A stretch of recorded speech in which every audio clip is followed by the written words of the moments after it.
support your starting pair.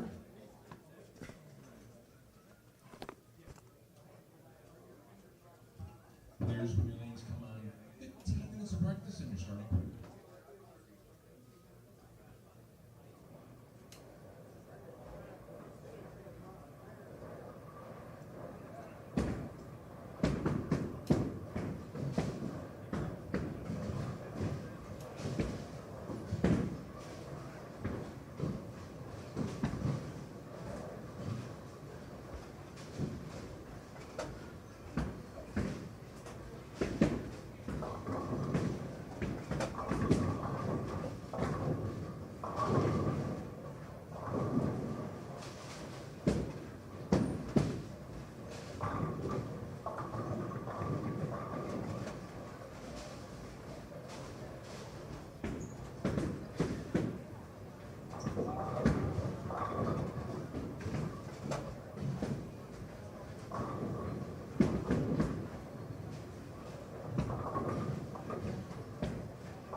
All right, practice underway for C Squad here.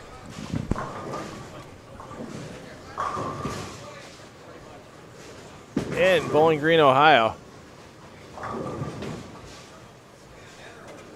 As we have the PBA50 Gary Schluchter Memorial Central Midwest Classic presented by UE2 Chris Lindquist Progressive Gerdeman Insurance Agency. Thanks, everybody. It's starting to pile back into the stream here on PBA YouTube. Once again, all the pair feeds for everyone on this round, they are available on the PBA YouTube channel. Just go into the description of the video that you're watching here in the main feed, and you'll see all the pair feeds next to you. Right-click on one of those pair feeds. Open it up in the second tab, because here in the main feed, you're going to get all our commentary. We follow hot hands. We follow players chasing perfection. And you don't get that on the pair feeds. All you get on the pair feeds is the ambient audio of the players bowling on that pair. So we'll keep you informed here in the main feed, and then you can follow your favorite player as they go from pair to pair. We'll give you the full field introductions during game one. We'll also give you the rundown of where players stand off of A and B squad, as we're going to be advancing 29 players into tomorrow's Cashier's Round. That'll begin 10 a.m. Eastern time here in Bowling Green. And while practice is starting, we want to make sure we thank all of our sponsors that help get us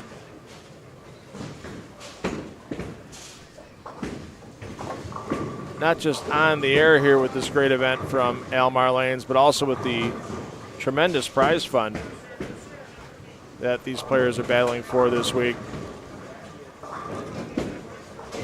As it's $5,000 on top for that prize fund here in Bowling Green. A couple extra super senior cash spots as well. We'll give you the full prize rundown tomorrow once qualifying is completed tonight for our top 29. Another fresh application of the Monticelli 40-foot pattern out on the lanes.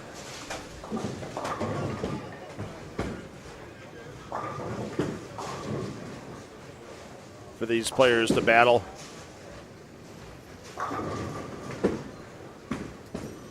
And they're all trying to chase down PBA Hall of Famer Chris Barnes and PBA Hall of Famer Tom Hess, who are our bowlers in the top 2 positions after A squad and B squad have completed. Barnes was on A squad for a plus 278 game total. Hess had a chance to pass him in game 8 of B squad, but Hess with a sub 200 game fell short at plus 236. Both those players, along with Michael Clark Jr. at plus 230 and Corey Rockdashell at plus 215, all sit in a good position for our elimination rounds tomorrow.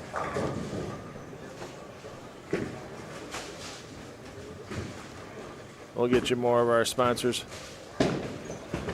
a little later this evening.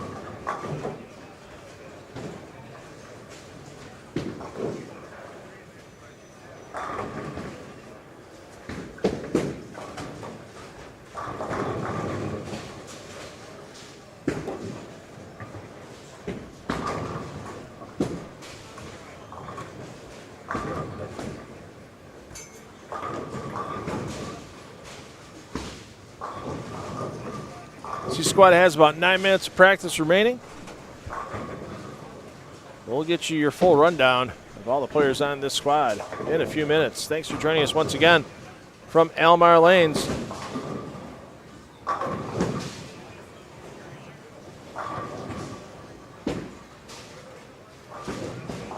In Bowling Green, Ohio.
forward. You got about 5 minutes left in your warm-up. About 5 minutes.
All right, about 2 minutes of practice for me.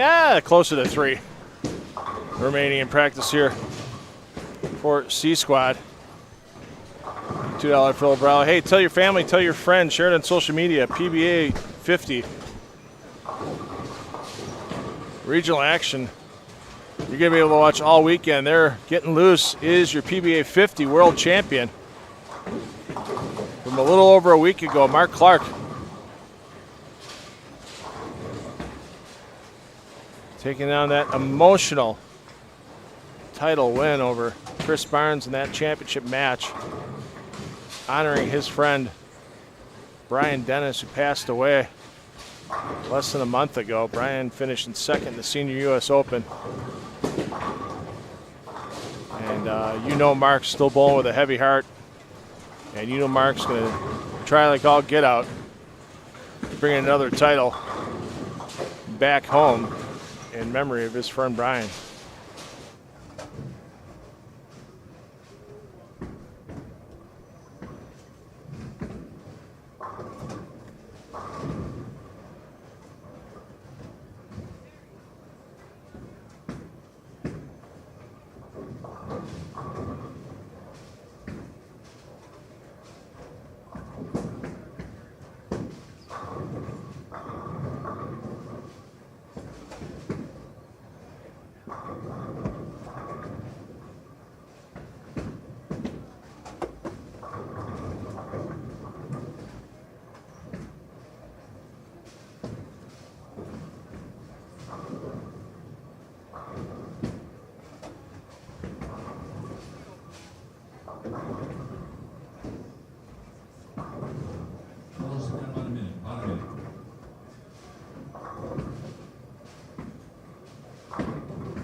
From Almar Lanes in Bowling Green, Ohio, this is the PBA 50 Gary Schluchter Memorial Central Midwest Classic presented by UE2 Chris Lindquist, Progressive Gerdeman Insurance Agency. Good evening to all. I am $2 Phil Brylow here with you for C Squad qualifying. Bowlers are greatly appreciated. We do have Phil Brylow here, streaming service, so no live streaming as well. Thanks again for Phil for being here and streaming all over America. Remember, we're taking the top 29 into the semifinals tomorrow. So I'll be doing updates after each game for you to follow along. Bowlers, when your arrows come up and you go full racket planes in your games of qualifying, the 2025 PBA50 Gary Schluchter Memorial Central Midwest Classic presented by UB2 Chris Lindquist, Progressive, and Gerdeman Insurance Agency. Bobby Jekyll just gave 4 bowlers a heart attack by accidentally tripping over his tongue, saying 25 instead of 29. Yes, we are taking 29 bowlers till tomorrow. And let's introduce you to your players here on C Squad. We're going to start on 1 through 4. I know I kind of tease going right to left for this squad, but we're going to do the conventional left to right. Rick Wolozin is going to be your bowler A, Ronald Retzel your bowler B, Andrew Reddick your bowler double A, and Ted Kafess is your bowler double B on 1 and 2. On 3 and 4, Bill Mont, your bowler A. Michael Haggett, your bowler B. Your double A is Ron Hurt. And your double B is the winner of last night's Baker Shootout with his team from Southgate Pro Shop that he was paired up with after the bowler auction, Dan Higgins Jr. This is his first PBA 50 event for Higgins Jr.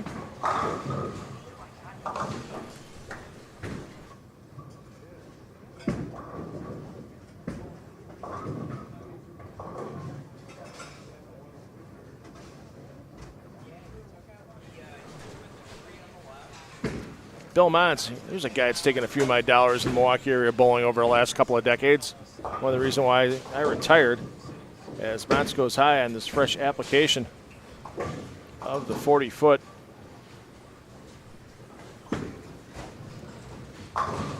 Monticelli pattern.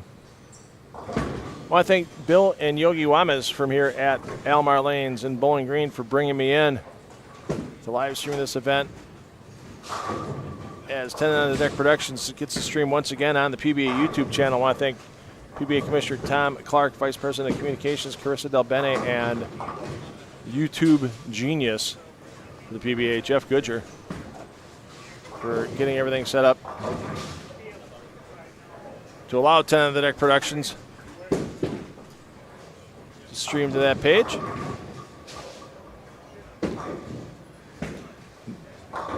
Dan swimming solo tonight. No Higgins Aquarium. Last night was a Baker format Pro-Am shootout. So teams signed up as 4-player teams here in the center, and then there was an auction for the 16 pros that were in that Baker shootout. So the teams bid. Whoever had the highest bid got to pick the first player. Second highest bid took the second player, and so on. And it was a pretty big auction last night, as teams only paid $120 for the actual entry fee for the tournament, but prize fund was raised up a bunch by that auction. A couple players, including Chris Barnes, went for $1,000 or more in that auction. And the team that picked Dan Higgins picked the right player, as he came through solid in the clutch, and it was just a 20-pin victory after 16 Baker games for the gentleman that bowled with Dan Higgins. And Higgins got his cut of the $4,000. That's one of the things that makes that Pro-Am so special. Pros aren't going through the motions in that Pro-Am. They are an integral part of trying to win, and they get their equal share of the Pro-Am proceeds. It's not just the $50 they normally get for a Pro-Am. Oh, no. There's a lot of money up for grabs in this Baker shootout every year before the main event here with the Gary Schluchter Memorial Central Midwest Classic.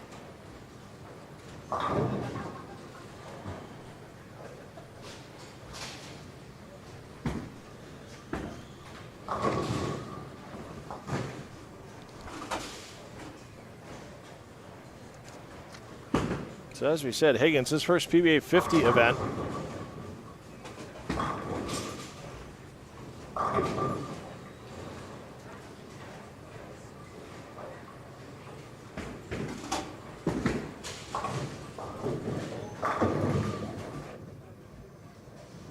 As Higgins tries to build on the momentum he set last night. And last night's Pro-Am, the Baker Shootout, was on the Monticelli pattern. They've actually had this Monticelli pattern out for 2 straight weeks. There is no house shot memory anywhere to be seen inside of Almar Lanes. As all the leagues, all the open play, all took place on this Monticelli pattern. And it kind of showed last night because there were a lot of bowlers that were throwing the ball pretty darn well. Nobody's scared off by that challenge of a PBA 50 pattern. Let's get to your bowlers on 5 through 8 on 5 and 6. John Rakoski is your bowler A. Norman Smith bowling as a guest is your bowler B. Eddie Bird, your bowler double A. Don Schuer is your bowler double B on 5 and 6. Over on 7 and 8. Anthony Jovanovic, your bowler A. Tom Seiler, your bowler B. Steve Tobolt, your bowler double A. And Randy Weiss, your bowler double B on 7 and 8. Turned into a rainy Saturday evening here in Bowling Green. Stopped a little while ago. Still some puddles in the parking lot you can see through the doors.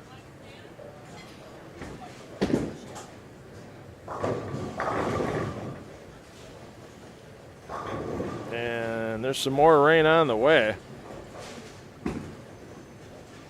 And that probably won't be the end of it for tonight, so good time to stay inside here if you're in northeastern Ohio or northwestern Indiana, even southeast Michigan. Stay inside, stay dry, watch some PBA 50 players trying to make their way to that $5,000 first place check.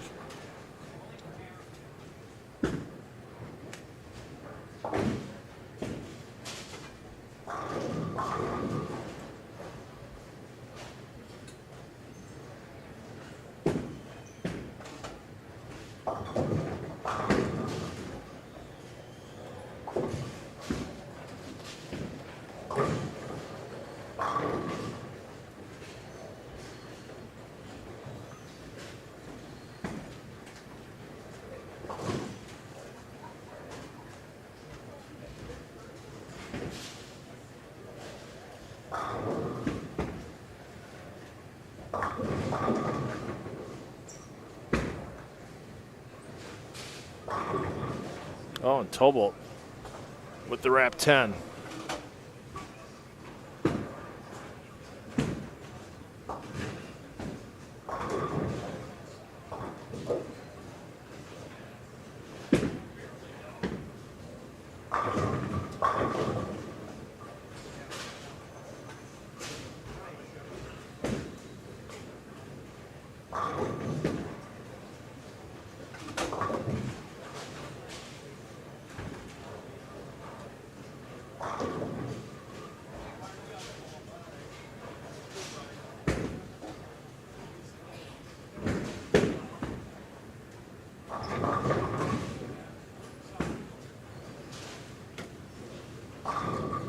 Thanks for everybody joining us here on PBA's YouTube channel. I know some of you were watching competition from the Storm PBA PWBA striking against breast cancer mixed doubles from Houston, with that qualifying taking place yesterday and today.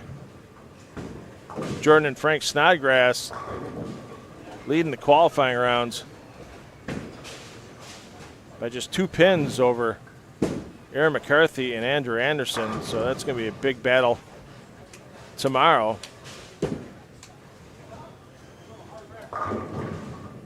Down in Houston.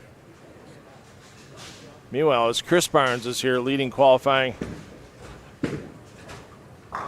in Bowling Green, his wife Linda and son Ryan ended up qualifying 12th in the tournament affectionately known as the Lucy.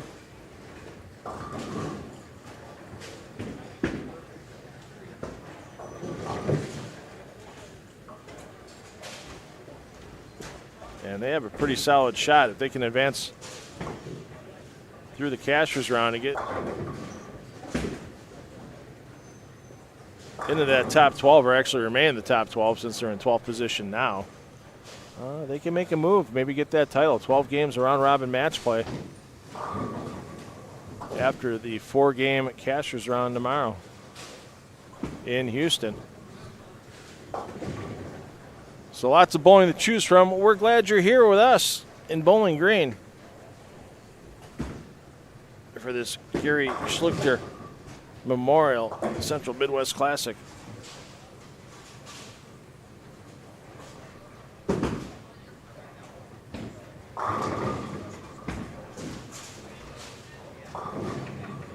Let's get over our next set of lanes, lanes 9 through 12 on 9 and 10. Robert Minen Jr. is in your A spot on 9. Steve Brown, bowler B. John Verbich, your double A. Scott Merritt, your double B on 9 and 10. Over on 11 and 12, Frank Guscione is your bowler A. Your reigning PBA50 world champion, Mark Clark, your bowler B. And Neil Castle is your double A on lanes 11 and 12. No fourth bowler on that pair of lanes. Now, once again, if you're looking for a particular player and want to stick with them all the way through their 8 games of qualifying, those pair feeds, same ones you're seeing here in the main feed, are available with the ambient audio through the links in the description below the video that you're watching. If you're full screen, hit your escape button. Go down to the description and look, and then right-click and open one of those links, because keep us on here in the main feed, because we're going to fill your ear hole with information, let you know where bowlers are moving from game to game, give you updates on the leaderboard, maybe even sneak in a special guest as the night progresses.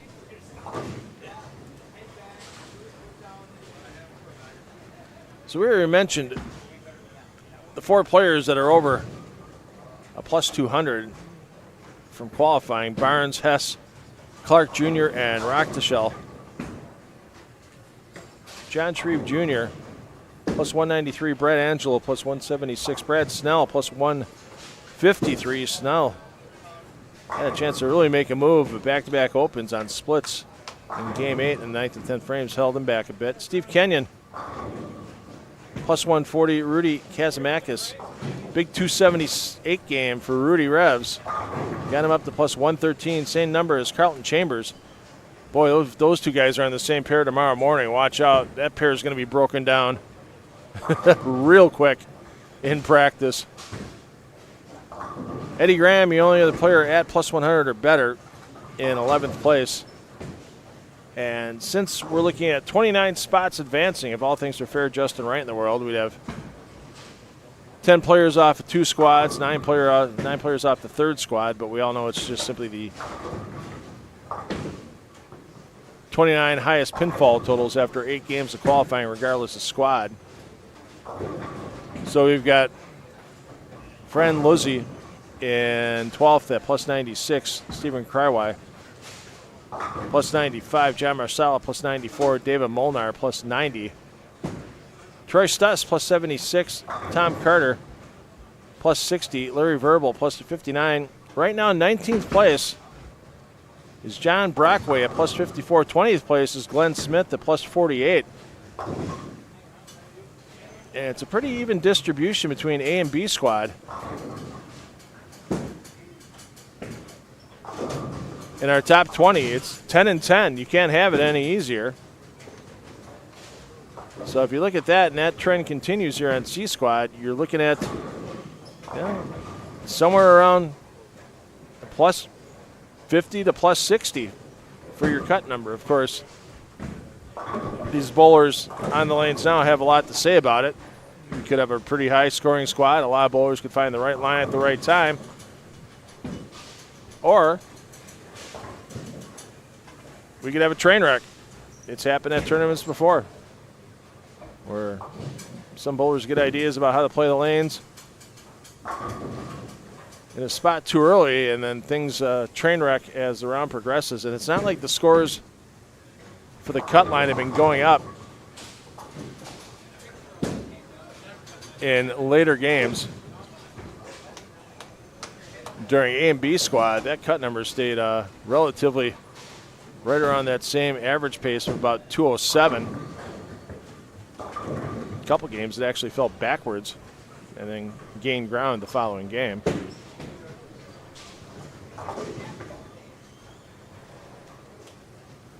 But we don't know officially until these 8 games are in the books.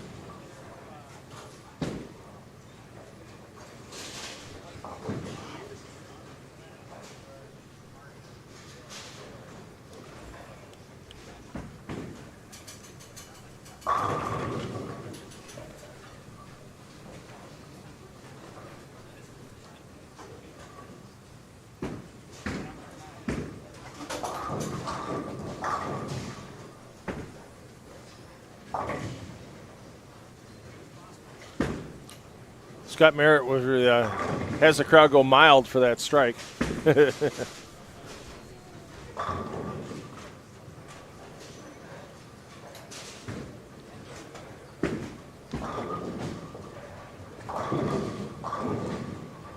And before we get over to our remaining pairs of 13 through 16, we're going to take a peek in as Randy Weiss at 7 and 8 has the front 5. We'll get over to Randy once he's stepping up for his 6th frame as he's making sure he's properly hydrated before heading up to the approach.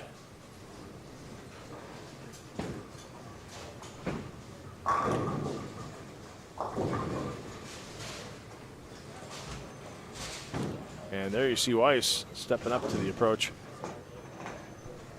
On lane 7, looking for the front half.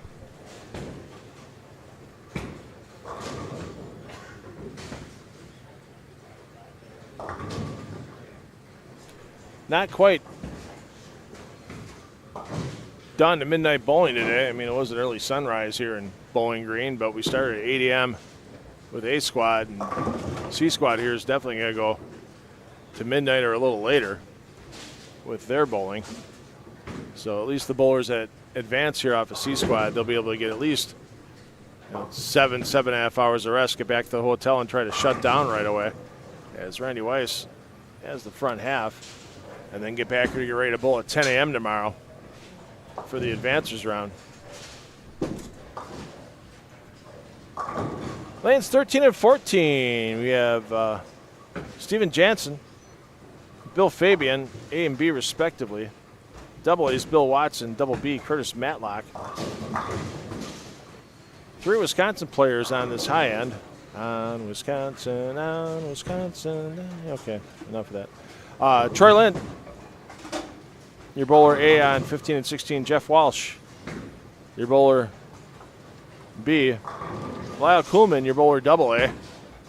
And Phil Austin, your double B here to round out C squad. And you can see there Lint not even close to happy with the release on that shot.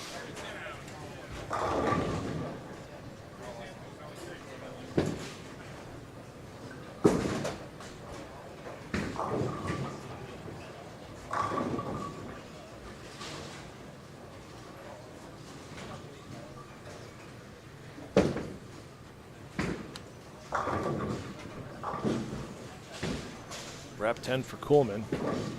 We'll get back down to Weiss when he steps up in the 7th frame.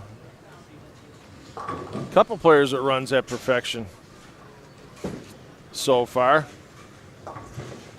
A squad was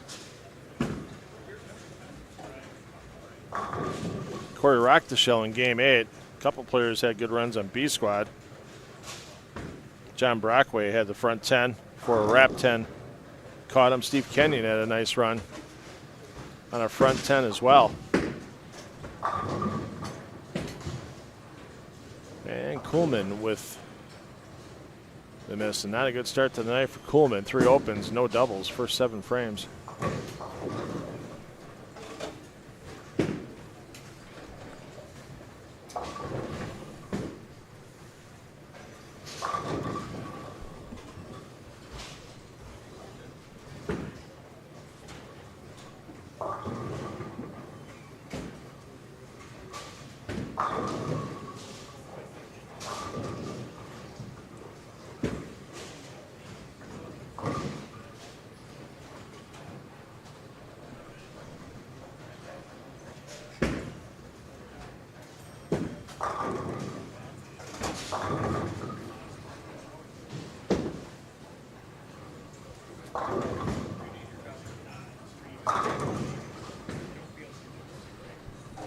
So once again, anybody that's in the clubhouse,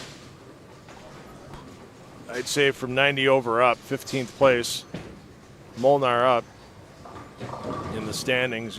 They're pretty safe to see action tomorrow. I don't see half of our field here advancing off a C squad. I don't see 16 players making it just because the odds are, I mean, it's rare that you get that much of an imbalance between squads. It can happen, but you got to wait and see how things play out.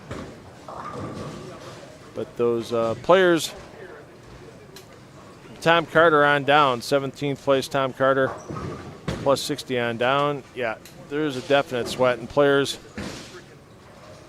like John Brockway at plus 54 and Glenn Smith at plus 48. Yeah, those are big time sweats right there for those two. No doubt about it. Let's get back over to Randy Weiss. Weiss going to be stepping up on lane 8.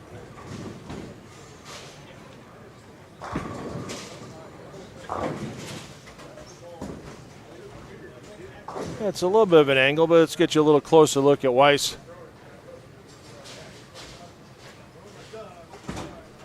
Looking for 7 in a row. And the 6 does the job on the 10 for Weiss.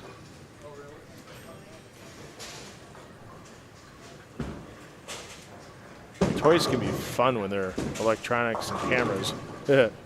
Get some angles you normally wouldn't be able to see. Because your production crew for this event, some other live stream services, you know, they get that multiple people in the booth running technical things. Oh no, it's me, myself, and I. I am 10 on the Deck Productions. Once again, thanks to the PBA YouTube channel and everyone at the PBA for letting 10 on the Deck Productions stream this event. PBA YouTube. Hey, Dana, thanks for joining us from Minnesota. Hope all is well up there. Someday we'll get back up that way again for an event, one way or another.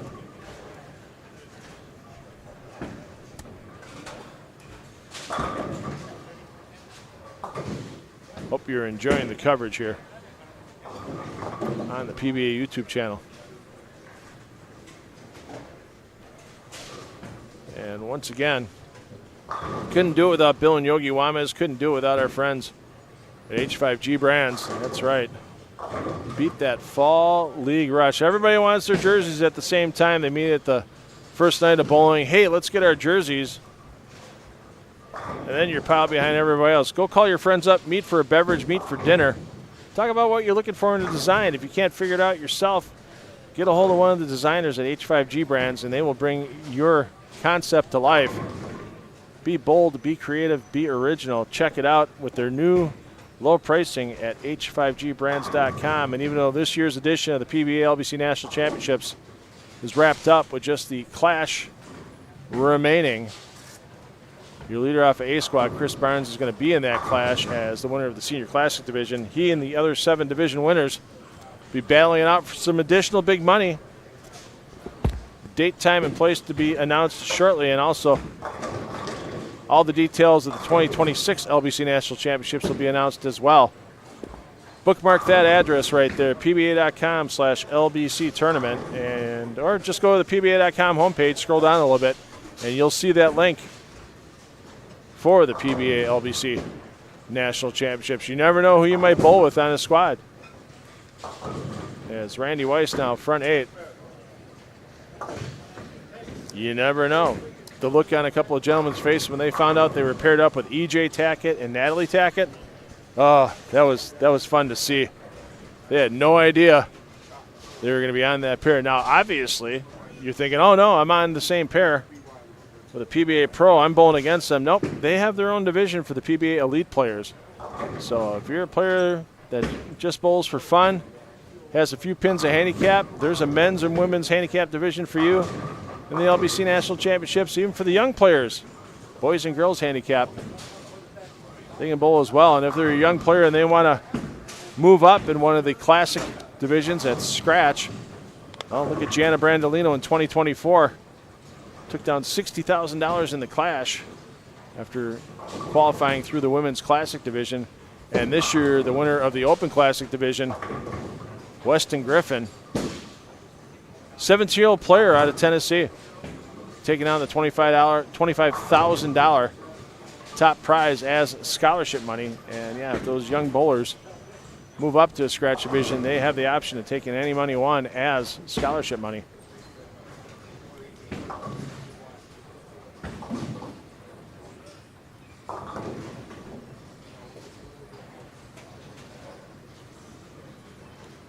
Here's Randy Weiss getting ready, writing down the notes.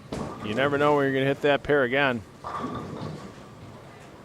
I don't think he's writing a letter home. I think it's definitely a note about the bowling.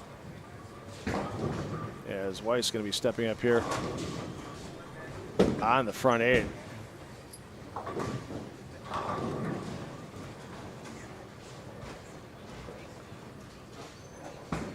Randy spends a lot of time helping out Motive Bowling with repping at events when he's not home in South Carolina, taking care of business.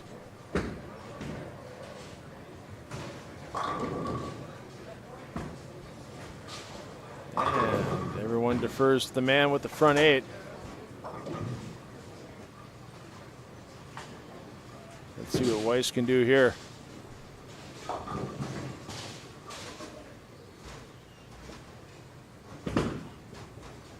Get up to that pocket. Yes, it does. And there's your front 9 for the man from South Carolina.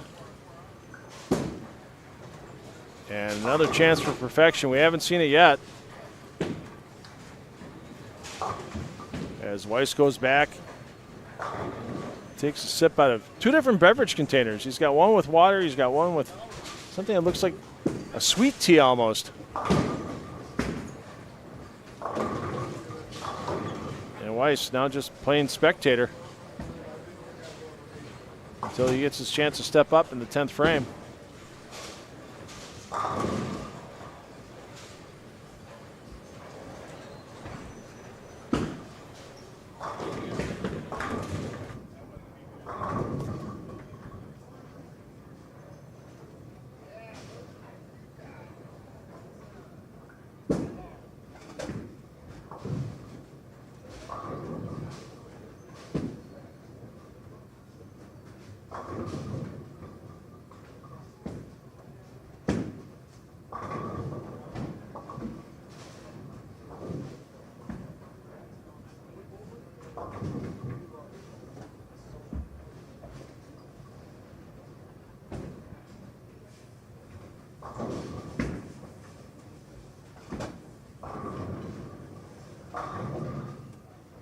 You know, you always got to stay ahead of the game, ahead of the transition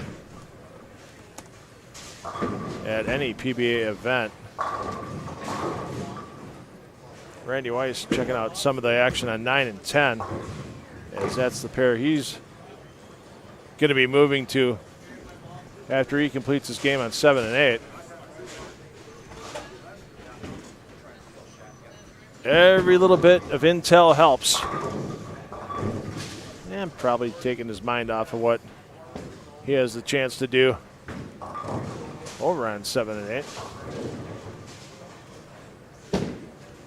As there you see him walking back, having a little chat with Scott Merritt sharing a little laugh. And Weiss will be stepping up the bowl now that Tobolt's completed that 10th frame. So Weiss will wait for that rack to reset and getting ready to go.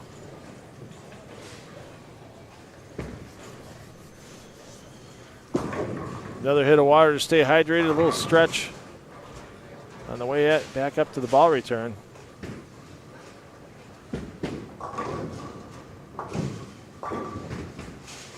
there you see Weiss taking care of business on that bowling ball.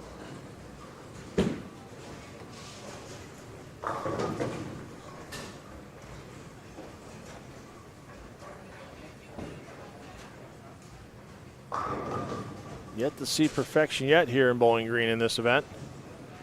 I'd like to see one now, and I'm sure Randy Weiss would like to see one now. And a little off balance at the line. You saw that for Randy. You just see him perturbed with himself on the way back, just not happy with the timing. But still a chance for 278 and a great start for Weiss. Let's take a peek in over here on Michael Haggett, as Haggett looking to get to 279, and that's not going to happen after the flat 7. So that's our two biggest games on the board here in game 1. So once again, your player movement, if you're following on those pair feeds, is just simply a pair to the right. Weiss and company going over to 9 and 10. Haggett and company moving over to 5 and 6. As these players will continue to try to build on those scores. And game 2 of 8 of the PBA50 Gary Schluchter Memorial Central Midwest Classic, presented by UE2 Chris Lindquist Progressive and Gerdeman Insurance Agency, rolls on from Almar Lanes in Bowling Green, Ohio.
All right.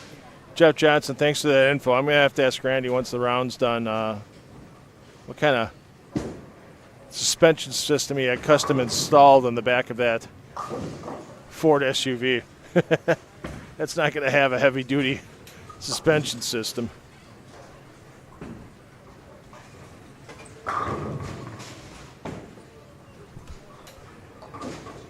Hey, there's a cover.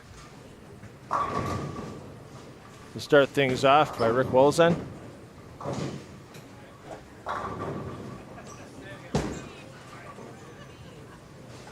I asked Ted last night how to pronounce his last name. He goes, Calfast. He goes, half the letters of my last name are silent. And unfortunately, his spare ball falls silent right there. Big whiff on the corner pin. Let's check out what Randy Weiss is going to be doing, and we'll also keep an eye on this game. And Michael Haggett.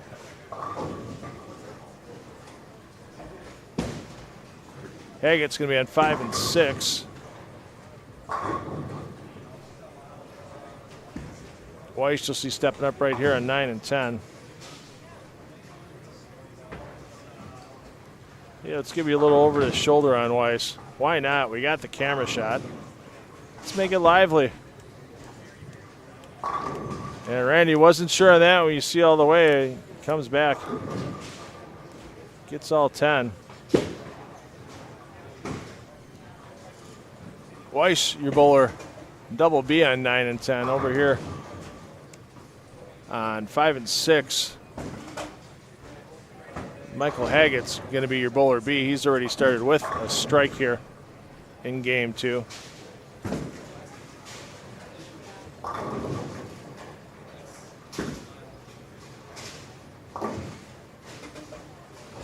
Yeah, I know we had our sponsor list run during practice. We're going to say a good thank you again to all of our platinum and gold sponsors shortly, but one of those sponsors today really standing out. One of our silver sponsors, Jets Pizza. Jets help provide lunch to all the players between A and B squad. There were some remnants left over for C squad as well, and I think somebody suggested breakfast pizzas for C squad once they're done bowling tonight. We'll see what Jets comes through with again, but thanks to all of our sponsors. And yeah, a little extra shout out to Jets for the great pizza for all the bowlers here today.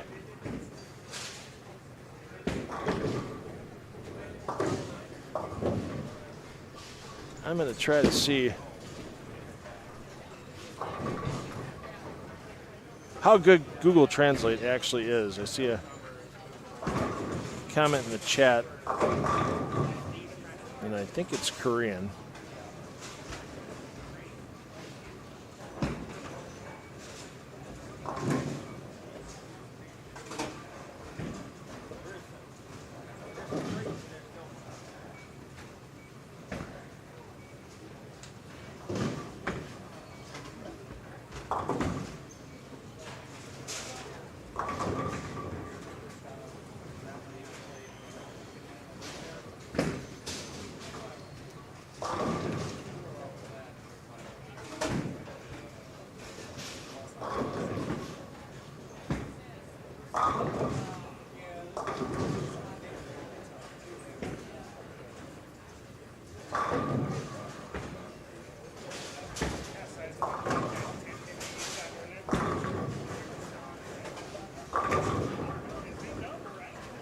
Oh.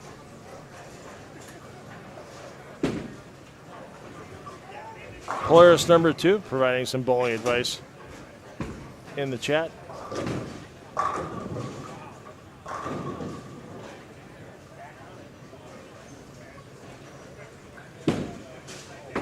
Translation came through with sacred and natural side roll to the pocket. I don't know if anybody's got sacred side roll out here. Hey, Jason, thanks for popping in and out of the coverage all day. That's what we're here for. We know everybody's not going to watch 24 games of qualifying all together between the 3 squads, 8 games a squad, but we're glad that you're being able to follow your favorite players game in and game out as we make our way along here inside of Almar Lanes.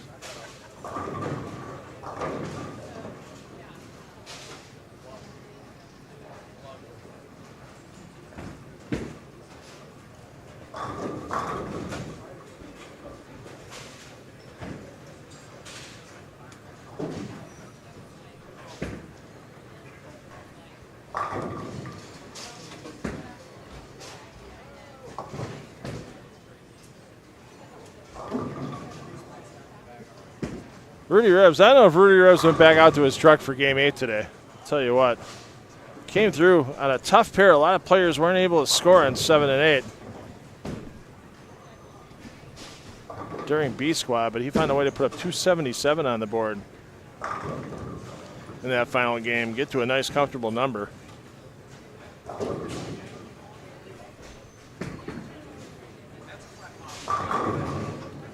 And Rudy Revs, we'll see him tomorrow morning, 10 a.m. Eastern time here in Bowling Green for the start of that event. And yeah, Haggett almost got a huge break on the high crossover. Leaves the 4-pin. Let's get over to Weiss. Weiss will be stepping up lane 9. I like this over-the-shoulder shot. I mean, basically, I'm pirating my booth cam that I'm really not using. And we've had a lot of good scores on 9 and 10 today. Actually, we've had 2 of our chances at 300 on this pair.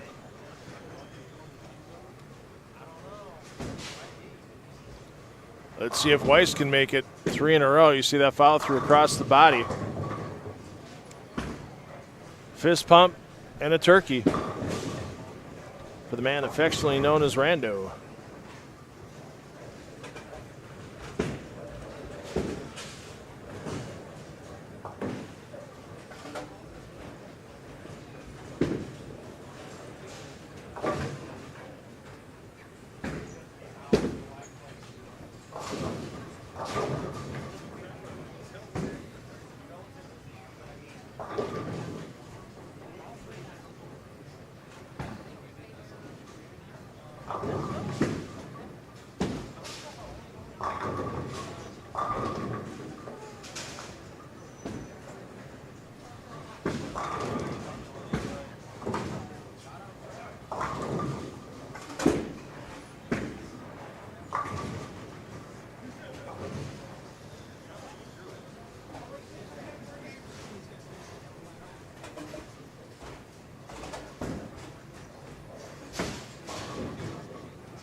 So here we go, your scores after game 1. We saw Randy Weiss put up 277 in game 1. We saw the end of Michael Haggett's 258. Norman Smith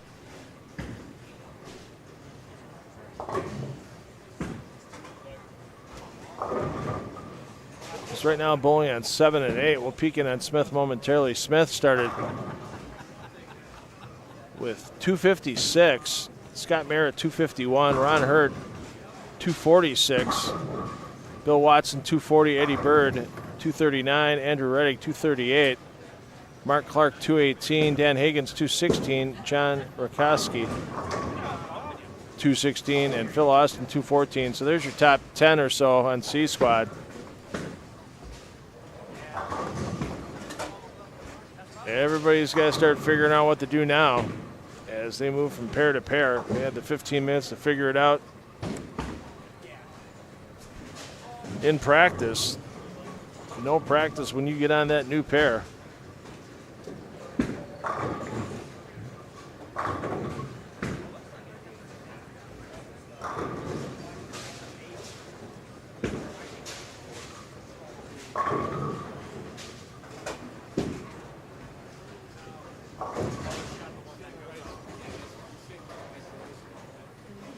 Haggett bounces back after the single pin miss. One of the regionals we covered for for the PBA50 back in March at Liberty Lanes in Carpentersville, Illinois. Michael Haggett took down the title that day. Ran a gauntlet in the stepladder in that one-day event. I think he had 17 games in the day once he was done running the stepladder. 18 games. 7 qualifying, 8 match play. And 3 games in the stepladder where he came in as 4 seed and just ran everybody over.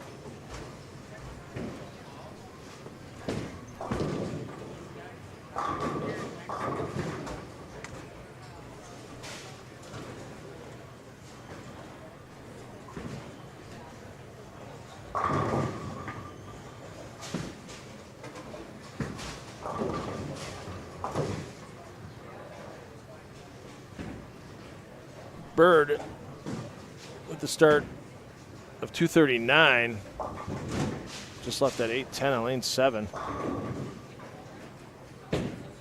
Bill Montz 178 start, so Montz has got a few pins to start making up.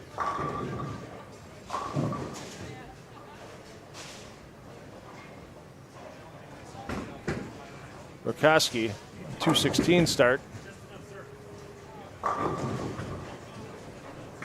And Randy Weiss has the front 5. Let's see if Dan Higgins Jr. can match that front 5 by Weiss. Almost got to the 4-pin. You see Higgins not happy with his release.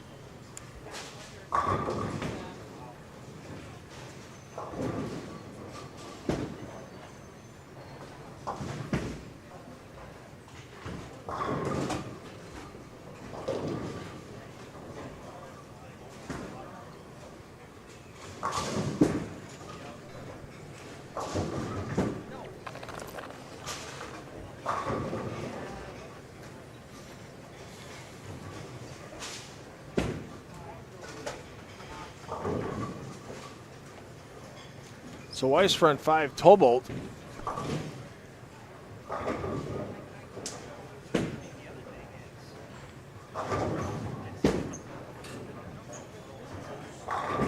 Started with 183, and now Tobolt goes spare 5-bagger here to start game 2.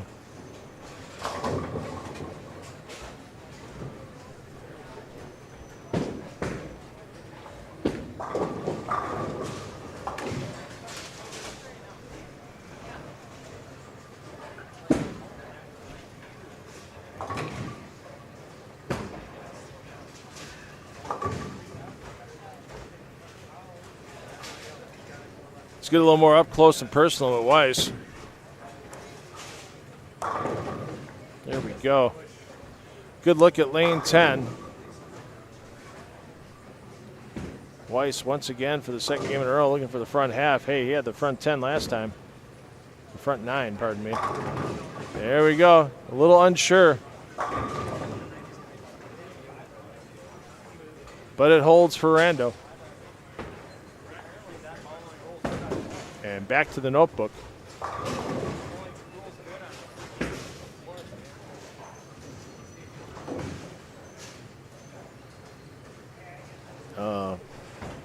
North Star or Polaris. I can't keep using my translate all night. I apologize. I know you're throwing some bowling advice out there in Korean. But I'm a one-man crew. Wish I could translate a little bit more, but I got a show to run.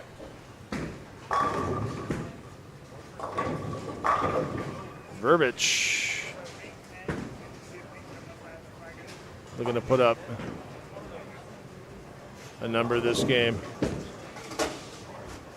Verbich just 172 for his opening effort.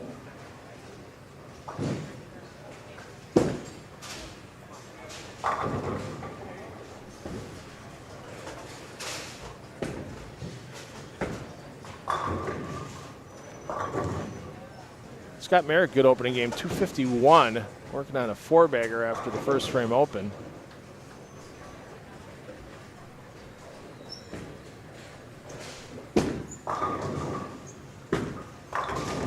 Tolbolt slaps a 10. Nice bounce back here for Tolbolt in game 2.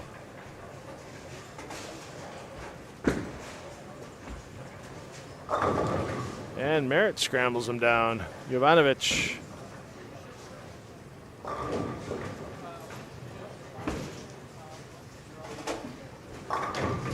Terrible start for Jovanovic, 159, and now a terrible result on a shot with a ripper 7-10, and it is not a fun night to this point for the man. He may have Mardi Gras on his shirt,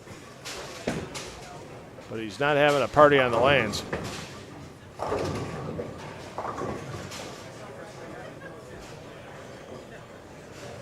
Hey, it's working so far for Weiss. Let's just keep giving him close-ups.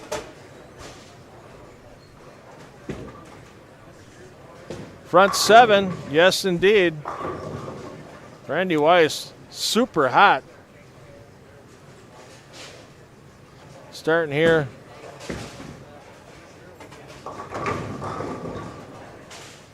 On C-Squad, 277 an opening game for Weiss with the front 9. And now front 7 here in game 2.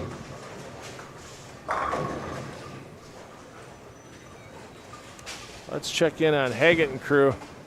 Haggett bouncing back after that single pin miss in the 3rd.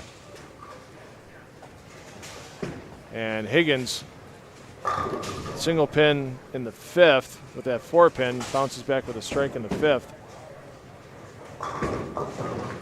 There you see Norman Smith stepping up lane 8.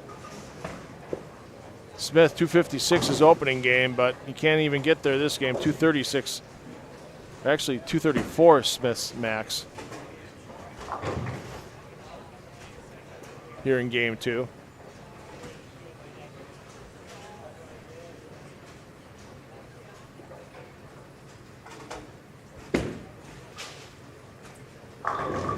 There you go, Smith.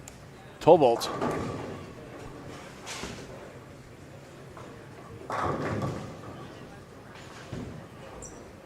That's a tall man getting in the line, about 6'8" at Tolbolt. Takes care of 10 pins at the end of the lane again for 7 in a row. Tolbolt, not the biggest rev rate, not the greatest ball speed, but I'll tell you what, he's getting the job done here in game 2.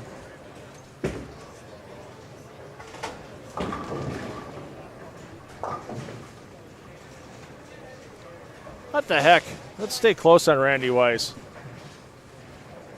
Look at that, not a hair out of place.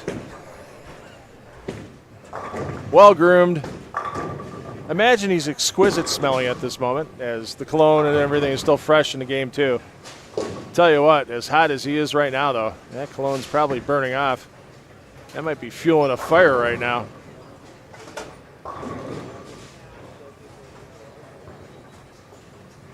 Let's get a look at Weiss here as he's going for an exceptional 8th in a row. Get out of my shot, Randy. I don't care if you carry all 10. We got to watch it. Come on, Randy. know your camera positioning. Hot hand for sure with Randy Weiss. I'm trying to figure out the 2 beverage thing for Randy over here. I'll have to ask him between games. He's got a water bottle, and then he's got a sweet tea. I think it's water and sweet tea. Got to break down the sweet tea a little bit tonight. With you don't want too much caffeine. Getting back to the hotel room and not able to fall asleep.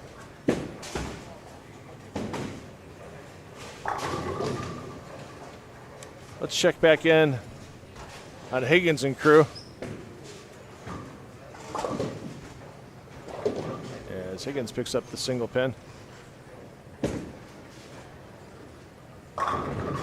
And Rakowski running on a bunch in a row here as well. Oh, one of the best human beings in the world coming on that microphone right now. Oh boy. Oh man, I love this. Tom Carter. How you doing? Pretty good, sir. Damn glad to have you. You know, when you left your A squad, I was thinking you were going to be a pretty big sweat at plus 60. It's still a sweat. I don't think I'll make it. You don't think you'll make it? No. You're in 17th right now. Or Yeah. You were 17th. You're in 18th now after some of the scores were added up here. But Yeah, I'll be lucky to make it. okay. If I don't miss 10 pins, I would have made it. Wait, spares can be problematic for players? I find Oh, that my hard God. to believe. These guys are whacking the crap out of them. Well, a few guys are, but we saw that on B squad too, and then a bunch of guys fell back. I mean, Tom Doherty came out of the gates with 250, and then he couldn't break 190 the last 4 games. So, You sure they didn't put out the house shot? Because these scores look pretty high. I'm absolutely positive, but once again, once we get down to, games 6, 7, 8, you saw what that transition was like on A squad. It was not pretty. Well, 7 and 8 was tough, but obviously Verkowski is spare 7-bagger looking like it's pretty good. Yeah, he's going to toss before we get back to Weiss. And Weiss with the front 8, come on. Yeah, after a front 9 in game 1. I should have stayed at the Mexican restaurant. So there you go. Verkowski keeps him stringing. Let's get over to Weiss.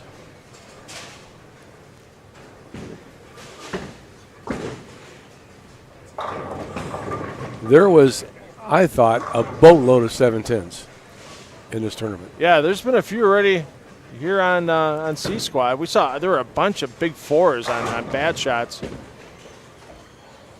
I saw on B, and how about Weiss? Just piping it. Well, he's doing the right thing. He's keeping the ball right in that tube. And so many people want to swing it outside the tube, and it doesn't make it. And then if you square up to the tube too much, it goes left. Other than that, it's easy. Just want you to know, Jeff Goodrich sent me a text message saying he's extremely jealous of my position right now, and he says hello. Oh, hey Jeff. It's been a long time since we worked together. Yeah, he's producing from afar this evening, helping us out with the PBA YouTube channel, so everybody gets to watch for free this weekend. So, and we'll be hitting a couple more of the kids regionals in Ohio in August. In Minster at the Kremer Roofing Classic, and in Coldwater the following weekend at that always popular PolarStore.com event. That's $10,000 for first place in Coldwater. Well, in Coldwater, you earn it. Yes. That place is tough. Did you bowl there when they had the senior regional a few years back? I did. And yeah, I think Parker won that regional. That's why I have less hair now. Yeah. Yeah, some of the carry you see, some of the lane play that you have to go through with. There's no lane the same in the entire place. And the kids that come out of there, they can actually hit a target, because in that place you better hit a target. Yeah, no doubt about it. Unfortunately for Tolbolt, back-to-back opens turns a great game into an okay game. Mark Clark stopping over to say hi. Yeah, he's my bowling buddy. Yeah. We bowled a lot together, some world teams, and he's chewing on his bottom lip right now. I think that 7-10 kind of kicked him in the butt. Right, yeah. Yeah, no doubt about it. Oh, he's coming back. Intentionally move off the lower 7-10, and then you wrap the 10. Yeah, that's enough to light his fire in your Hey, colon. Yeah. Look at the bright side. You got 7 up. I also did that. You could have had back-to-back 7-10s. Oh, here we go. Randy Weiss once again looking for perfection on the front 9. We've seen him do this before. Is he going to get this one out of his hand a bit cleaner? Yes, he does, but the 10 stands in defiance. Yeah, that's like 17-8 down lane. Yeah, okay. Well, there are some guys just trying to hook the living daylights out of it. And that's not the way to do it this early in the round, is it? No. Yeah. No, that's bad juju. So, I mean, look at it. I mean, obviously Hagan on the left side here, but he's keeping it relatively straight through the front. We know he can wheel it if he has to. And watching Dan Higgins, man, I'll tell you what. I only get to see Dan. I used to just get to see him a couple times a year at the LBC National Championships. Last night watching him during that Baker shootout they had as the Pro-Am. Yeah, the man can play, no doubt about it. If you've never seen Higgy before, yeah, he can play on anything. He's got 3 USBC Eagles to prove it. And when you can play on that USBC stuff, those patterns, it's kind of funny. We bowl all year on USBC patterns in league, and they're kind of wide open. Yeah. Then you go to the national tournament, and you walk out there not knowing what your name is, because all of the motion that you've seen for the 35 weeks in league, you don't see it there. Yeah. I heard team event is just something to it's tough. Really, knock on wood. I had 689 in team. Holy, yeah, that's like 850 in a regular league. What I've heard. But they are touchy, and if you don't keep your lines in front of you, you are in trouble. And in the years past, we always go there. Guys will take a ball and they'll 360, 500, and try to burn a hole. And this year, you didn't have to. I think if you just used maybe 1,000, 2,000, and a ball that was fairly rolly and just kept the lines in front of you, you were fine. If you tried to burn a hole in it, then it became, I think, cliffed up. Okay. So it hooked, then you move, and it doesn't hook. And if you move farther, it hooked so much it was insane. So you think maybe they anticipated other strategies teams employed in the past team event and then made a pattern to combat that? Yeah.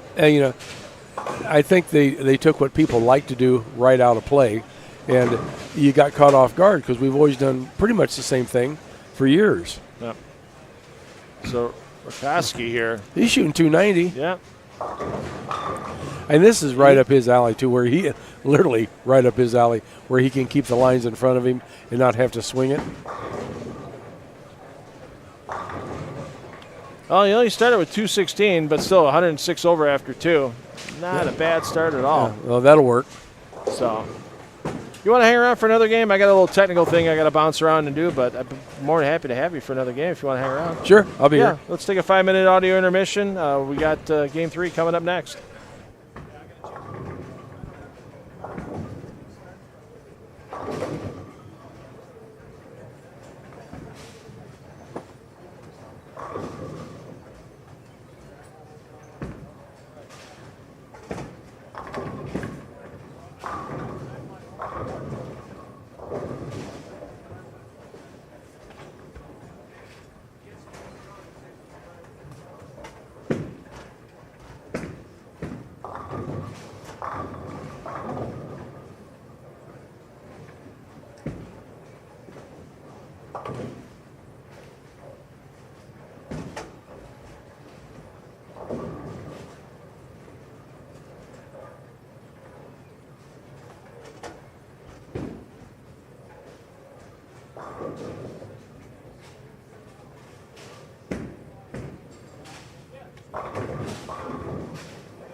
Bored yet? Yeah, I want to see if I can ever finish one off. Right? 72 cents. Actually, that one good. Hey, Randy. I don't know. Hopefully, so you're going to be able to finish a game. Exactly what I was just telling you.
Hey, here's breaking news. Randy Weiss strikes. Nothing like being at 550 for your first two. What a performance by Rando in the first two games. We'll keep an eye on him. There's a couple other players we got to keep an eye on as well that are off the hot starts.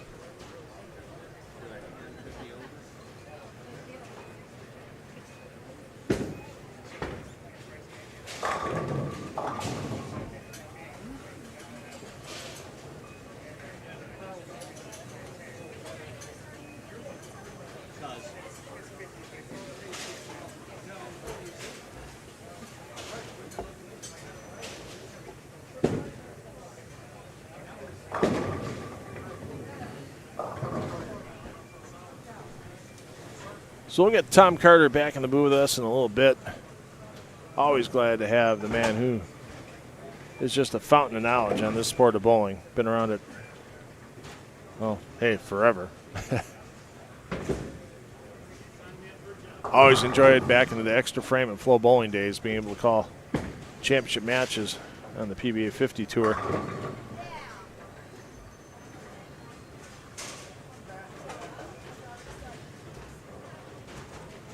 So your players moved two pairs, skipped the pair, landed on the second after game two. Apologies for not getting that information to those of you double tabbing.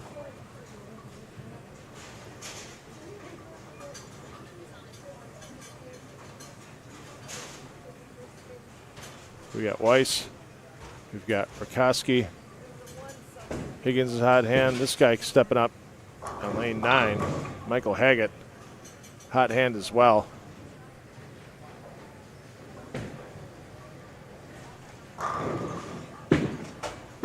Open frame in the fourth is only blemish, 11 strikes last game for 267.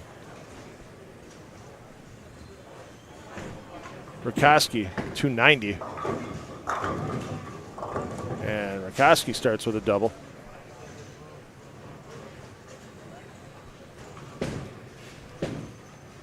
And joining me once again, the man, the legend. Oh, there's no myth with Tom Carter. He is the man. He is a legend. And How long we been doing this? I mean, like oh man, you 12, started, 13 years. Yeah, I mean, you started with us in 20. It's been a decade. In 2015 with PBA50 on an extra frame that I was on with them. Yeah, I think it was a little bit before then when I started. Yeah, because you were there before I was, and then 2015 I jumped on with extra frame, and all those years with extra frame, and then a couple of years with flow bowling, and then the pandemic hit, the world went to crap, and now we're here again. Yep. So it took a few years, but always glad to be streaming these PBA regional events, because these guys are the lifeblood of the PBA. Well, not a lot of guys get to go out on the national tour because it's just very time consuming, and and a lot of the senior guys are still working. Right. So they can't take the time to go. I mean, and they save up their vacation for 2, 3, 4 weeks to go out and hit it. But I mean, in order to be good at it, you're going out and bowling against the best PBA 50 players in the world, which were the same guys in the late 80s and 90s you've seen on TV. Right. You got the Barneses, the Amalettos, and the Webbers, and Walder. You got everybody that was anybody, and when you come out here, you think, oh, it's a senior tour. It can't be that tough. Oh, my God. You're bowling against legends, I mean, look at our top two right now. Off of A squad, Chris Barnes. Off of B squad, Tom Hess. Right. Hall of Fame. All right. I mean, but it's a lot of fun, the senior tour. But the regionals, like you said, are the lifeblood because, the weekend warriors to come out, and you still have to bowl against the greats because Barnes here, Hess is here, so you're still bowling against them. It's just not a whole week-long format. You get practice on Friday, Pro-Am, you bowl on Saturday and finals on Sunday, and depending on some places, they do it all in basically 2 days. They can have a practice and Pro-Am on Friday, and the whole thing's done on Saturday, a one-day event. Yeah. Which is what you guys are going to have going over to Lorain, Ohio on Tuesday, Wednesday. Right. If I remember correctly. Is it practice? Practice is Monday. Yeah. Yep. And then we bowl Tuesday, and the finals are Wednesday. Okay. So that used to, I think there's years in the past that's been a one-day event. And it's a one-shift squad, so we start at 1 o'clock, which is awesome. Sleep in. Yeah, we'd sleep in. Good to know. And then, unfortunately, wanted to be there. Schedule conflict. Would have been nice to stream that one as well. But coming back to Ohio, I am at least, for Minster and Coldwater, those two great, basically super regionals. I mean, Coldwater for a few years was a title stop on the national tour. Exactly. And 10 grand on top. So glad to be streaming those, and glad that the PBA's let me stream this stuff on their YouTube channel. I'm 10 on the Deck Productions. I'm not just $2 Phil, but I'm 10 on the Deck Productions as well. I'm your graphics guy. I'm your grunt. You're everything. You're running all over the place. I'm my own production assistant. So but it's we got to make it affordable for the proprietors because Bill and Yogi, they're paying that fee to the PBA to have the PBA here with Bobby Jekyll and everything else. I'm not included in that fee. I mean, they got to make sure they open the wallet up, and I appreciate that. And we've got our sponsors with H5G Brands and the PBLBC National Championships that helped me out greatly as well to get me to these regionals. So, it's a team effort. Well, it's nice because most people never get to see the regionals. And this, like you said, I'm kind of repeating myself, but it is the lifeblood of the tour. Yeah.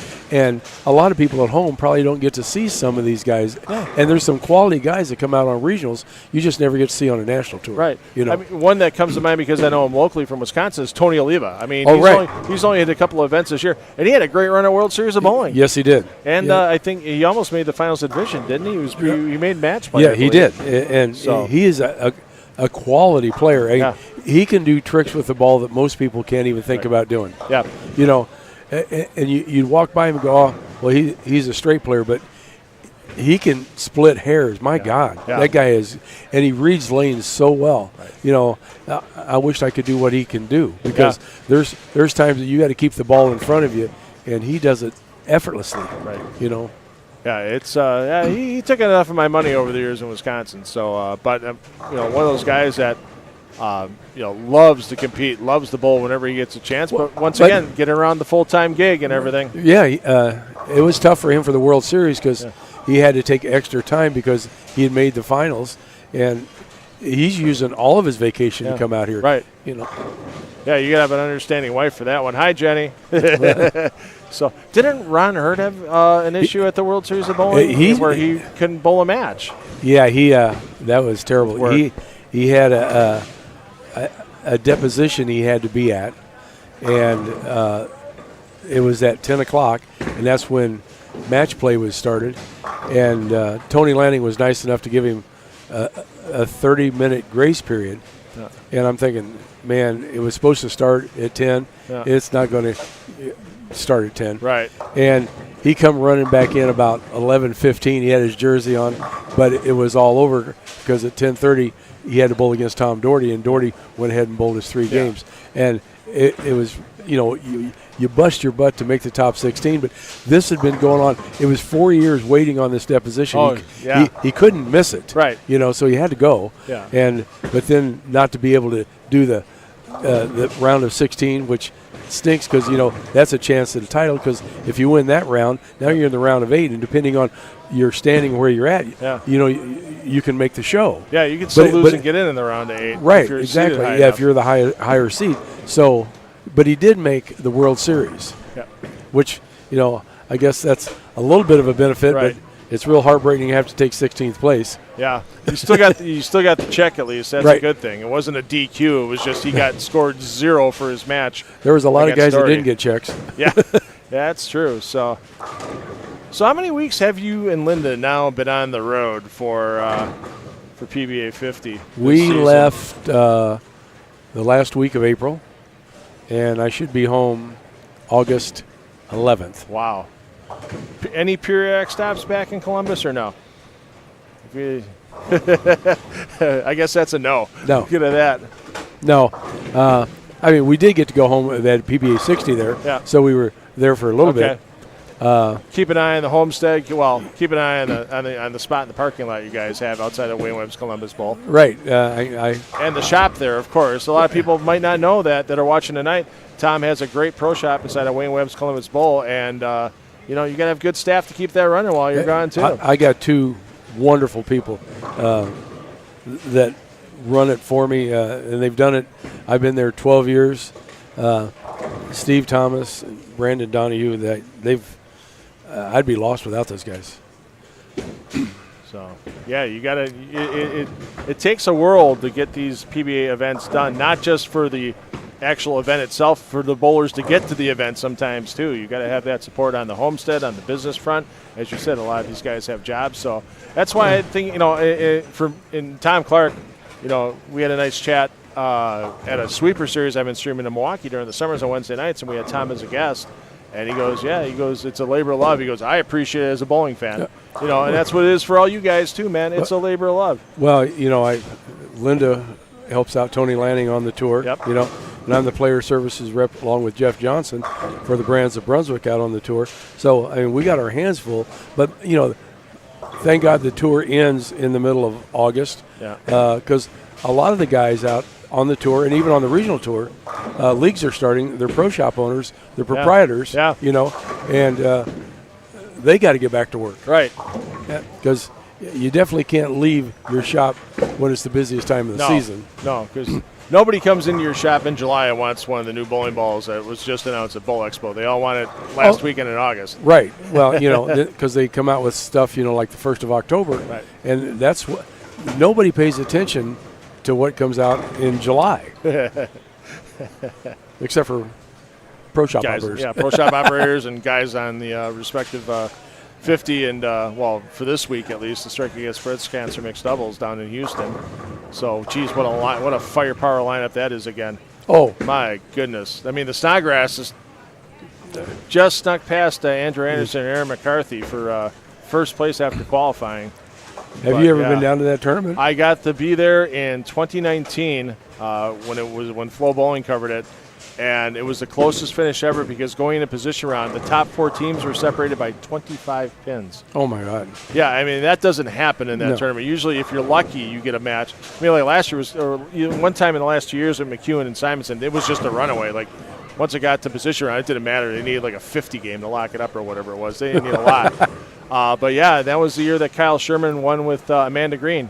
A bad break. A.J. Johnson was bowling Aaron McCarthy, and they both got bad breaks in the 10th frame, and it let Kyle Sherman and Amanda Green get around. And unfortunately for Amanda, she wasn't a PWBA member at the time. Oh. So she didn't get credit for the title, but Kyle did. And that's been the difference for Brad and Kyle the last couple of years. Once the exempt tour came back again, is Kyle didn't have to bowl PTQs as a PBA tour titleist. Kyle didn't have enough points, and Kyle's been bowling PTQs. So, did I catch a glimpse on the news thing that somebody got disqualified using a ball that was over 2 years old? Yeah, they didn't know the rules. They walked into a PBA national event not knowing the rules, and you got to know your rules, ladies and gentlemen. And that bowler, and we're not going to. That bowler's gotten himself in enough hot water over the last couple of years for other things outside of the sport, along with his now wife. So we'll just leave it at that. It's all over social media if you want to see it. I'm not going to do that. But yeah, it's you got to know the rules when you walk in. It'd be like somebody walking in here with a 2017 Purple Hammer. Right. Nope. Sorry. Well, now we got some great sponsors, the jersey companies, and you got to have the appropriate jerseys, bags, balls, Yep. And a lot of people don't realize, they just think they can just come to a tournament with whatever. Right. And you kind of got to look at the website and go, can I use this stuff? Yeah. I remember in 2013 they had the summer series in Milwaukee for the tour, and first stop, couple local kids living the dream. Always wanted to bowl a PBA event. They bowled as guests because the tournament didn't fill, and bowled the practice. One of the kids bowled the practice session. Gets into game 2. He had a pretty good start game 1, and Pete Weber looked down at the kid's shoes, and he was wearing Lynn's shoes. Yeah. That wasn't product registered at the time. Guess what? Done.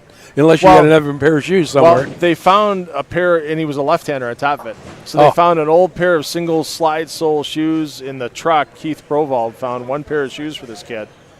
And, the kid bowled terrible. The rest, I think he withdrew after the second event. I remember when that all happened and Lynn's didn't product register. Yeah. And Dale Traber, that's all he ever wore. Right. Well, he I call him Grizzly. The boy, he was livid there for a while. I know somebody that calls him hula hoop, but that's a whole other story. So Dale got out of the region. You bowled in Carpentersville in 23 and said, "That's it, I'm done." Does he still have a bowling center? Do you know? No, I think he helps out at Cedars 3 up in Cedarburg. I don't know if he still has an ownership interest. He might have an interest in that center. But he bowls once a week at Classic Lanes in Greenfield in Milwaukee, and I know he bowls down there. And, God, he still can split boards at almost 70. He's got to be 70 now. Pretty darn close. Well, we're all getting up there. Yeah. We're almost frogs. Right. I'll be a frog next year. You're going to be a frog next year? Yeah. I think his brother Dave's my age. Dave might be a year old. Dave's got to be a few years older than me. I think Dave might be 62 or 63. I know Dale's the oldest. And then Daryl might be a super senior now. I just seen him at in Hammond. Yeah. Yeah, I hadn't seen him for a while. So, I got a great story about Dave. So remember 92 or 93 when it was Dave versus Dale in the on the show? in the national championship match that Dave ended up taking because Dale left a 5-7. And he was in Dale bowled in our Tuesday night league. There was a really good league at a center that Gary Darashevsky owned on the south side of Milwaukee. It was a little 8-lane center, but the 8 teams that were there, our team averaged like 11-15. Okay. And we were one of the low teams in the league. Oh, Lord. Oh, yeah. It was just when you got guys like Traver and all these guys that are now in USBC Hall of Fame or State Hall of Fame and all that stuff. And Dale Traver came back from that TV show, and the first ball he threw in practice, he left a 5-7. And the whole bowling center started screaming at him, DOA, because that's what Bo Burton said on air. That ball's DOA. 39 other guys screaming, DOA at Traver, at Dave. Or at Dale, I'm sorry. It was funny as heck. And a few weeks later, Dave subbed, and I would run the second game blind doubles, and I was just being a dick. And I walked up to Dave, and I go, "Hey, you want to get in the blind doubles?" And he goes, "Yeah." He goes, "How much?" I go, $5. And he hands me $5, and I go, "And your name is?" That was Dave. Oh yeah, I did not make a friend with that joke that night. So. I still, there's some good Traver stories over the years. Boy. I'll tell you. Well, the ones you can actually tell. Dave shot a 300 on TV in Milwaukee and Bowling with the Champs and was supposed to win a car. But the deal with the marketing deal with the dealership that the TV station had, it had to be a sanctioned 300. And the tournament didn't sanction for that year. They just walled them up and everything. They wanted qualifying scores through the roof and everything, and scores on a TV show through the roof. Yeah, so Dave had to go to court to try to get the car, and they settled for cash. So I think it was a big thing between him and the TV station, the bowling center, and the car dealership, and went to court because he was under the assumption, and they advertised it on the show too, that if you shoot 300, you're getting this car, and he wasn't getting a car. So Johnny Tat right there. That guy's won two true amateur challenges, two tap tournaments. That's, my God. Isn't there a time limit that they boot you out if you win one? Well, he can't bowl anymore since he's won two. Yeah. So I thought it was like 5. Once you win one, you can't bowl for 5 years or something like that. Yeah, they've changed those all those rules. Okay. And this squad's strong. You got Bill Montz, gold level coach here. Yeah. Oh, and we got a new player on the senior tour, Dr. Bill Fabian. Oh yeah. He bought Shady's place in Ripon. Yep, Plaza Bowl in Ripon. So we have a cardiologist out here now. In case, it's a good place for the senior tour. Yeah, unfortunately, I missed Bill wanted me to live stream a regional at his place, but I was already at the 50 and kids regional doubles at Cuyahoga Falls right before the TOC. So that was a conflict. I'd love to go up to Plaza Bowl and stream Bill's nice little 12-laner. 12 or 16? 12. 12, yeah. He's got 12. So, and that's the thing. The regional program, it's growing. Yeah. Like there were, for quite a few years in Wisconsin, there were 0 regionals, and now there's 4 this year. Yeah, they really dropped down to like nothing. Yeah. And it used to be the Midwest is if you could win or even do decent in the Midwest, you were good. Yeah. And then all of a sudden, probably 5-6 years ago, it went down to where there was no regionals at all, and the ones that they did have, the guys weren't showing up for it. I mean, you weren't getting any entries. Guys just didn't want to travel anymore. Right. But now it's coming back. Guys are going all over the place. Right. I mean, Central Region's the same way too. I mean, you look at the talent. I mean, you go to a Central because the guys bowl, EJ and Zach and Ronnie Russell on the kids side of things, and on the senior side of things, you guys look how many guys are here. Well, like Tat here, he's in Florida and he's gone to Georgia, West Virginia. He's all over for regionals. Right. Mark Clark in North Carolina, he's doing the same thing. And guys are, and that was what, God, this is a long time ago. Jesus. 30 years ago, that's what we did all the time. He just kind of packed up. Oh, there's another regional. Okay, let's go. So, it's great that it's bouncing back. The membership's holding steady that I know of. I know they don't release the numbers, but I don't think there's anything that they're screaming out begging for members. The hardest place for, I think, the regional program is clear out the West. Yeah. You got to travel so far. You got to fly to have some of those regionals, to be honest, unless you really like window time. But you got to really like your window time because it could be a 14-hour drive to a regional in Idaho from where you're at. Well, where Chris Keene lives in Florida, Cape Coral, he goes, it is 7.5 hours just to get out of the state from where he lives. Right. So every regional, which a lot of them are in Georgia and North Carolina, South Carolina, he goes, it's 12 hours to get to every regional. Right. Just for the weekend. Yeah. So you're spending, somewhere around 24 hours just driving to go bowl 8 games and turn around and drive back. Yeah, you're committing your Thursday and your Monday to being on the road. You better bowl good if you get there. Oh, we got Haggett and we've got Rando. Hey, here's a surprise. Randy Weiss is still striking. Just keeps it going. Haggett just keeps it going.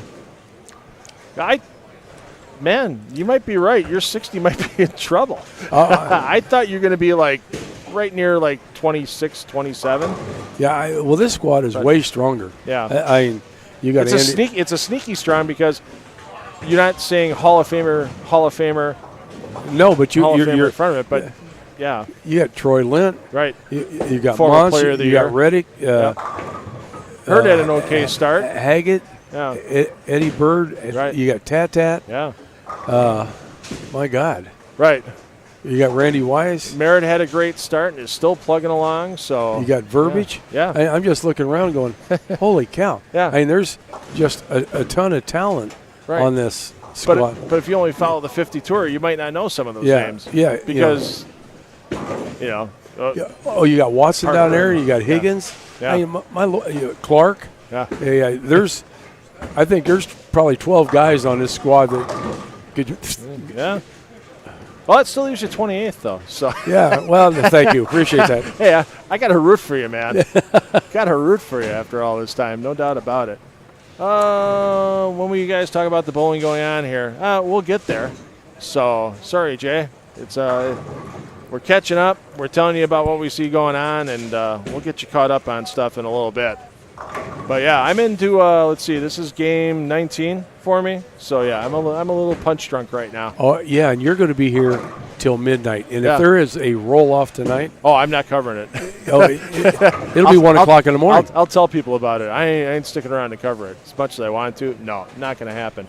I'll set the camera on autopilot. And, There you go. Pull the film in the morning. Because it very well could be a It could tie be. for the last spot. Yeah.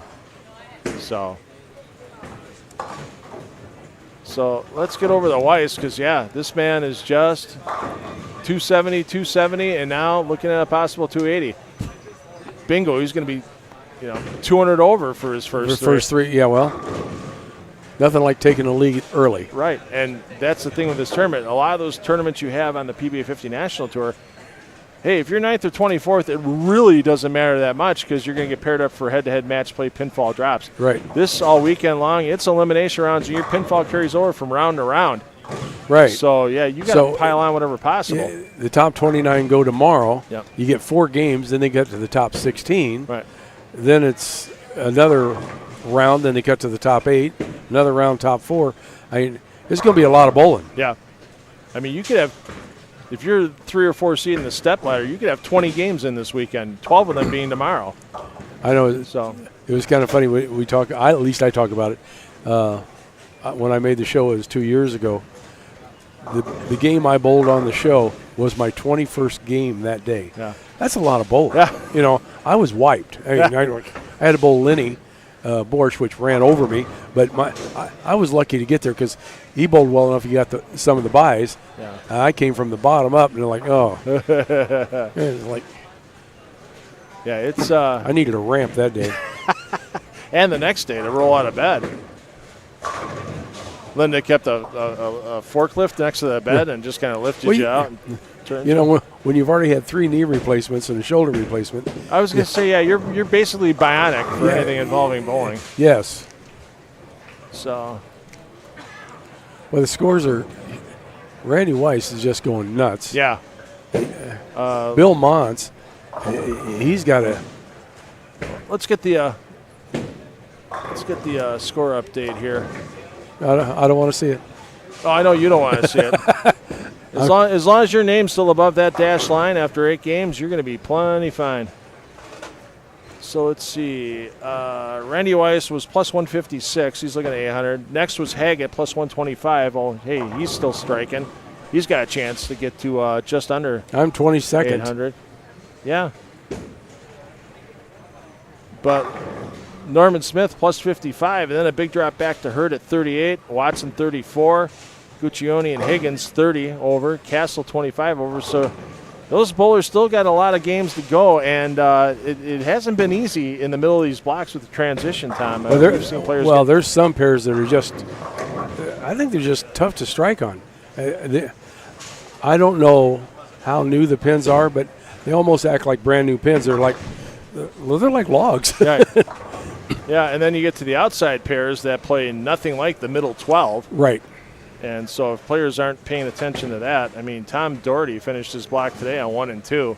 Needed a game to get anywhere, and he didn't have anything over 190 his last 4 games. Well, I finished on 1 and 2, and my last game was 185. Yeah. That's not a fun pair to finish on. No. Well, for whatever reason, it rained today, and all the approaches they weren't tacky, but they were slow. I get to in one of all lanes, you go up there, and it was slicker than all get out, and I'm like, what the heck is this? Where I about fell where down. Did this come from? Yeah. So,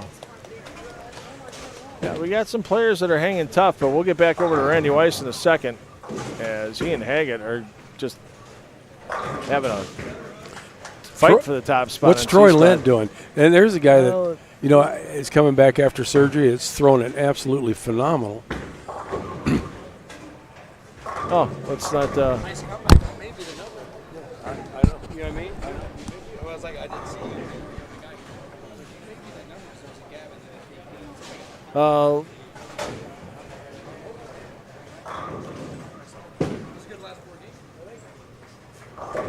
Hey, Dan Higgins giving you a little congrats there already for your comeback today. Lent's only at +6 for his first 2. Well, Rudy was like minus 13. It seemed like forever. Right. And all of a sudden he's 113 over. Yeah. I mean, where'd the other 100 pins come from? Well, his last 2 games, I believe, were like 235. I know it was 277 or 278 the last game. Yeah, so, I mean, anything can happen. You know, and Right. there's a guy that won, what, he won the Hoinky for 100 grand. Yeah. And there's some serious players in this building. 248, 278 for. So he got it all the last 2 games. Yeah, He so- got back out of the minus. And 120 over the last 2. Yeah, that'll do it. No doubt. Waiting for Randy Weiss to throw over on 13 and 14, so we'll stay here with Michael Haggett. Yeah, that day in Carpentersville back in March where he just got to the stepladder, ground through 15 games before the stepladder between 7 games of qualifying, 8 games of match play that one-day event, and then 3 games. He just ran over everybody in the stepladder. Who's that, Haggett? Yeah, so I won in Carpentersville once. that's a nice center with Liberty way Lanes. back when. And Way guess back who when. I beat? Who? Dale Trader. Ah, there you go.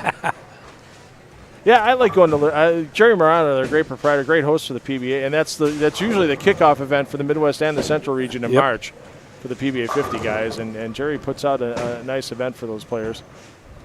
So does it once again. Loves bowling.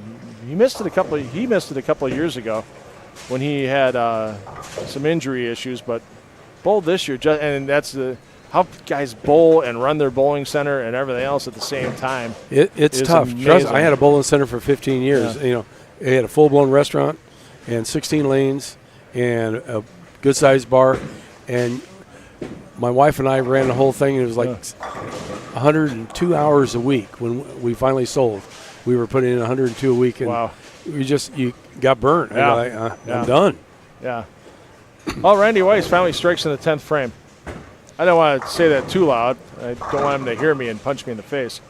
No, he wouldn't do that. But No, he I mean, wouldn't it's do just, when you go front nine. Well, he went over to his little cheat book there, and he's got something written down.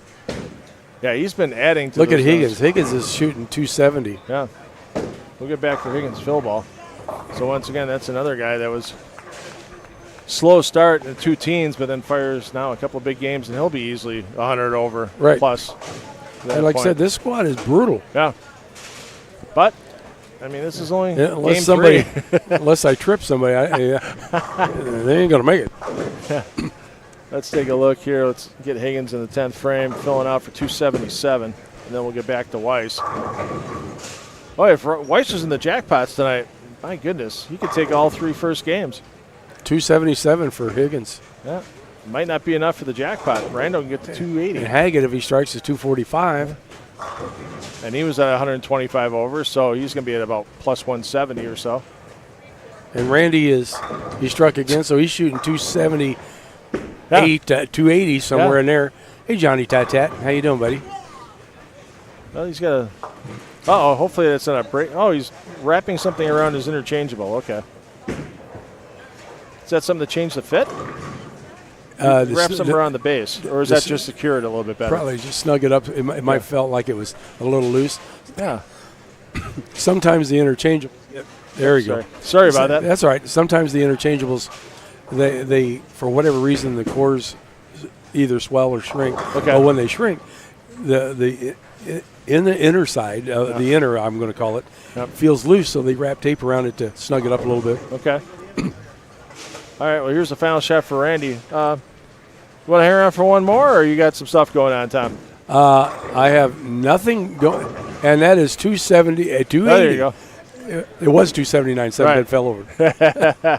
280. So a big ton for Rando. He's got 800 plus in the books. So yeah, we'll bring you back in a few more minutes. We got some technical stuff to do. Thanks, Tom. And game 3 here from Almar Lanes and your PBA50 Gary Schluchter Memorial Central Midwest Classic presented by UE2 Chris Lindquist Progressive Gerdeman Insurance Agency rolls on. Before we get too far away, we also want to thank all of our sponsors, Gold and Platinum, for their support of this event. Once again, you see it streaming across the bottom of your screen.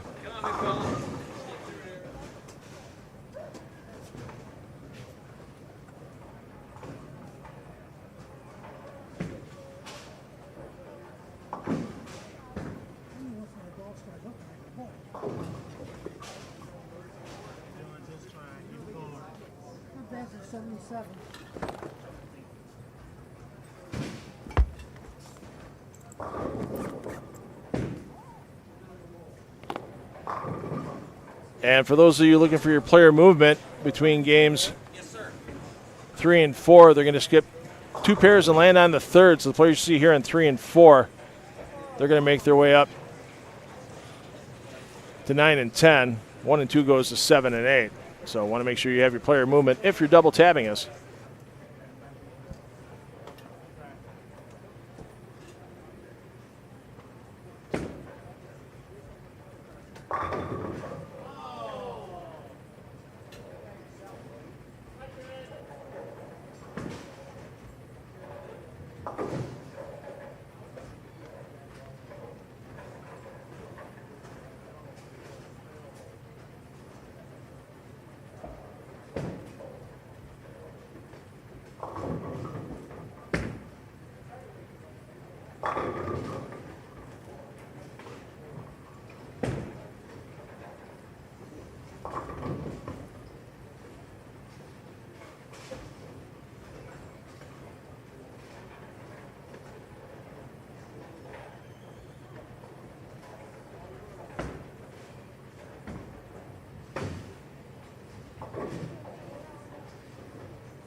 Hey, we promise you we'd stay with hot hands here in the main feed, and that's what we're doing.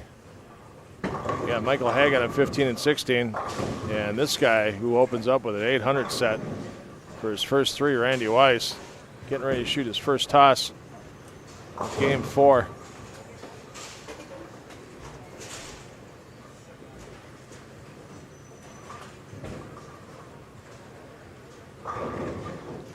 The only thing for Weiss is he's hitting all the pairs in the middle right now. 15 and 16 and 1 and 2 are their own little animals. And let's see if Weiss hits those in games 7 and 8. Let's take a look here. Hey, who called that? Who called that? So that's going to be a lot of fun. And joining me back in the booth is Tom Carter. You're like royalty here. People calling you sir and king, and here's your throne and stuff. Yeah. Okay. Yeah. So I was just talking to Brian Schmidt, and I go, it's going to be pretty interesting. Where's Randy ending up? Because he's on the middle pair so far for his first 4 games. Where's games 7 and 8 going to be? Guess what he's got? 15 and 16 and then 1 and 2. That's the way. I know how that goes. Yeah. I was there. So pile on as many pins as you can right now if you're Randy Weiss, and then hold on for dear life and see what happens. Games 7 and 8. Well, 7 and 8. Was it 7 and 8, 9 and 10? There was one of those pairs. I don't remember now. I'm brain dead. Yeah. You could get to the pocket. Yeah. But knocking 10 pins down was very difficult. At least at 8 o'clock this morning. I think it was 7 and 8 because it was real difficult to get big scores on. Yeah, I mean, watching Rudy Rev shoot 277 to finish off his block on B squad. I mean, that guy should have gotten a patch or a medal or something for that. Well, when you have to get up at 5:30, 5:45 to try to wake up long enough to bowl at 8 o'clock, roll calls at 7:30. Right. We spend all winter long, 8 months, bowling at 6 at night. Yeah. Now you want us to start at 8 o'clock in the morning? Come on. Those old bones don't always cut it that early. So waiting on a Game 3 update. When we get that, we'll give you some score updates as well. Use Tom Carter. I was just waiting on that to see where how many C squad guys are going nuts. Yeah, well, we'll give it a minute here because I just saw. You see Munchkin go back there with the. Yeah, Munchkin. I like that. Hey, that's what I call her. She's not much bigger than this water bottle. Somebody was joking around with Bobby Jekyll yesterday about it. He goes, because how tall Bobby's 6'8", and Nina's 5'3" or whatever she is. Like, if you guys ever had kids, you find them actually in the middle. I said, no, genetics would go like all haywire, and the kid would either be like 4 foot nothing or 8 foot. Oh, you know, with someone with a situation like that. Oh, mom's short, dad's tall. Genetics just goes all, all haywire. Bobby's a big boy. Yeah, Bobby's a gentle giant, but don't get on his wrong side. He's got that stare that'll let you know that you've done something that's not within regulations. So let's see if we got an update here. I was waiting on a sheet. I thought maybe she might have a sheet. No, I haven't been getting sheets today. You haven't been getting sheets? I haven't been getting sheets. So you ain't got the sheets? Hey. They make Imodium for that. So, yeah, we're still in Game 2 on that. So we'll get to that shortly. Take a little on that. Let's see. Weiss yet to step up for his third frame. He's got a double on the board already. Ho-hum. You ever watch John Verbiage throw the ball? Oh, God. I was at 19 mile an hour? A couple of years ago, the season kicked off at Gary Elstadt's place in Indiana. And they had a tournament there, and Verbiage was the top seed. That was the first time I'd seen him, and, man, I was like, this guy is impressive. This guy, I want him on my side in a street fight. Well, he's a cop. You know that, right? Yeah. So I found that out, and, he's a there's a guy that bowls in these Wednesday night sweepers I do in Milwaukee, and he's a federal agent. And the guy's just jacked, muscular, stuff like that. And he says he bowls to relax because he can take frustrations out He's a thumbless bowler like Doherty. He's gotten a lot better over the couple of years. And now his wife bowls with him, and she's a righty but throws a backup ball, a left-handed hook, and she's getting better. And then their son's a two-handed bowler, Aiden, and Aiden had a really good set down at the LBC National Championships a few weeks ago. Well, So now the whole family gets to blow off a little. I mean, cops, federal agents, man, all the power to them. Whatever they can do to de-stress. My wife's best friend's husband is For some reason, I've never looked at this game as de-stressing. Right. Well, you have the line that I'm going to use from here on out, and that's the words bowling and easy should never be in the same sentence. Yes. I'm stealing it. I will give you full credit. I'll put that little dash Tom Carter underneath that quote, or I'll put it on it. Yeah, I may even put that on a T-shirt. They shouldn't be. Especially at this level of competition. We're at the mercy of the lane and trying to figure out what it's trying to tell us. That's the hard part. Right. What ball to use, where to stand, whether you loft it, you roll it, you add more axis rotation, surface. I was talking to Mickey Higham during the B squad, and just how I don't want to say simplicity of the game has changed over the last 40 years, but it has because of lane service has changed immensely. Once we got the synthetics and then the oils changed, then the balls had to change, and yikes. That's something I don't know what oil they used today. I don't think they ever posted that. Yeah. I know what the pattern is, Monticelli, Right. which is last 2 times I bowled on this thing has been absolute. You want to get your butt handed to you. Bowl on this pattern a while. Yeah, except if you're Randy Weiss, in which case it's handing him strikes on a silver platter. Amaletto doesn't even like this pattern. That's awesome to know. Hey, thanks for having a pattern it after me. I hate it. I never want to bowl on my own pattern. He goes, they didn't ask, and he'll tell you, they didn't ask me about this pattern. I hate this pattern. Sounds like Walter Ray. I hate the format of this tournament. Take my name off the trophy. That's honestly what it is. That trophy for the RPI year 1 was the Walter Ray Williams Jr. trophy, and then it changed to the Squeak trophy. I still call it the Squeak trophy. So we should be getting scores here pretty soon, shouldn't we? Let's hit that refresh button here. Yeah, we're in a tight space. There's not a lot of room in the concourse here at Elmire Lanes, and the equipment I usually have spread out over about 8 feet. I'm in about 4.5 feet right now. So yeah, you're almost like tripping over tables to get to it. Still no update. Still no update. Yeah. Bobby's got to get those fingers working faster. Munchkin's dragging the scores back. So. Yeah, I seen her go back there, so I thought, well, it shouldn't really take that long. Right. The wonders of the internet. Data flies out in the ether, and then who knows where it ends up once in a while. Oh, hey, Randy Weiss can make a spare. That's his 4th spare of the night. He had to shoot one? He just had to shoot one. Single pin again. As many strikes as he's thrown, he just hit the reset. Don't even worry about it. Why waste the energy? Oh, man. This place burnt down at one time, right? Yeah, I saw Tim Cobble a little earlier here today, and he won this tournament in 2000, the 3rd year they had it, and then the center burned down, and when they rebuilt the center and it opened for the 2001 event, he won that one. Oh. So he's won this tournament technically in 2 different centers in back-to-back years. So, yeah, I was talking with Mickey, and unfortunately Tim had to run before I had a chance to talk to him. Hopefully maybe he comes back tomorrow, because that's just such a unique story. Yeah, won the same tournament 2 years in a row. Yeah, it's the same name and everything, same bowling center. Well, not really the same bowling center, but the same bowling center. Same location. Same location, just a different build. So, Koski. There you go. Johnny. Figuring out 1 and 2, man. Yeah.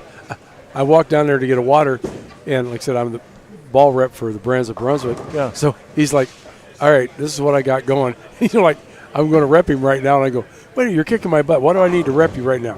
Are you kidding me?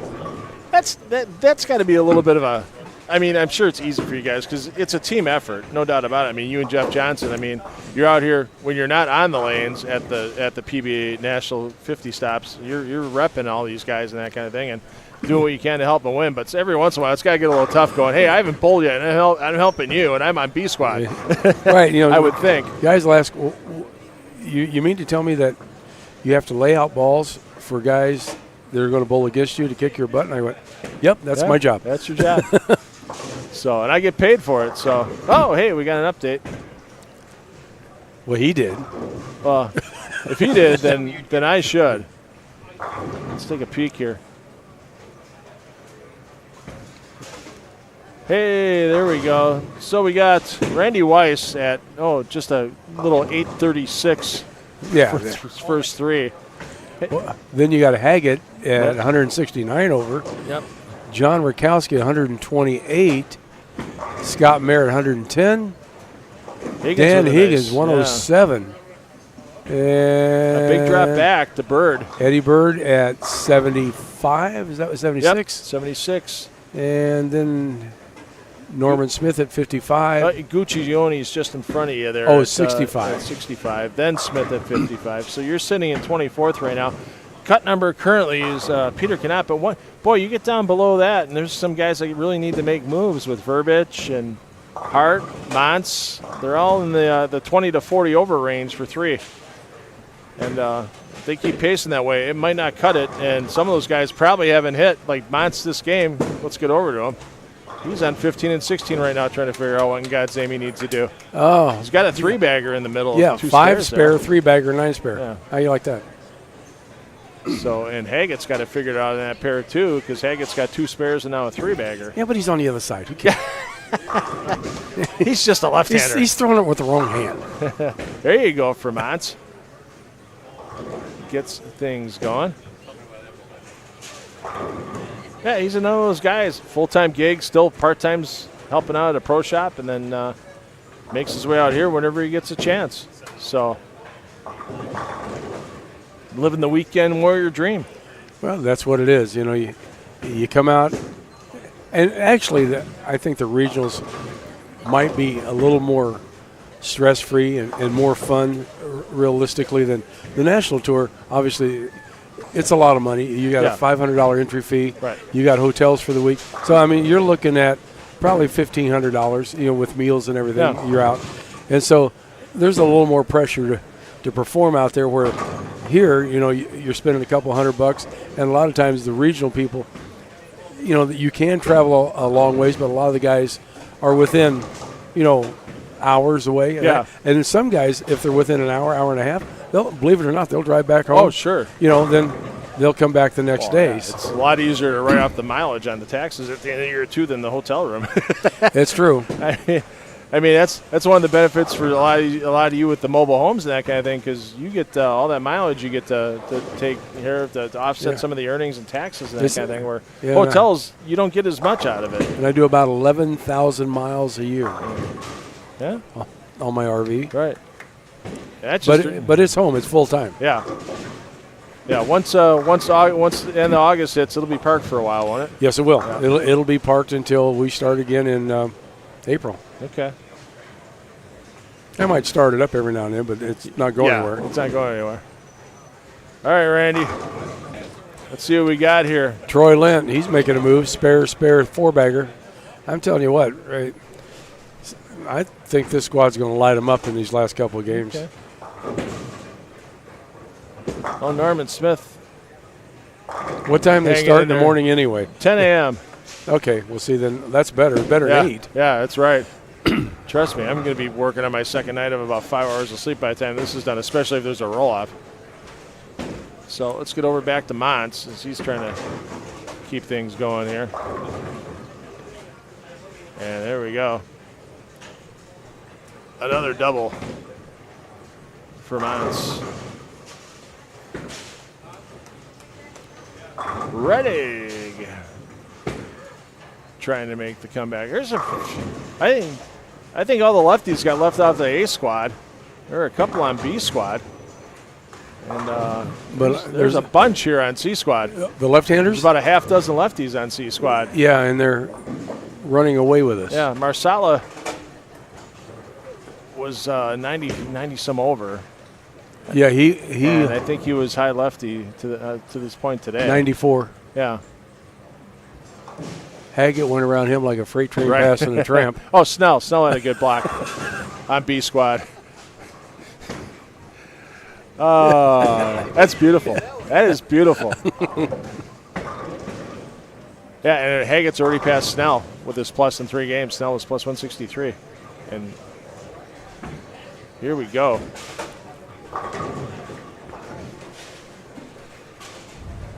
Let's check back in on Weiss as he's all the way down on the low end of the center. Stepping up on. He's actually got 2 spares. Yeah, back to back. So, of course, now he'll just keep striking and shoot 268 and just keep spreading out the leaderboard. Okay, it must be, excuse me, 7 and 8, because look at Frank. 7, open, strike, split, strike, open. Yeah. So, yeah, like I said, Rudy Revs deserves some type of, maybe a memorial. If he shot plaque. 270 I don't on know. that pair, Right.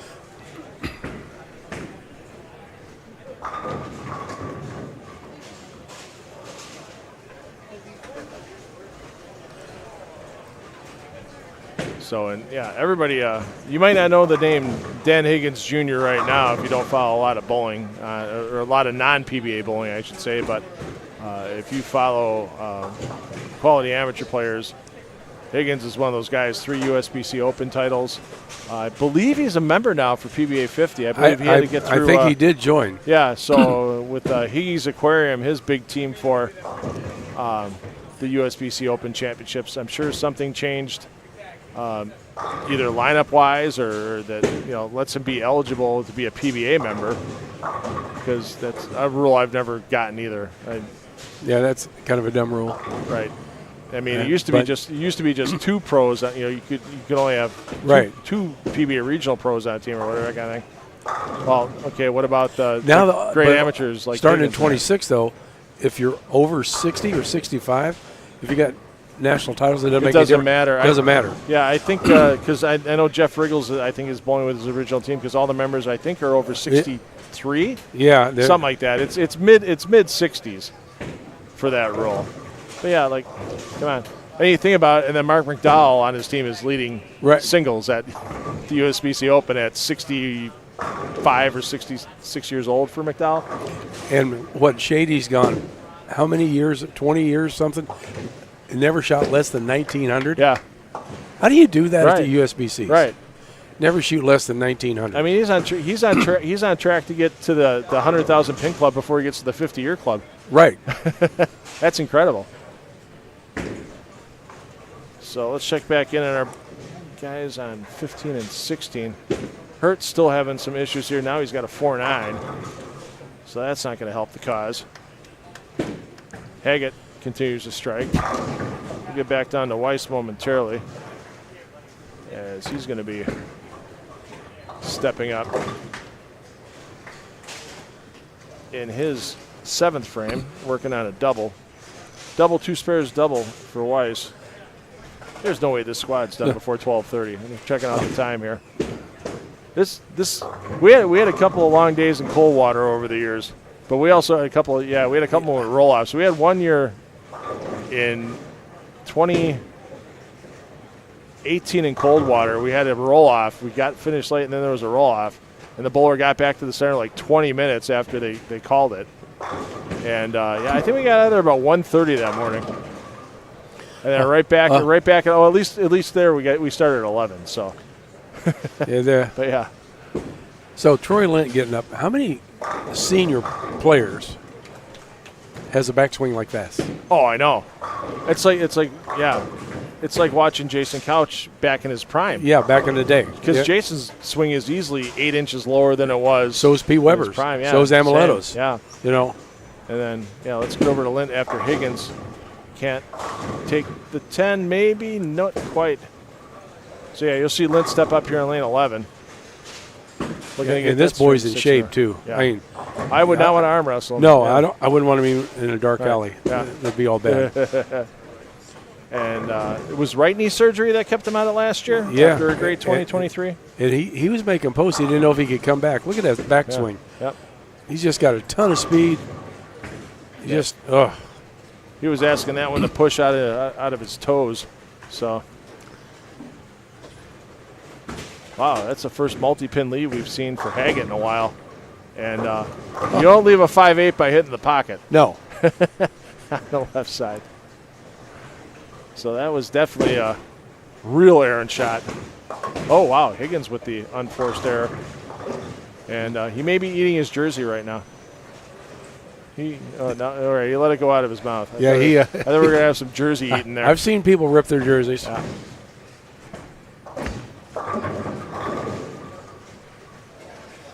All right, promise we'll get down to Weiss here. I know we missed his last shot, checking out Troy Lind. But It's probably a strike. it probably was. I'm not looking. Here we go. Let's get on the scoreboard. Hey, how about that? Tom, Yeah. Tom's Double. right again. Yeah, doubles. Nice pair, 3-bagger. Yeah. Let's just average 265 for the tournament, or 270. Parker did that. No, that'd be 280. Yeah. Almost. Yeah. Yeah. Parker averaged 270 whatever a few years back in a regional up in Washington State. I remember that. He set the 8-game scoring record for PBA and USBC. If you count What was he? 500 over? something like that, it was just something obscene. It was like a 279 average. It was just an obscene day that he had in qualifying. So I'll have to look for that record. Unfortunately, our PBA records aren't exactly easy. I had to an look up obscene anymore. day one day in Brentwood, California. 486 over for 8 games. But nothing like that. No. Oh, geez, that's 486. Holy hell. 260. Yeah, almost 261 a game. My goodness. It's one of those ones where you save the bowling ball amount after you're done. After you retire. I got a good story about that. Okay. That was remember the Inferno that came out? Yeah. I come back for finals. It was in a 2-ball tote in the locker room. Okay. It was gone. Oh my God. True story. Somebody stole it. So was it another one available to drill up and? No. Oh, jeez. No. So you go from having that awesome block and then you get kicked in the teeth. Yes. Oh. Oh, and Mons now misses the 10-pin. Apparently nobody likes. Well, that wall on lane 16 shouldn't matter.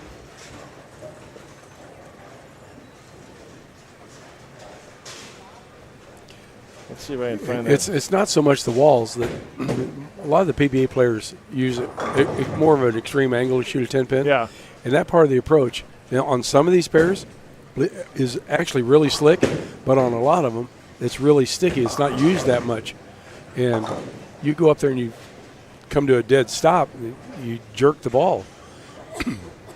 Parker Bowen averaged 278.6 for 8 games in a regional in the PBA Northwest region. His games are 267, 278, 300, 300, 289, 258, 279, and 258.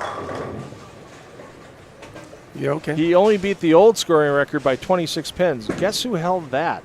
Who? Tish Johnson Really? at a PWBA event in 1990. Tish shot that. What's the similarities of that? They're left-handed. And I would. Oh man, you tell you what. You want to talk about getting in a dogfight with somebody on the left side of the lane? Tish Johnson, she's scared of no one. Yeah. I mean, she's the only female that won a Megabox tournament back in the day with the Right. Super Oinky. So yeah, and even Tish to this day, she's probably. I know with X-Ray and flow bowling, she was always at the U.S. Senior Open in Right. Las Vegas. So Yep. has she been bowling in Colorado since it's closer to home? Yes. Yeah, she's not afraid. She's not afraid of that challenge. So her and Liz Johnson both don't mind. Yeah, neither one of them are beating scared. on you. Yeah, don't mind beating up on you guys if No, they have to. not at all. So, and for Liz it's still a great memory. You know, first major championship on the PBA50 tour, and she ends up bowling in Bill's basement in Virginia. Bill Fabian, Oh, hey, let's take a peek. spare 7-bagger. What He's do we- coming out of nowhere. What do we got for Fabian here? Oh, he's behind me, I think, but now he's going to be ahead of me.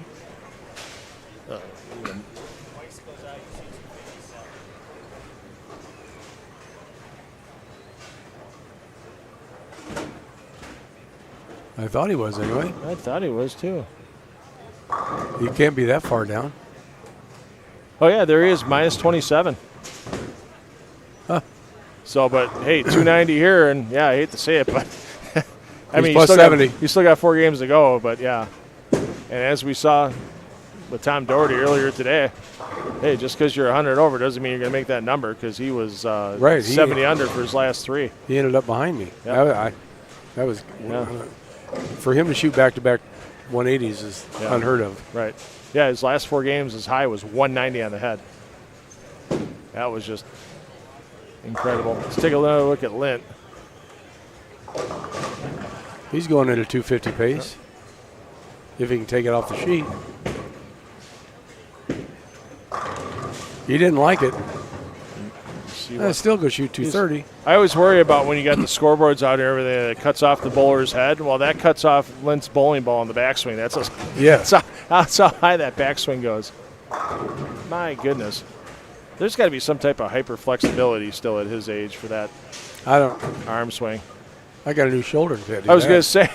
There's no dinging way. You can even ask your doctor for, hey, can I get that special install for how's he do that? 360-degree rotation? Yeah, Fabian looks like he's locked in. I was listening to a podcast on the way here, and I have to ask, do any of your replacements have chips with Bluetooth in them so your doctor can check what's going on with wear and tear and that type of thing? No. Okay. That's the new thing now. Never heard of that. Yeah, I was listening to a podcast yesterday, and they're starting to put in joint replacements so the doctors can check on wear and tear and usage and all the other stuff. It's a little computer chip that's like an RFID that they can check with a Bluetooth to make sure everything's okay with the joint. I wouldn't want that, because it's hard to tell what mine would say. Because it might say a few things. As long as it doesn't have like a GPS tracking device in it, yeah. There you go. It probably does. Yeah. But yeah, I just the wonders of medical technology nowadays. Godson of mine works in biomedical engineering in Wisconsin. He says the way things are going now, he goes, there's a baby born this year in 2025 that'll live till 2175. That'll be 150 years old before they pass away with the advances in medical science and the way they keep going. Really?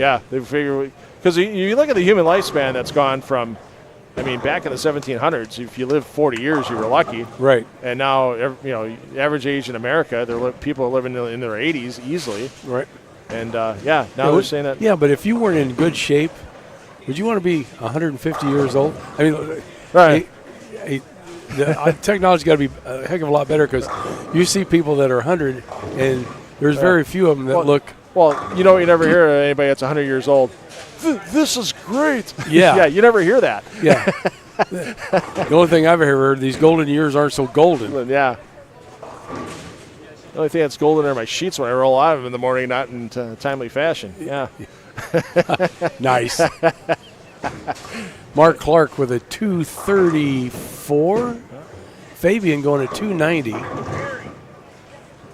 Montz is going to finish in the 230s. Higgins can struggling a bit. Yeah, he can go 05 if he strikes out. So we've got player movement between Game 4 and Game 5, just simply a pair of the right. So, hey, all the guys we see on 15 and 16, they get the joy of 1 and 2 right after that. Fabian. There we go. His ball going through the pins like a scalpel. Yeah, look at that guy. I'm sure he hasn't heard that before in his bowling career. Yeah. Did somebody take an EKG on that 10-pin? Because it's probably dead. He's got his paddles with him. Right. You want to keep hanging around? I love having you in the booth, my man. You've got a free pass to leave when you want, and you got a free pass to stay when you want. I've got no qualms either way, and I know you've got you could have a long day ahead of you tomorrow as well. I'm hoping you have a long day ahead of you tomorrow. Well, it'd be kind of nice, but on the regional tour, there's going to be, I think, 5 super senior checks. Yeah. I'm guaranteed one of those no matter what. Okay. So it's a profitable day for you today for sure. Just a matter of how much Bill more profitable Fabian, 290. That puts him snapped right around me. Right. Gets him up in the plus 70 range. So, yeah, we're going to take a little audio intermission here again because we've got items to change, moving. people to see. Everybody's moving a pair of the right. We'll see you for Game 5 momentarily.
All right, as we start Game 5, once again, we want to thank all of our sponsors.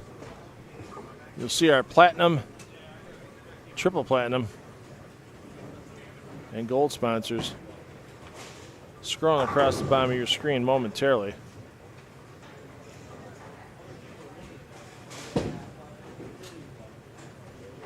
And we also want to thank our Silver and Bronze sponsors. Silver sponsors A&S Asphalt, ASD Remodeling, Beer Co., Classic Products, Decor Internet Service, Doc's Ribcage, Easy Street, JB Construction, Jets Pizza, KR Strikeforce, Orrs Sunoco, Rose Realty, Turbo Grips, Wall Marketing, and WTG Seamless Gutters. And our bronze sponsors with Ace Mitchell, Bell Tire, Belleville Brothers Meat Market, Bob Stout Nationwide Insurance, Brandywine Golf Course, Deck Hanneman Funeral Home, Frisch's Big Boy, Great Lakes Garage Door, Habitat Security, Marsh and Rothenbuehler Attorneys, Staple Office Supply, Sunday Station, and Walmart. Thanks to those bronze sponsors as well. And they are why this event has such a great prize fund. Let's give Fabian the Verapapa 300. You got to count them all, any 12 in a row. It's a Verapapa for Fabian. As we're at the halfway point, just past it. Here in Bowling Green, thanks everybody for joining us here at Alomar Lanes.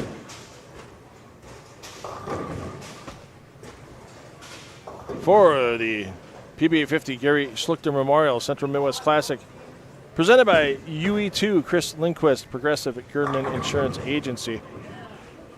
And I'll tell you what, it might be 10:07 on your clock.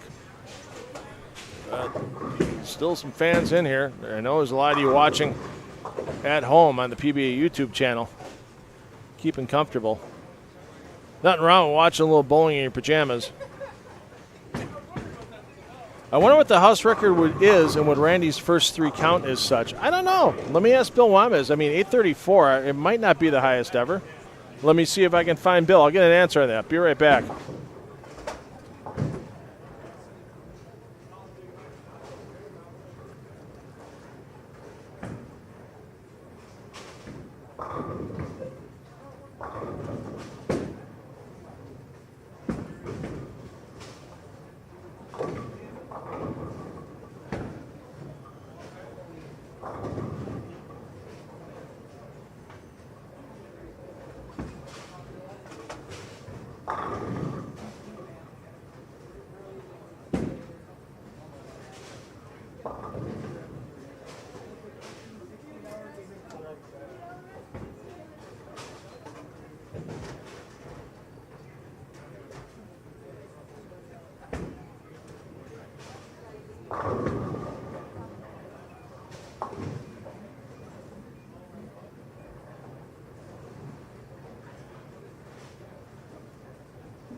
All right, just check with Bill Wames and the crew here at Almar Lanes.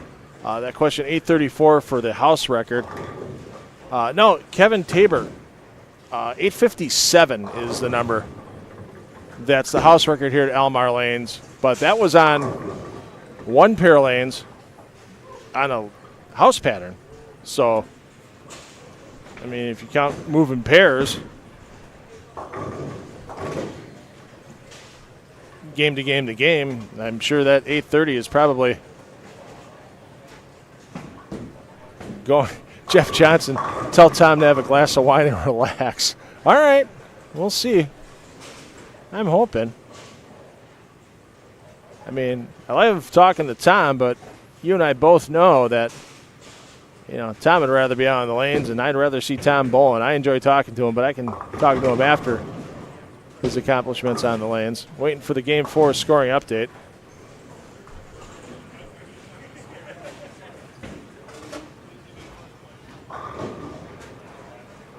Hey, Linda. Hope all is well. I'll see you in Minster. I'll see you in Coldwater. I will not be there in Delphus if Ryan's bowling that event. All right, Tom. Jeff Johnson's hollering in the chat that you and Verbal are fine. He says you should have a glass of wine and relax. He's on drugs. That boy is so fried that, you know, he's worked his butt off out on the tour. Yeah. He's got guys texting him from 6 in the morning to midnight, and I don't know how he gets any rest. And he ought to be home sleeping for like 3 days solid. Nope, can't stay off the live stream while he's resting at home in the greater Freeport, Illinois area. Yeah, there you go. I mean, we're not going to pinpoint his location. If anybody wants to find him, he might be at Four Seasons. He could be there jumping Joe's. I don't know. Yeah, he might be in the office. You know, and he never sleeps. He gets up at like 4:30 in the morning, and he's down at the bowl on the lanes with the lane machine by 6. Right. He's insane. I got there to set up for the King Classic. I live streamed the King Classic last year. That Eric Pollock won over Sean Rash made the step ladder too, but that was a great one-day event. And I got there the day to set up, the day before at like 9 a.m. And yeah, lanes were already done. He's getting ready, stuffed in the pro shop. Like, what time did you get? Yeah, I got here at 5:30. Oh, wow. I don't know. Damn overachiever. But yeah, you talk about a guy that will make sure the team gets what it needs to win. That's definitely Jeff Johnson. He busts his butt. He like Barnes or anybody else out there, other greats that are bowling in the senior tour, Brad Angelo, Tom Hess, Parker Bone, Amuletto. Jeff Johnson is probably one of the only guys to make every show. Because he is. Yeah, out there. You see the back of his head on the You see him camera. out there every show. Yeah. So glad to have Tom in the booth today, man. I hope I'm hoping, man. As a fan, I mean, you gotta hope you make the show as a fan. I love talking to you, but I want to see you bowl in the morning. I can talk to you after it's done. That's fine. Catch up on stuff and whatever. My bowling isn't what it used to be, but you still try to compete, even though you get older. I got a love for the game, and you never want to stop. And you're like, your mind thinks you can do what you did 30 years ago, and your body's going, yeah, maybe not so much. Let's check in on Weiss. Weiss should be on 5 and 6 here in Game 5. So let's take a peek. Yeah, he'll be following Tolbolt shortly, and Weiss with a couple of spares on the board here to start Game 5. Let's see if we got a Game 4 update here. You thinking it's going to be that fast? I don't know. Maybe this time it will be. And Survey says, how about that? Boom. Randy Weiss, your leader, plus 270. Wow. He's slowing down. He's only averaging 268. Yeah. Ho hum. He's breaking my heart. Haggett, second on the squad at plus 180. Lukowski, plus 155. Higgins, plus 110. Merritt, plus 94. Oh, it's starting to spread out a little bit here.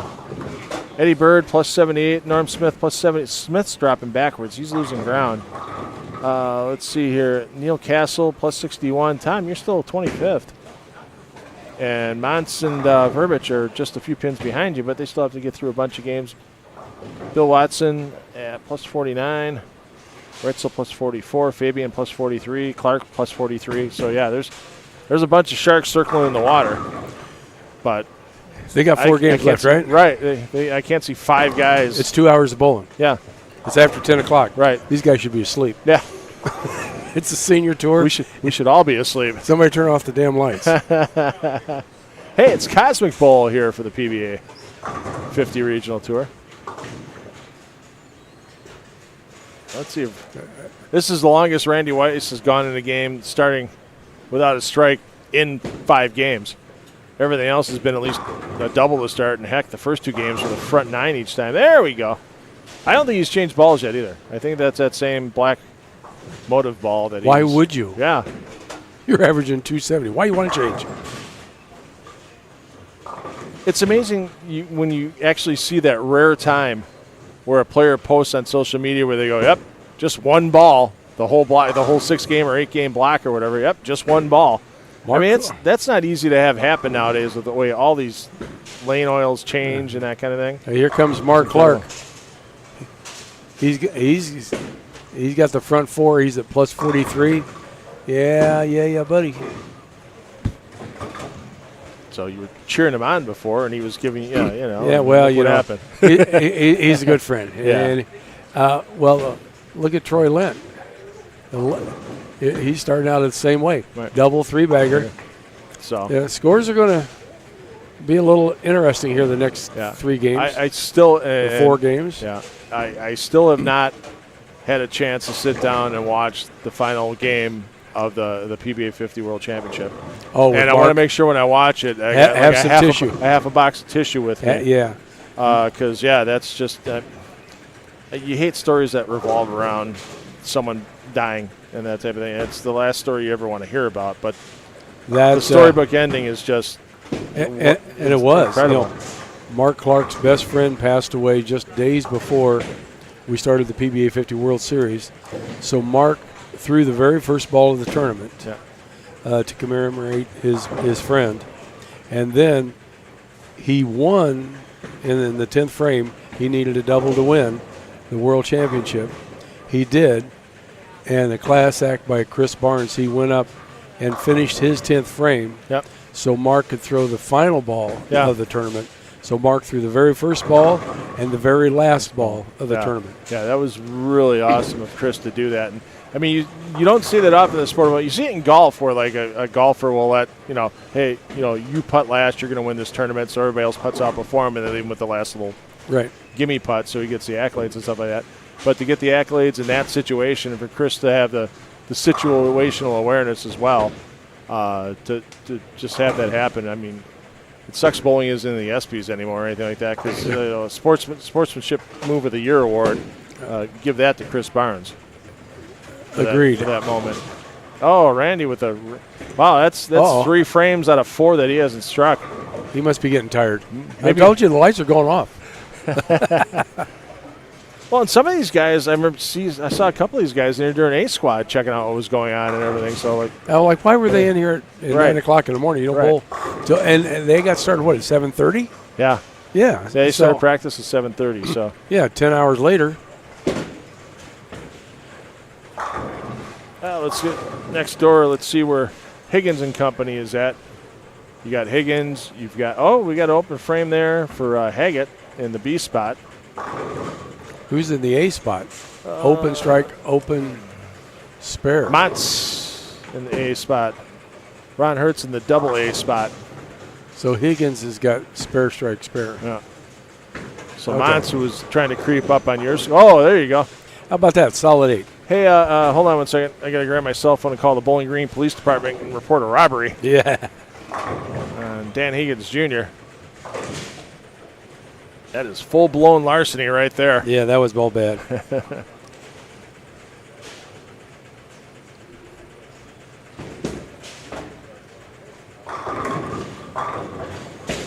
Mark Clark, front 5. Yeah, we'll peek an eye up on Clark on 9 and 10 when he gets back up in the 6th frame. Yeah, he's trying to run me over. I see how he is. Friendship only goes so far. Yeah, that's it, I guess. So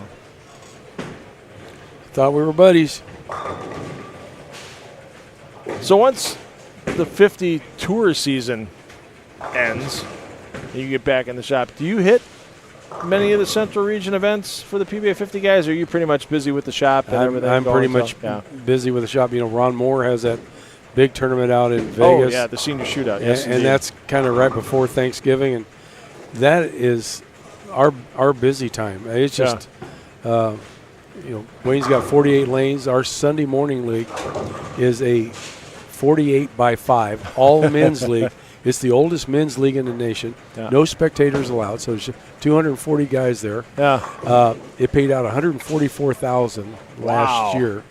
I can imagine the side action's just seriously insane. Your half of the 50-50 pot is a minimum of $1,300 every week. The other $1,300 goes into the prize fund. I do a ball raffle. I use a pro shop raffle, actually. You can get anything in a pro shop, ball, bag, shoes. Yeah. Buy $1 a ticket. I do enough in tickets to give away anywhere from 4 to 6 balls or whatever Holy they want cow. every week. Wow. Yeah. That's phenomenal. I like to hear those kind of stories about bowling. Yeah. Bowling is not dead in Columbus, Ohio, folks. Well, it was when we were at in 24 when we were at the Thunder Bowl for the World Series of Bowling, and one of the nights we were done. It was a Wednesday night, and we were done with the PBA bowling that day, and the leagues were coming in that night. It was a 54-team, 5-player senior mixed league at night. All senior. You had to be 55 and older to be in that league. They filled 54 teams. Wow. With that league. Well, I know that there's bigger leagues that might have women in them, but have a 48 all men's. Yeah, and the nice thing, there's no spectators. Yeah. So, people get their tables, and it's a handicap league. Don't get me wrong. It's not like a scratch league. Yeah. But it's it's an unbelievable league. I can't say enough about it, but it's all about bowling. But it's kind of funny. We start at 9:45. We normally finish at 1:30, so the bowling center is packed. Yeah. And at 1:40, it's empty. I mean, they're in and they're out. Everybody's had their fun and they go home. Well, while we were talking, I missed the Mark Clark 2-4-10 here. Let's see if he doesn't miss it and picks up the spare. How about it, Shooter? How about it, Shooter? Come on. Are you kidding me? How do you cut it too thin? Are you kidding me? That's all you got? Come on. You should get like an extra half a pin for shooting it too good. Yeah. What'd you get that frame? 9.5. I got it from the Russian judge. I got a 9.5. You're Fabian doing it again. Yeah. 6 leans on the 10 and the head ping. There's a lot of messengers in this place, Tom, that are going like a foot in front of the head pin with the entry angle. Some of these guys are like, it's easy for us to see on like lane 16 when the messenger comes back across. I've seen several today where you just watch it and it's sitting like near the front of the kickback, where it's a good foot 18 inches in front of the head pin. It's just insane to see a messenger missed by that much. And it was kind of that way for Fabian because that head pin never touched the 6 pin. It was laying in the flat cutter. Otherwise, I think it would have knocked it over, pushed it back into it.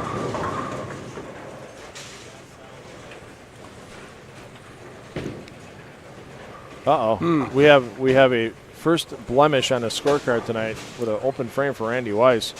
Yeah, it happened in the 5th frame. It's got to be a score correction. And it's a single pin miss on top of it. So there's a ball return that's getting louder as the night goes on. Yeah, you hear that? Yeah. It sounds like a shaker bed in the back. Oh, in the back. Yeah, okay. They got Brunswick machines. Sounds like a shaker bed.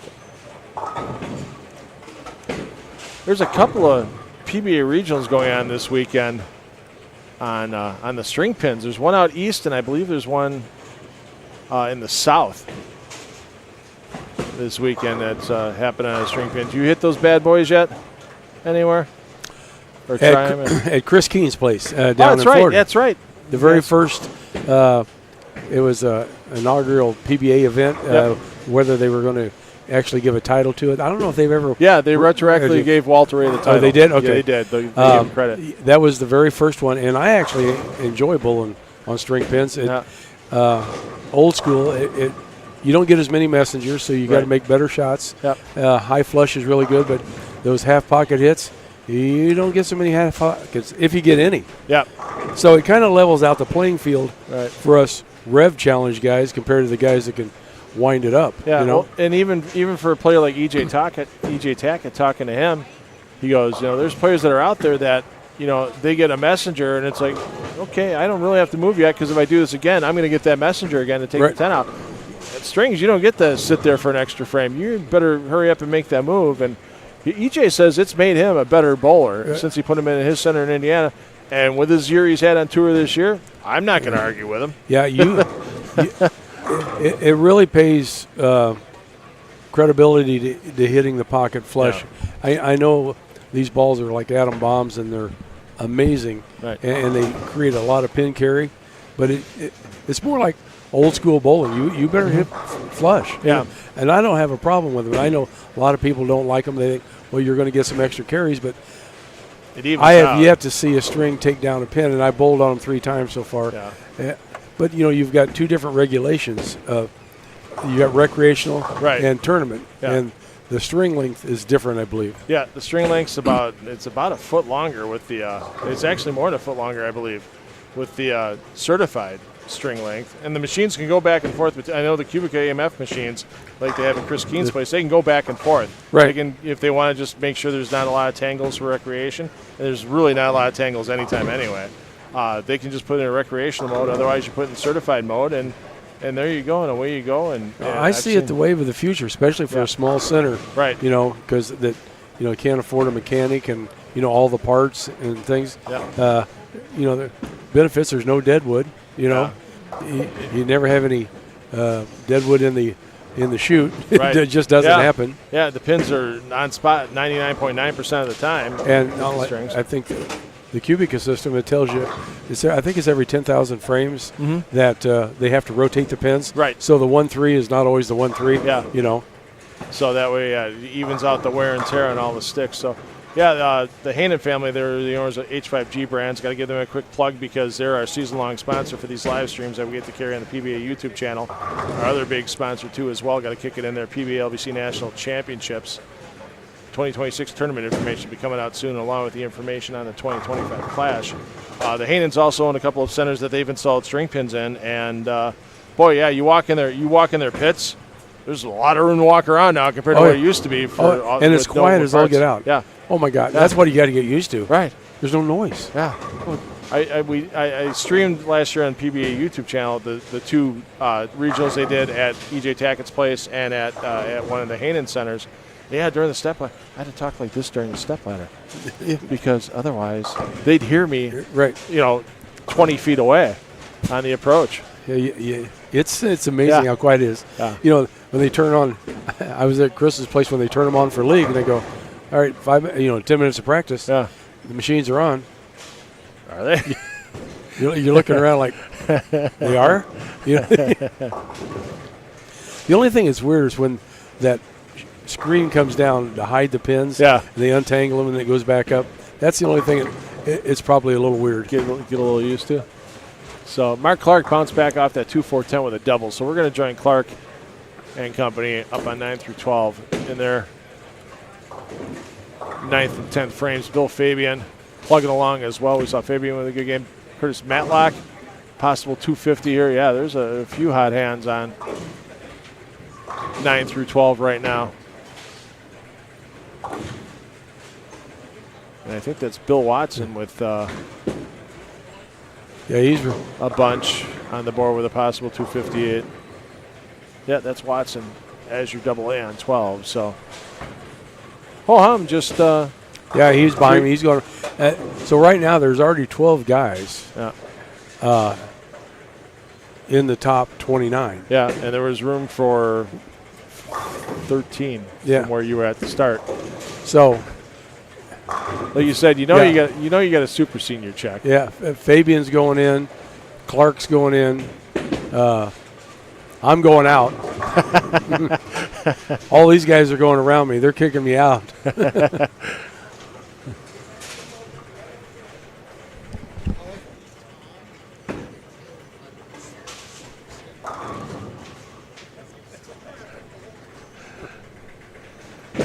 Bill give you a little advice on how to spend that super senior check? Yeah, he said we'll split.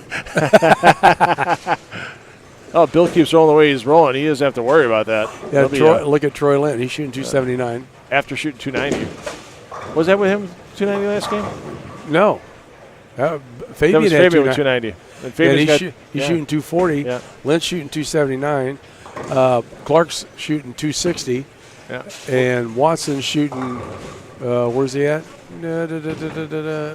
Possible 259. Yeah. Yeah. So, and who's down there on lane 3 and 4, top right? Looks like spare or open spare. That's on Watson's pair. That is Tobolt. Tobolt's been up and down all night, though. I'm going to get over to Clark first. He's coming to the left side of your screen. Sorry I cut away from Lint. We'll give you the radio call. As Lint carried the second shot, or the first shot. Oh, that was through the nose. So Lint 10 back. Yeah, Lint's going 279. Yep. Oh, boy. Oh. Yeah, at least I know I can go to bed and then I won't have to come back in for a roll-off. You can sleep in. Yeah. Yep. It's all good. Linda can make you breakfast in bed in the morning. Yeah, that's not happening. Exactly. You'll be making Linda breakfast in bed in the morning. I will tell you that would never happen. Oh, man. Let's check in on Rando, too, as after that open frame. Hey, here's a surprise. Sometimes you just got to bowl pissed. You know how they say bowl fearless for the PWBA? Yeah. Sometimes in bowling you just have to bowl pissed. Yeah. Well, that's true. And I think Weiss is doing that. And you should be able to sneak in on him after Lint's toss in the 11th.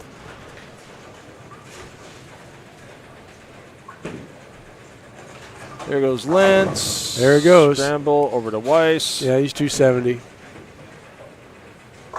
Yep. Oh, wrap 10.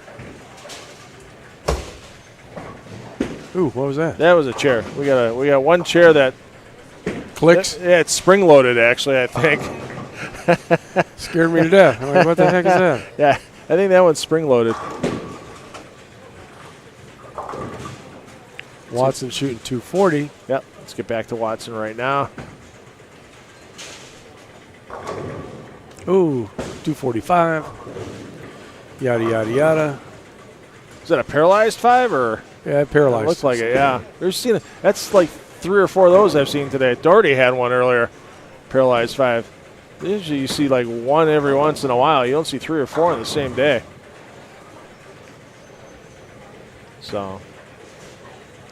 Well, they're bopping all over the place. Yeah. What's Haggett doing? Oh, let's take a look. Haggett's done a 1 and 2. And I'll take a peek down here. It looks like he's starting at a 3-7 right now in the 9th frame. With the Fabian carries, which he does. Oh, geez. Look at Haggett. 129 on an open in the 8th, and he's looking at another open in the 9th. Yeah, look at these.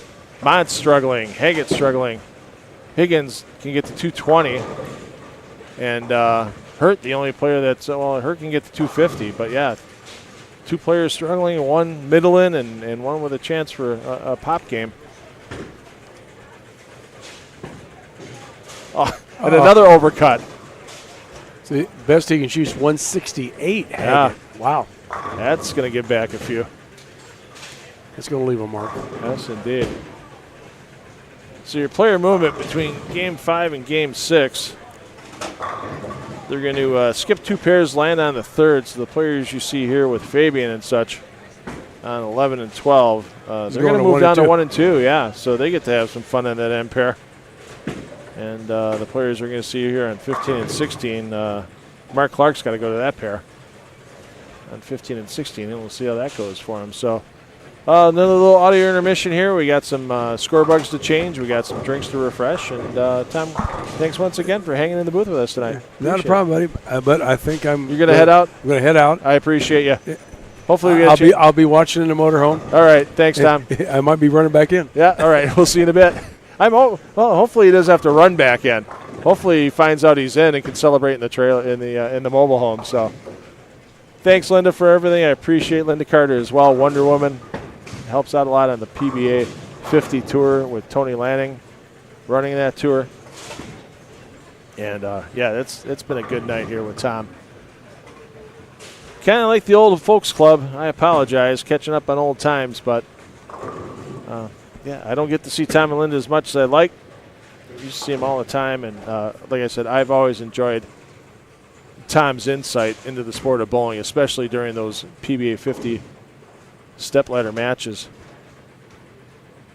So,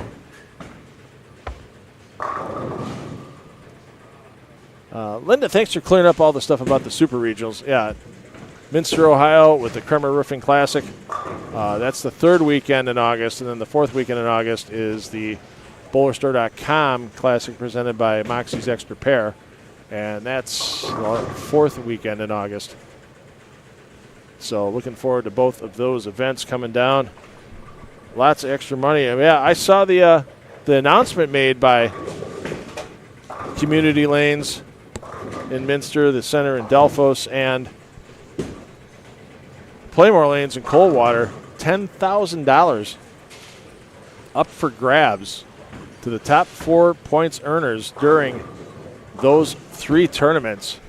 Boy, if those events all don't sell out at 96 bowlers apiece, I'd find that hard to believe with that extra 10 grand on the line. Plus, at least $4,000 on the line, I believe, at the Kremer Roofing Classic in Coldwater. And all the great sponsors they have there, you're looking at $10,000 on top, as usual, in Coldwater. Player movement, once again, skipping 2 pairs. Actually, yeah, skipping 2 pairs, landing in the 3rd. The bowlers are on 11 and 12, going to 1 and 2. And you'll see Mark Clark and crew up on lanes 15 and 16 coming up in Game 6.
Once again, thanks to Tom Carter for hanging with us in the booth tonight, man.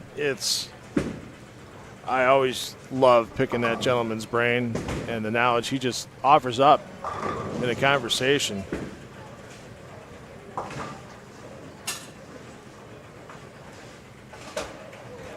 I know I'll get to hear his voice one more time this season on the PBA50 Tournament of Champions. On that stepladder final.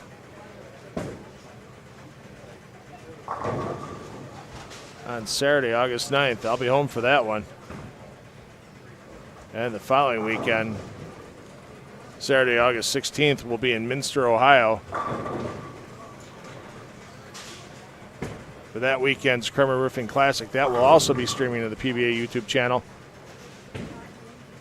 And the following weekend, 23rd and 24th of August, we'll be back on PBA YouTube with the PBA BowlerStore.com Classic presented by Moxie's Extra Frame from Playmore Lanes in Coldwater. And once again, it's going to be a stop just like this with the regional stop. As Tom talked about, it's a lot of the weekend warriors, but you're going to have a lot of the PBA Tour stars there at those events, not just in Minster and Coldwater, but in the Oreo Sandwich Cream that is going to be Delphus this year, as there's a new added stop to make it a week for those players in Delphus, Ohio.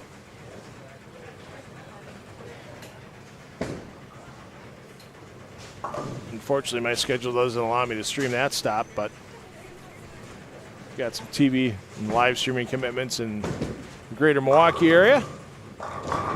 Some of you might have seen some of the productions I've done with the Brew City Bowling Show. It's a fun little show. It's a game show that has bowling involved. They only bowl 4 frames at a time during the during our 5-player team format. We had a doubles format we ran in the spring that they bowled that 4-frame format to qualify and then bowled a Baker doubles match. That was at King of the Hill.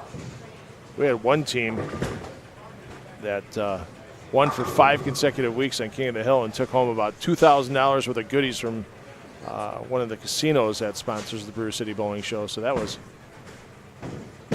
fun to be a part of. We'll get you the 5-game scoring update as soon as it comes across the wire, and we'll follow some of the players near the top once again here in Game 6.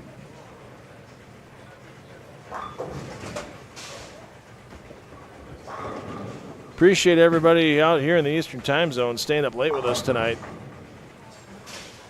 for this C-Squad qualifying. By the time we get to the final game, we're going to be into Sunday morning. And speaking of Sunday morning, that's when our top 29 will be coming back to Almar Lanes for that cashier's round of this PBA50 Gary Schluchter Memorial Central Midwest Classic, presented by UE2 Chris Lindquist Progressive Gerdeman Insurance Agency. And once again, the live streaming of this event and those other events I just talked about in Minster and Coldwater. We'll have some other ones hopefully coming up as well to round out 2025 here with 10 on the Deck Productions. Thanks to the PBA for letting 10 on the Deck stream on their YouTube channel. And we couldn't do it without the support of our season-long sponsors, H5G Brands. They are the official merchandiser of the PBA. If you want some PBA swag, they got the water bottle, cool water bottles you see the players have on TV. They have those available for you at H5G. Towels, sweatshirts. The sweatshirts are awesome. They are definitely nice and comfortable. T-shirts, all kinds of PBA merchandise. And get a head start on your league jerseys for your teams in the fall. Doesn't matter if it's bowling, cornhole, golf, darts, whatever. H5G brands can take your concept and turn it bold, turn it creative, and turn it original. Be bold, be creative, be original. H5Gbrands.com. And our other season-long sponsor, the PBA LBC National Championships 2025 may have completed in Bolero Mount Prospect a couple of weeks back, but there's still the 2025 PBA LBC National Championships Clash to be held for that extra bonus money for our 8 division winners. Date, time, and broadcast outlet will be announced shortly.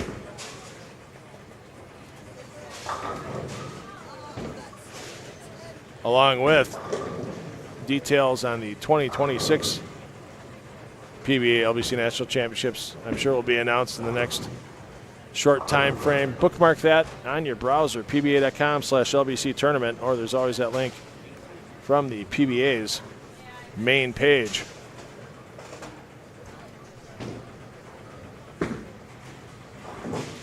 Let's take a peek in on how Michael Haggett's responding after shooting a game in the buck 50s, 1 and 2. He's taking a little vengeance out here on lanes 7 and 8. He's open with a double. He's your bowler B on the scorecard.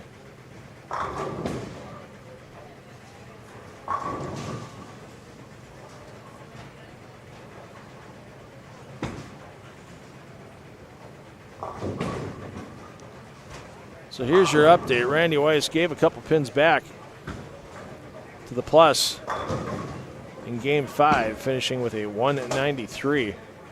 So he's behind Chris Barnes on the plus-minus column by just 5 pins. Chris at plus 270 off of A squad. Weiss plus 265. Your next bowler in line on C squad, John Raskoski, plus 166. Michael Haggett plus 138. Eddie Bird plus 135. Dan Higgins hanging tough, plus 121 after a 211 game on 1 and 2. That could have been a bit more. A couple untimely splits for Higgins. He's got this game going though with the front 3 looking for front 4. Troy Lint, we saw a big finish for Lint in game 5 with a 279 game. Lint's made up his 109 to the plus all in the last 2 games pretty much, 235, 279.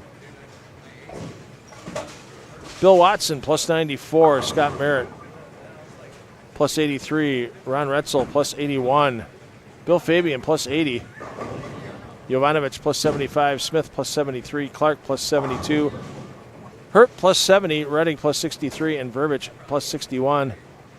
Round out your top bunch here on C squad, and if qualifying would have ended after 5 games using that PBA plus-minus system, Mark Clark would have been your cut number at plus 72. Tom Carter, you're leading the super senior checks, so you're pretty safe there. As there's a couple players behind you on this squad, but Curtis Matlock in the super senior division at plus 49.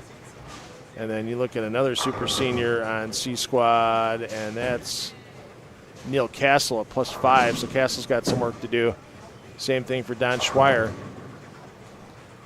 So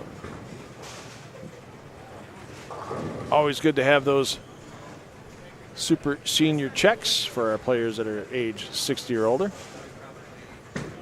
And I know at some of the stops in the PBA 60 events this year, especially the PBA 60 World Series of Bowling, there were super duper senior checks for those players 70 and older, the top 2 cashers in each event that were 70 or older outside the original cash line received a check.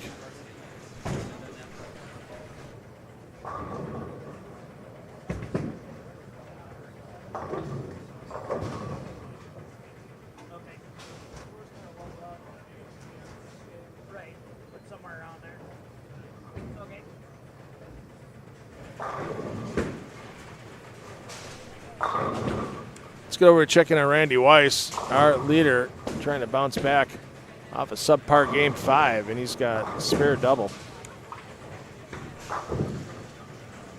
to open up game 6. Oh, Haggett needs help. Almost got the full squash. Instead leaves the 7-pin.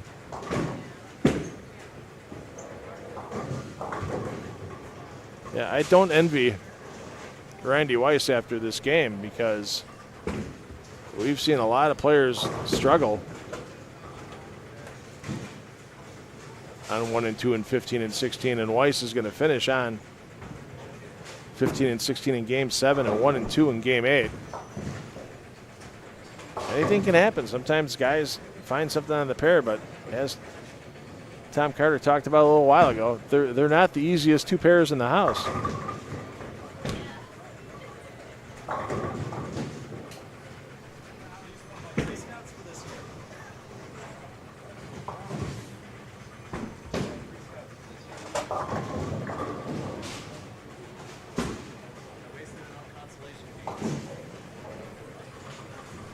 Checking on Eddie Bird on 9 and 10. Bird's having a good night.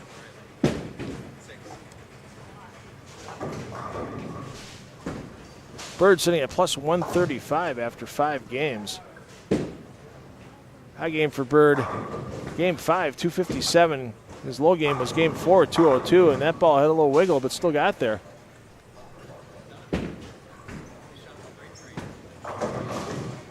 Back to Higgins, and wow, that was huge mental error there. Saw him whiff a 10-pin. A couple of games ago on 15 and 16 by a bunch, and now that one not even close to the 3-pin on that 3-6-10 combination.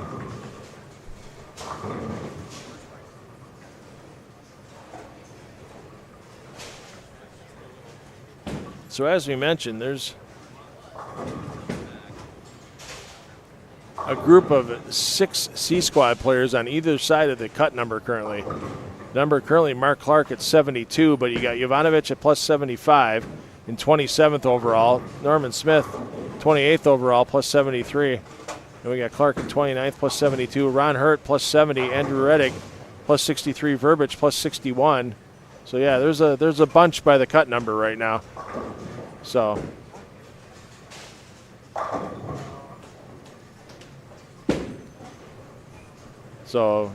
I thought earlier today the cut number was going to be about 60, but the way C-Squad's running them over right now, let's add probably 30 to 40 to that, somewhere between the plus 90 to the plus 100 range.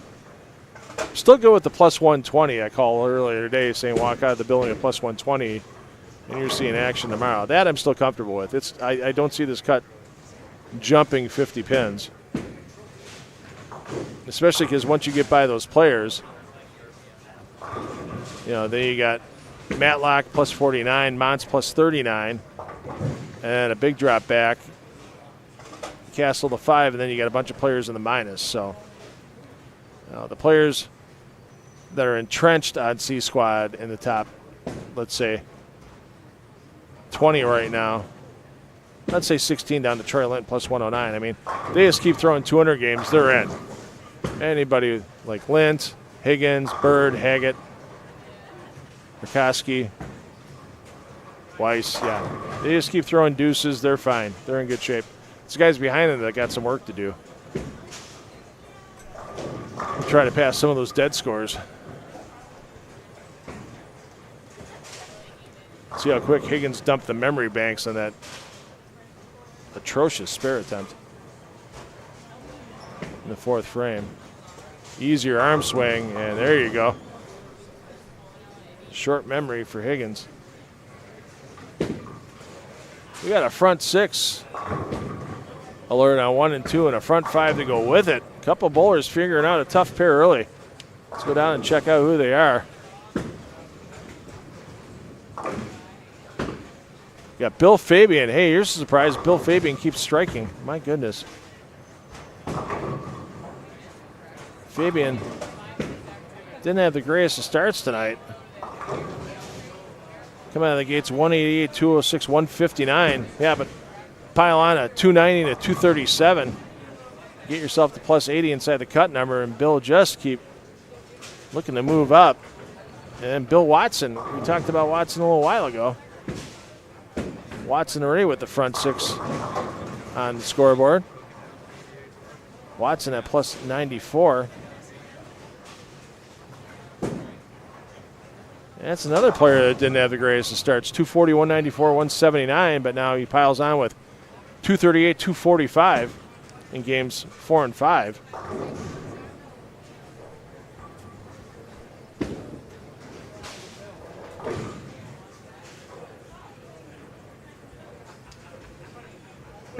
And Watson looking to move into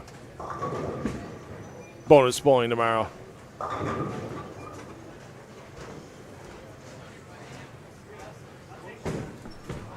You know, it's entirely possible.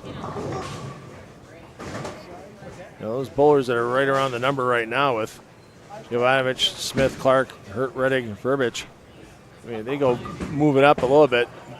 Troy Stuss could find himself on the sidelines. He's at plus 76 off of B squad. Molnar was plus 90 off of A squad. That one's kind of in trouble.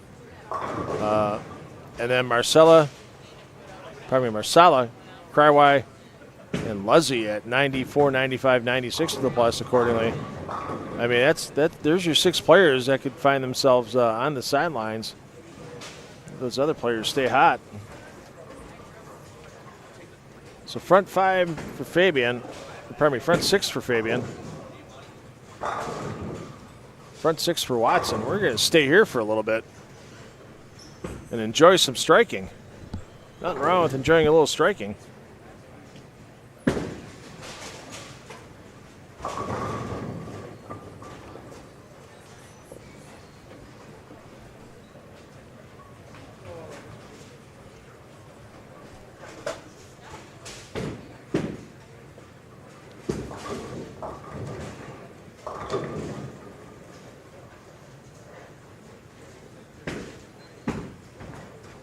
Look at how deep Watson is on lane 1 to counteract the extra hook that lane provides automatically.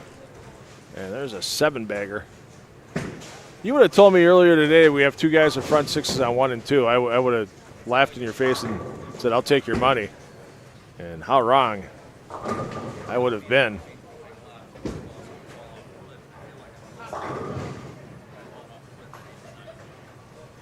Oh, I love the diehards, man. You people are still with us. 11 o'clock, it just turned here in Bowling Green. I don't even care if you're on the West Coast and it's 8 o'clock on a Saturday night, man. I love you diehards. I tune in the PBA YouTube and watch some regional action. Here's the round of applause for you. There's your round of applause. Thanks for hanging with us tonight. Wow, how about that? Lint with the pirouetting messenger. Finally fell over, bounced, and away it went. So Fabian front 7, Watson front 7. Thought maybe we'd get a roll 2-pin there for Matlock, but that didn't happen.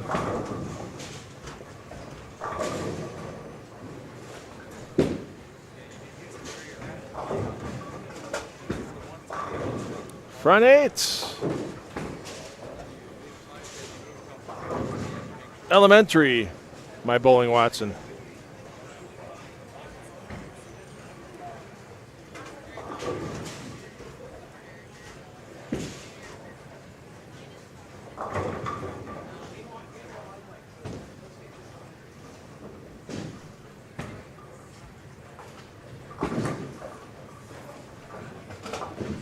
While we're waiting for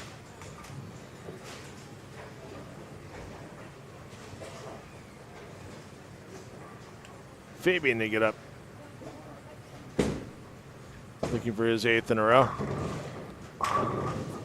Yeah, that's the end of our sponsor list. We went at the beginning of our sponsor list for our fine platinum and gold sponsors.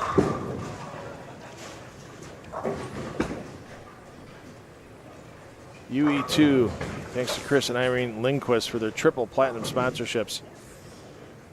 Al Marlene, CJ Sports Bar. I know they're enjoying us inside of CJ Sports Bar right now. We've got simulcasting going on one of the TVs in there. Carl Jones, H&R Block. Dick Lambert from H&R Block. John Gallagher, Progressive Gerdeman Insurance. The Wamas family, a couple of those family members enjoying time inside of CJ's Sports Bar right now. And our gold sponsors, Niner Global, Rotogrip and Storm, Bowling Music, the Bowling Green USBC, Brunswick, Dixie Driving Range, Fraternal Order of Eagles, 2180, Kermit's Family Restaurant, Kids Bowl Free. That is such a phenomenal program. Know so many families that get to take advantage of that all over the country. Miracle Lanes, Motive, Neotac, the NWO, Playmore Lanes and Coldwater. We'll see you guys in a few weeks. Riverby Gold Golf Course, Stearns and Hammer Attorneys, Tin Man Heating and Cooling, WT Games, and Kristen Watson, CPA. Those great platinum and gold sponsors that help you see what you're seeing right now and are helping these bowlers getting a little encouragement for the size of that paycheck that they're going to try to take home, including that $5,000 first place prize.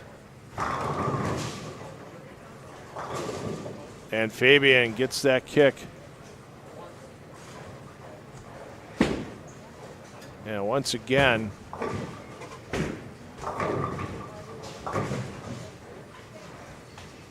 to go along with that sizable check, there you see that wonderful trophy the Wamas family had made, that eagle grasping that U.S. flag. And the champion, check spend, the champion gets to keep that trophy forever. And that is one trophy to be extremely proud of, because you're going through a very tough regional field, probably one of the toughest PBA50 regional fields of the year, to go with that amazing prize check and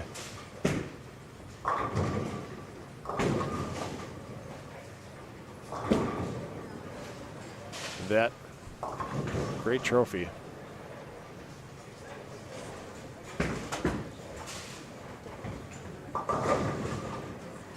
Watson, front nine. How about that? Toughest pair in the house. Come on. These guys are making it look like a house pattern. It's not. We're 6 games in on this 40-foot PBA Monticelli pattern. But these players have used their eyes, seen what's happened before them, and are throwing quality shots with 2 very different lines. Fabian, front nine as well. Hey, we've waited all night for 300s. Let's get 2 of them. Why not on 1 and 2? Yeah, that's the last pair I would have expected.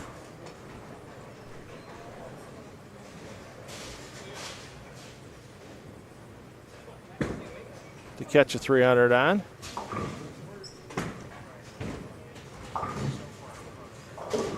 And I thought I could get an extra camera shot of Bill Watson getting ready for the 10th frame. I tried to sneak it in, but we get a little too much of Michael Haggett in the picture, since we're down on lane 1 and 2 with Bill Watson. Watson stepping up, looking for the terrific 10th in a row.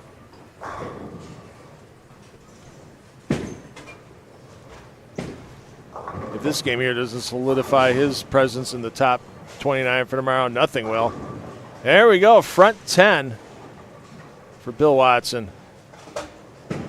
Will we finally see a perfect game? We've had so many close calls. Hey, we had a couple out of Randy Weiss with front nines the first 2 games. Watson currently plus 94. Looking to put a 1 in front of that. And as we mentioned earlier, every pin so important during every round, because no match play in this tournament. It's strictly an elimination of the lowest pinfalls round after round. So the extra 20 or 30 pins you might gain on a break here during qualifying, that could be the bonus that gets you through a round of eliminations tomorrow. And that's why there can't be any let up on the gas by these players. Every pin so important. For the exciting 11th in a row, will Watson get it? Wow! Are you kidding me? We saw the light 410 before with Tom Doherty.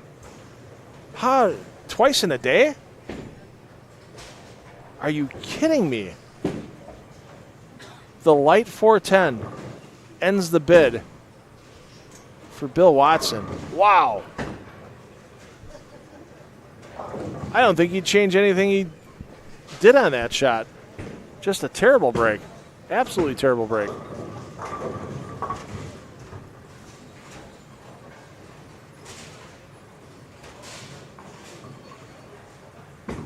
Well, gets one here, still gets 287.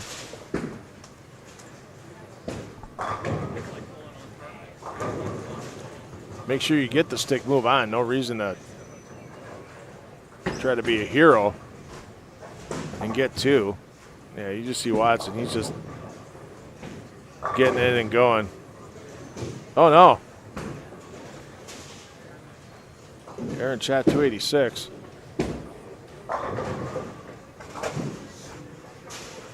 You just don't want to be looking for that stick at some point tomorrow during the round of 16 or round of 8.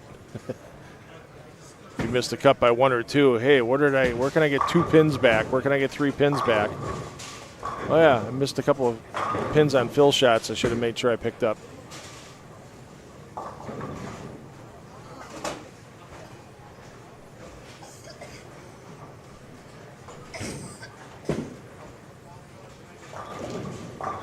Ron Hurt having a solid game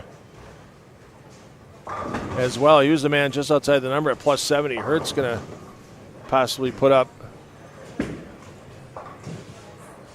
267 game. We'll get over to Hurt momentarily, but we'll make sure we keep an eye on Bill Fabian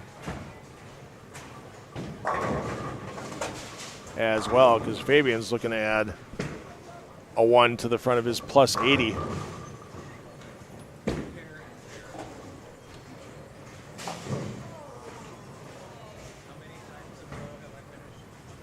Let's get the Hurt. See him coming in the right side of your screen, lane 8. He's already got the first one in the 10th. It's in the 250s. Put him in the 260s. And it's going to move Hurt to possible plus 137. Mont's trying to crawl back inside the number as well. Mont's was a ways back, though, at plus 39. Over at 238. He could leapfrog one player, maybe. I mean, there's so many hot hands out here. Jovanovic's got a chance for 246 going into the 10th frame. Norman Smith, okay game going. Mark Clark. Can't see Clark from here. Looks like Clark ended up with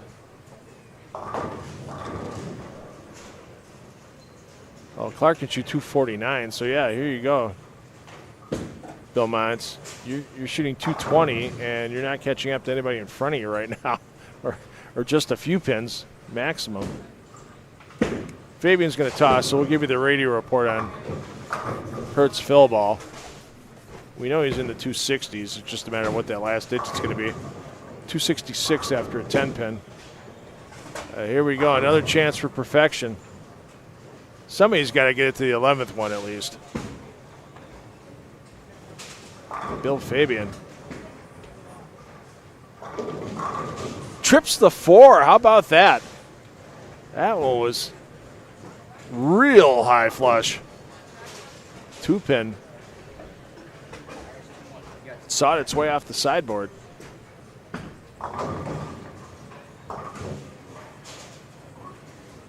See what Fabian can do here. He'll probably make a slight adjustment off that shot. I don't think he's going to make any large adjustment. He's been living flush in the pocket all game. Really not many shots that we've seen that were light, maybe one coming to memory that was a light mixer.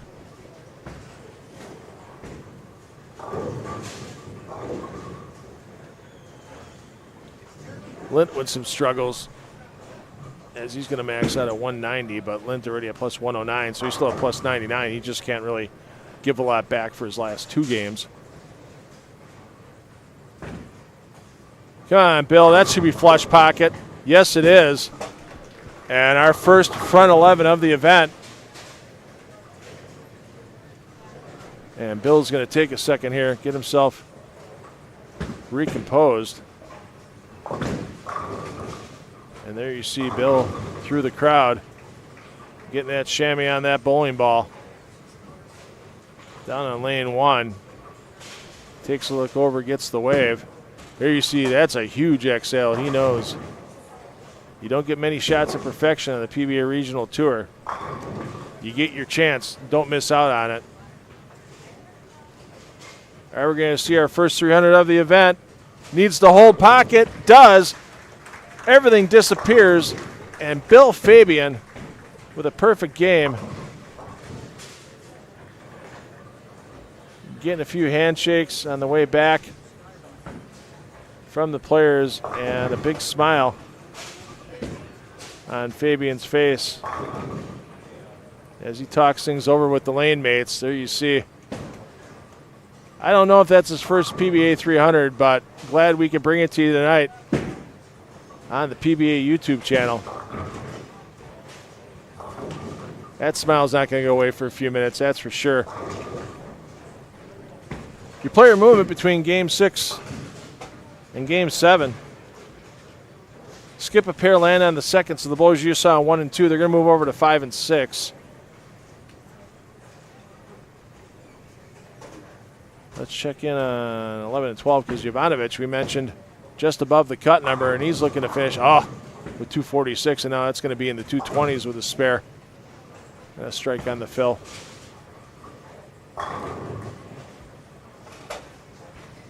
So your player movement, skip a pair, land on the second. Players you see here in 11 and 12, they get to deal with the tricky 15 and 16, but then you call something tricky like we did on 1 and 2, and you get 2 players at the front 9 and 1 player successfully putting a 300 on the board for Bill Fabian. 2 games remaining here in C Squad before we determine our top 29 players advancing to tomorrow's elimination round starting at 10 a.m. Eastern Time.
All right, 6 games in the books. Let's get your 6-game scoring update. Randy Weiss back to the overall lead at plus 291. Bill Fabian makes a huge jump with that perfect game, goes up to 7th overall. Bill Watson didn't get the 300, but that big game in the 280s gets Watson up to plus 180 as well. So they're sitting in 7th and 8th overall, sitting in 2nd and 3rd in the squad.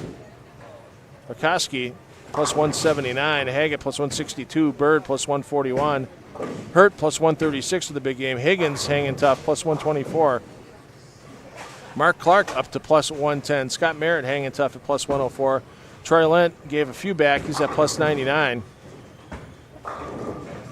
and Anthony Jovanovic stays in the cut at plus 88, but here we go.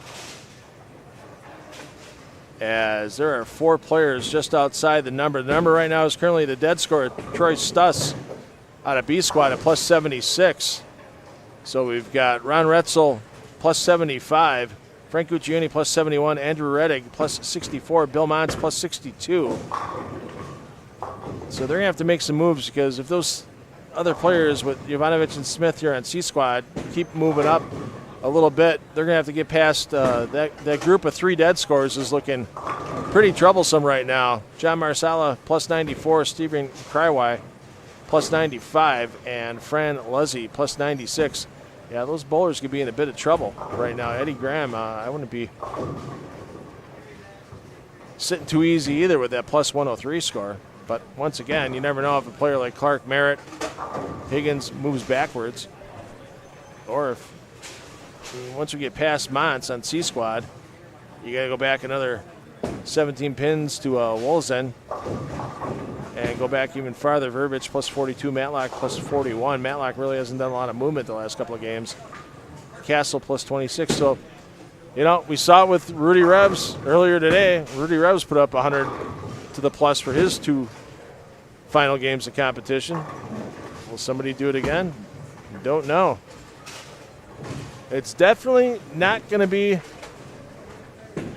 an easy finish to call. We'll do the best we can here running solo in the booth. I'm $2 Phil Brylow taking you through the remaining 2 games of competition here on the PBA YouTube channel.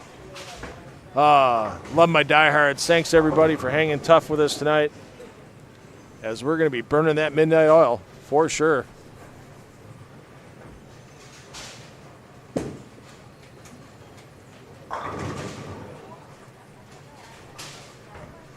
Take a look at a couple of players. They're close to that cut number. We mentioned Retzel, first man out right now.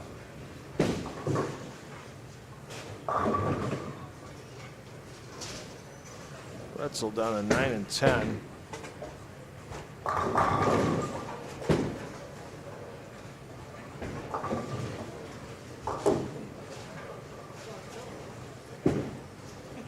Retzel crossing with Wolzen, Reddig, and Kalfas.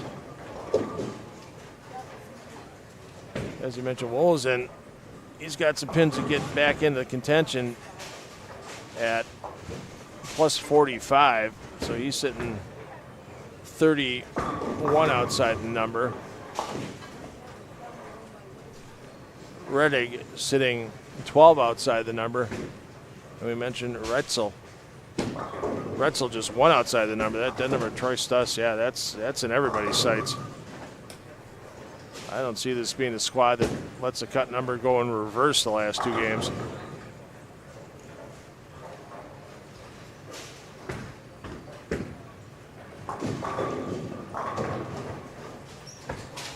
Higgins hanging tough. He's had some mistakes on spare shots, but he's sitting at plus 124. Haggett plus 152.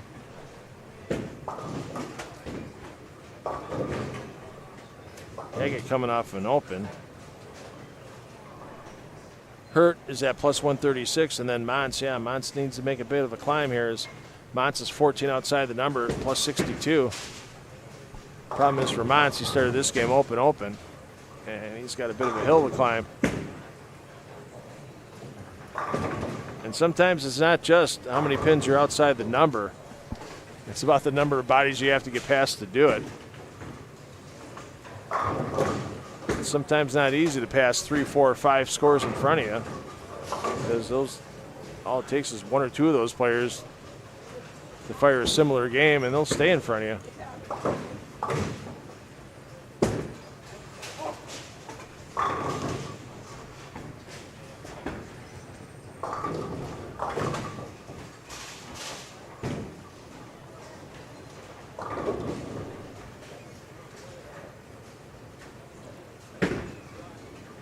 We'll take a peek in at a couple other hot hands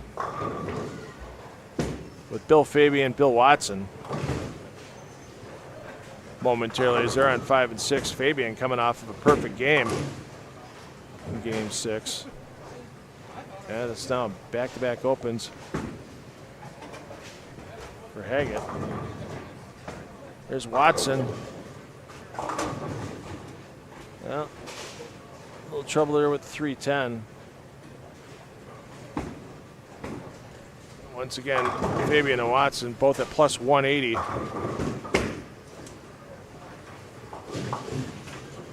Get out of these games with a couple of 210s and you're going to be happy at plus 200.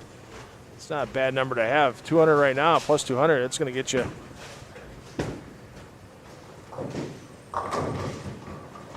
into the top 6, pardon me. We get you in 6th place if you're at 200. John Shreve Jr. sitting at plus 193 off of A squad, currently in 6th overall.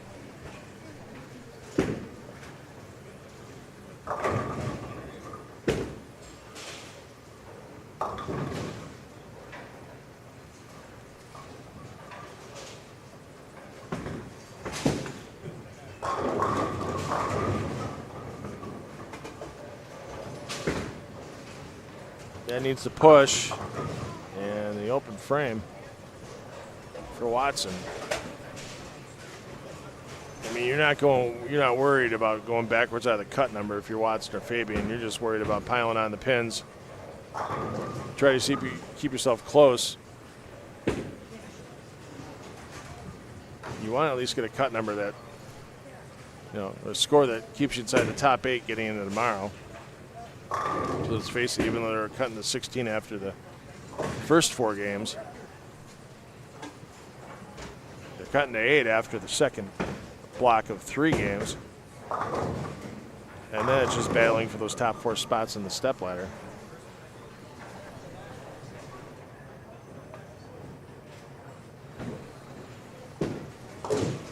Once again, thanks to Tom Clark, Carissa Del Bene, Jeff Goodyear at the PBA for coordinating with 10 on the Deck Productions for the live streaming of this event to the PBA YouTube channel.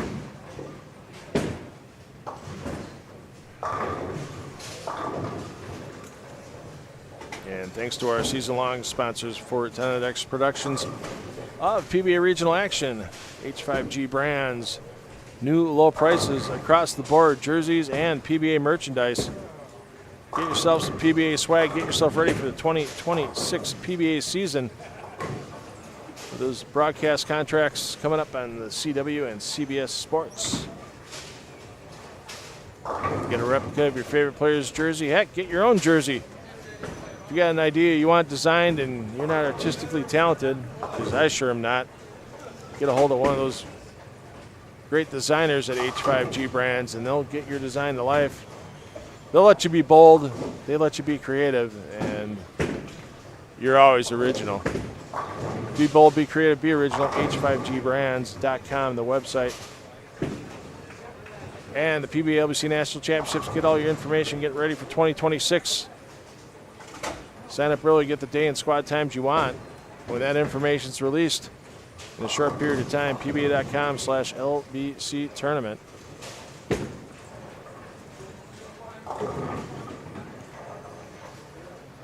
Let's check back in on Mons, Hurt, Higgins, and Haggett.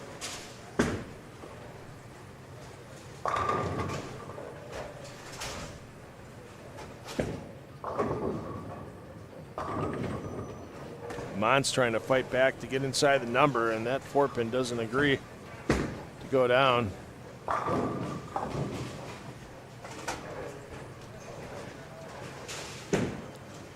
Once again, Randy Weiss, not an enviable position to have to finish your last 2 games on 15 and 16 and then down to 1 and 2. Let's go peek in on Mr. Weiss, our current leader.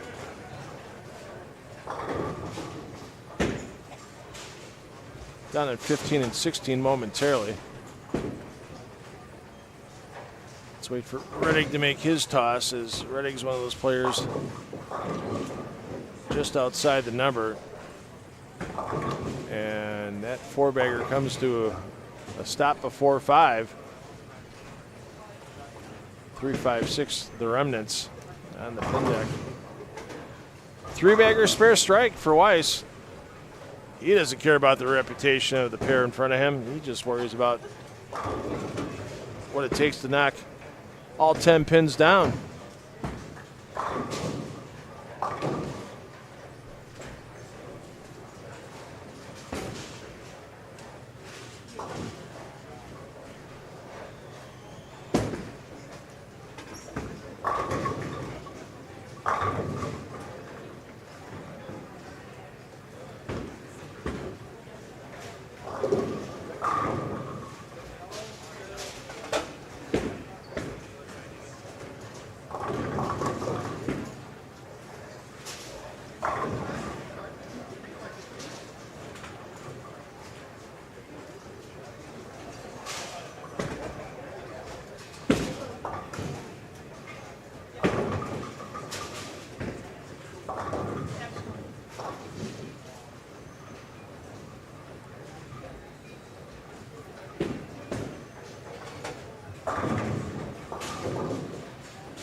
Back and check on Fabian and company.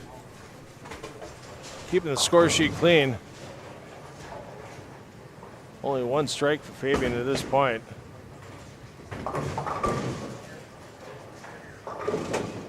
And all he needs is a 6 count, and he'll have his large straight filled in on his Yahtzee scorecard. 5, 7, 8, 9.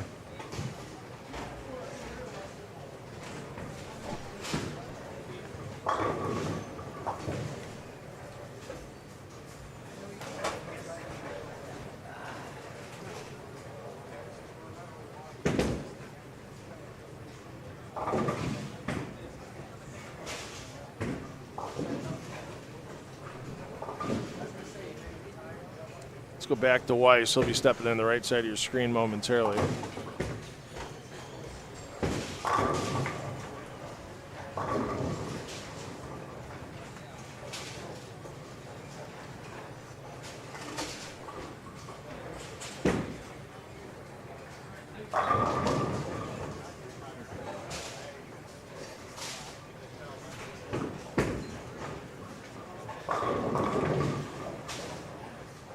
Tell you what, Norman Smith, we've been mentioning him a couple times throughout the night. Smith right now, plus 87, 28th position overall. Started off hot with 256, and everything between then's been between 196 and 222. So he hasn't given a ton of pins away, but as we know, plus 87 probably not going to cut it, but Smith right now, you should roller B on 13 for your scorecard. Double on the board, pacing 2-0, but the 246 max.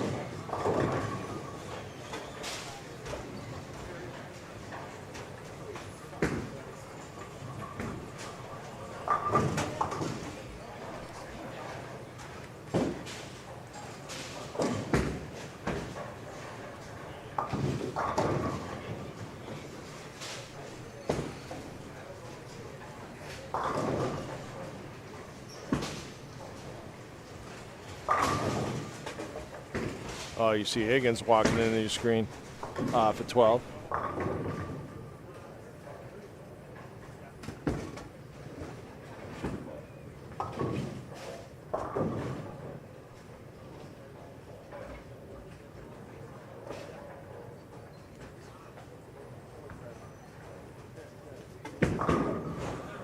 Reskoski. Why am I throwing an S in there? It's Rakoski. Sorry. I'm 23 games in to the day. I can get a mispronunciation here and there.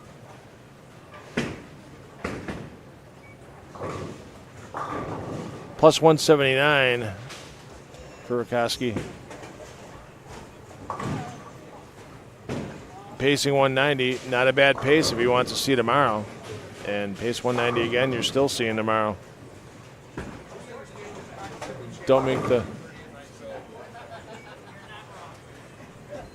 the huge mistakes and get out of here relatively unscathed.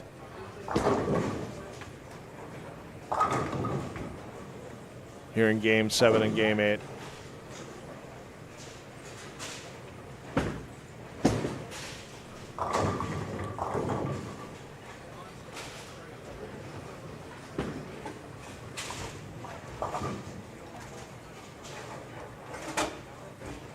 Take it down to Troy Lent. Lent plus 99. He's one of those bowlers that really can't give a bunch back. Pacing 190, max 223. Big shot here in the foundation frame, and the 7th is not this time. So Lent with some work to do to stay within the cut number.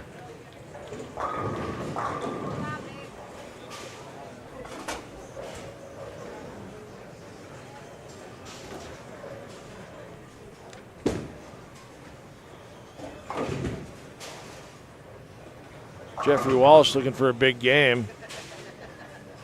He's going to need to match this big game. He's going to need to go off the sheet and almost off the sheet again. He's sitting at minus 40 currently.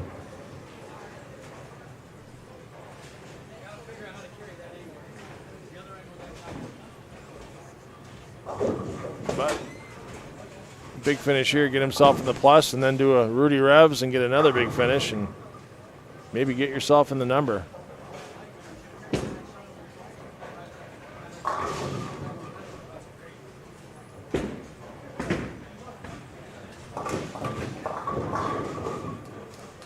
Check back in here. Michael Haggett having some struggles this game.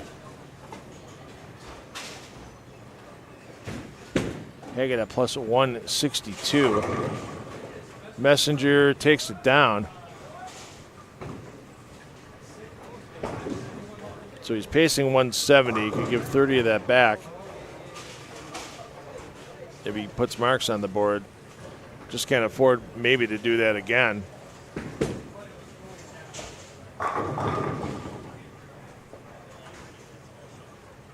And here's a surprise. Randy Weiss is striking once again. We'll get down to Weiss momentarily, as he has a chance to step up in the 9th and 10th to put 279 on the board.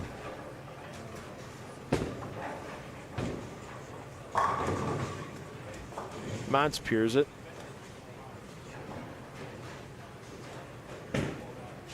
Reitzel, first man out by a pin currently, and he's going to need to start throwing some three-baggers in there to move inside the number.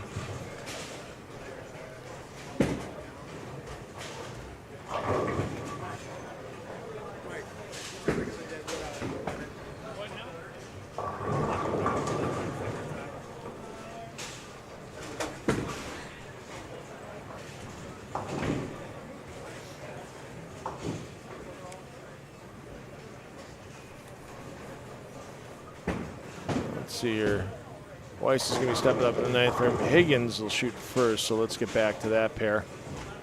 Higgins looking to put 239 up on the board. He does that. Go with his current plus 124. It's just solid game last game, and you're in. And wow, another wrap 10, and this could be a meltdown. Back-to-back rack 10s on that lane. And Higgins is not happy. Can you blame him? Absolutely not.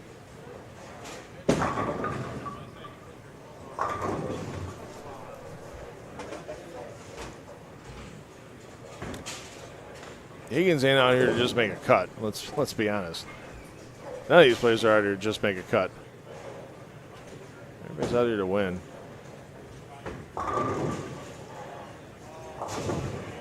Oh, and Weiss gets 6. Still in good shape to be our leader.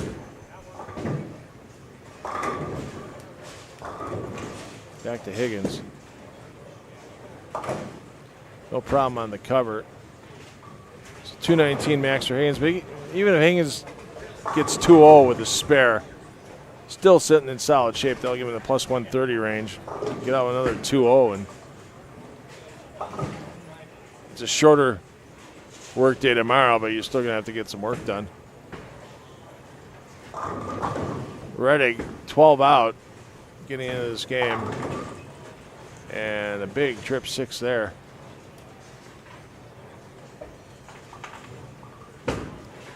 Troy Stuss from B Squad, plus 76. That number looks like it's going to get lapped shortly. And next one on the agenda, we got Jovanovic and Smith. Jovanovic shoot 2-0. Smith pacing 215. So that could get those players past Molnar as well at plus 90, and then our defending champion John Marsala Crywye at plus 95, and friend Lizzie plus 96, right in everybody's sights. Troy Lynch shot an even 200, so Lynch will stay at plus 99. I'll tell you what, Lynch won't be able to afford throwing in anything under 200 in Game 8 at the pace this is going.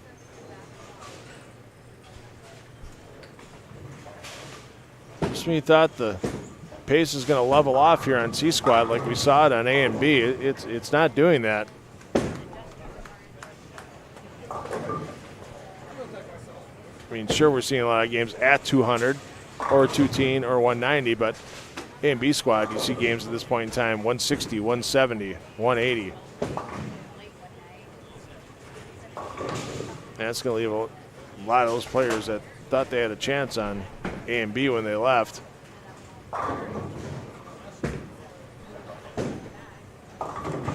With either heading home or maybe grabbing one of those 5 super senior checks. Looking at that right now, Tom Carter is still leading the charge on the super senior checks with Larry Verbal just a pin behind, plus 60, plus 59. Wolazine, who you see stepping up here on lane 10, he's at plus 45. Can get to 210 this game. So he'll gets them all to fall, so he'll get past Glenn Smith from A Squad on the super senior ranks at plus 48. Peter Knopp then at plus 43 would be the super senior number, and that's a dead score off A Squad. So the next super senior still alive here in C Squad, Curtis Matlock plus 41. And then goes to Neil Castle plus 26.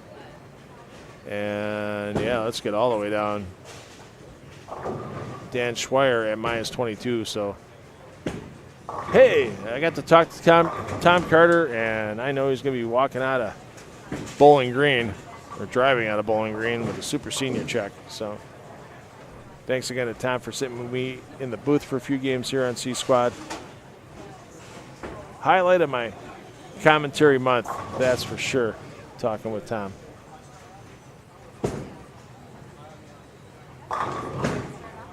There's the finish of Olzine.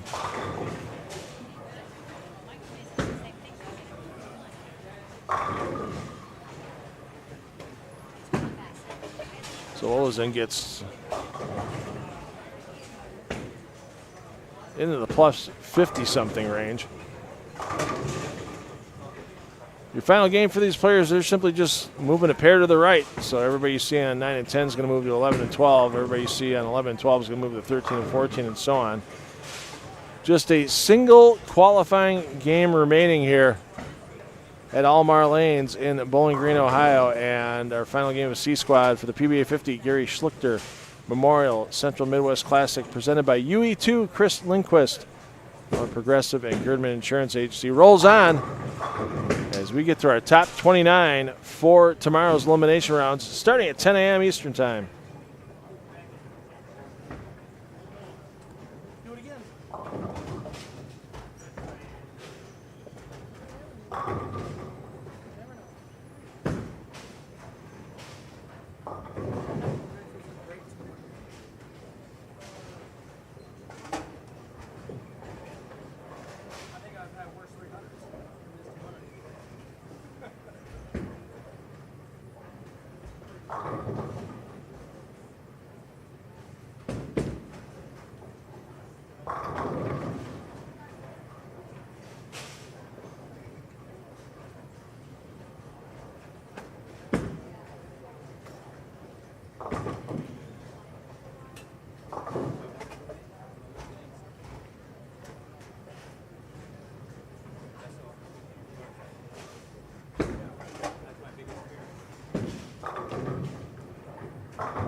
That was a 1 in a million shot that he hit.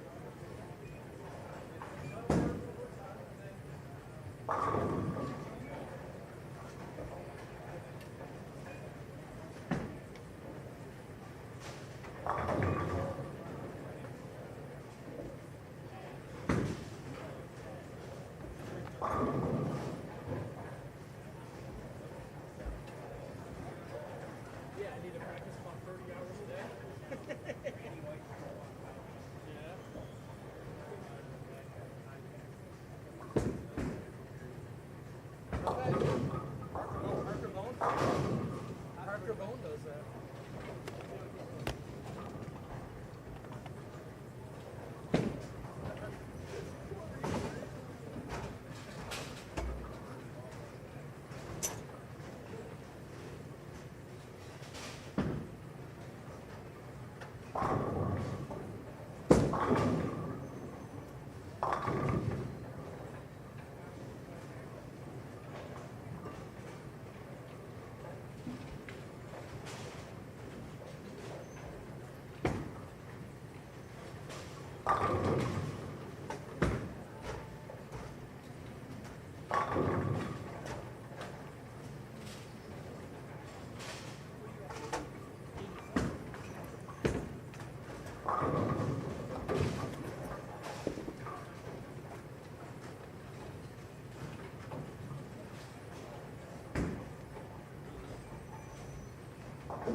Here we go.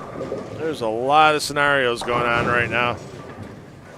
Who's going to make it out of C squad? Getting to our elimination rounds tomorrow.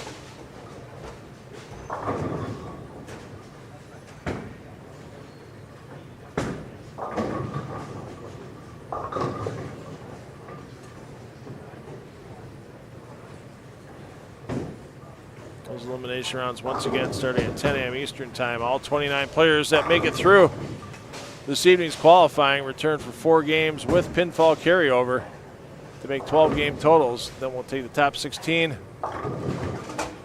Those 12 game totals to move on, bowl 3 additional games. And our top 8 15 game totals of bowl 2 final games to get our top 4 seeds for the stepladder finals. There's some bowlers you know from C Squad. They're going to be there. Randy Weiss is going to be one of them. That's for sure. Let's peek in on Randy Weiss, getting ready to get his final game underway, down on 1 and 2. Barring a complete disaster of a game, Weiss is going to be your leading qualifier at all 3 squads. Currently, after 6 games, he was sitting at plus 291. A few minutes, we'll have a 7-game update for you.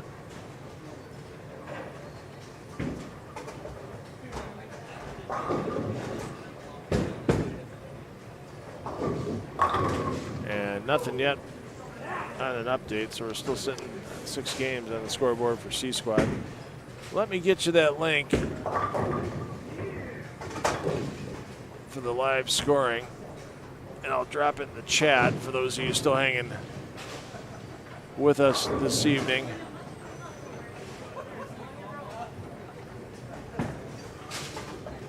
Waiting for Robin Morrison out of South Africa to jump on here and say good morning. As it's probably 7 a.m.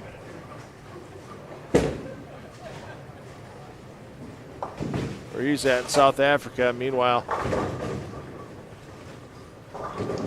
we just hit midnight here. It's Sunday morning in Bowling Green. Good morning, everyone.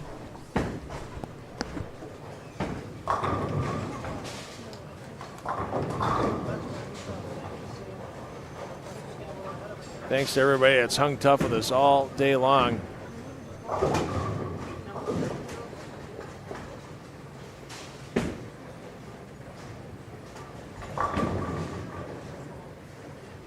And all night long. And they'll be hanging with us tomorrow when we come back at 10 a.m.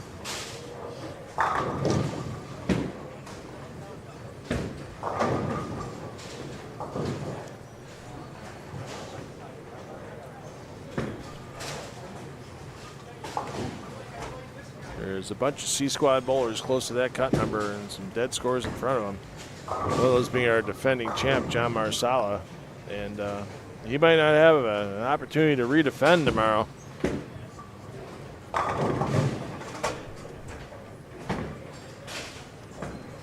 As there's a good chance for a few bowlers to get past that plus 94 number. If you had told me before C Squad started, I was saying before C Squad started, I really thought that number right around Tom Carter is going to be it. Right around that plus 60. Yeah, I got blown away 2 games ago. Tom Carter got smart. He saw it. He said, I'm going to get out of here. I'm going to rest and relax.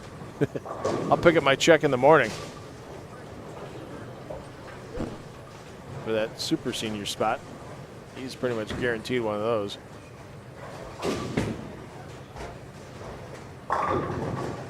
As even right now, looking at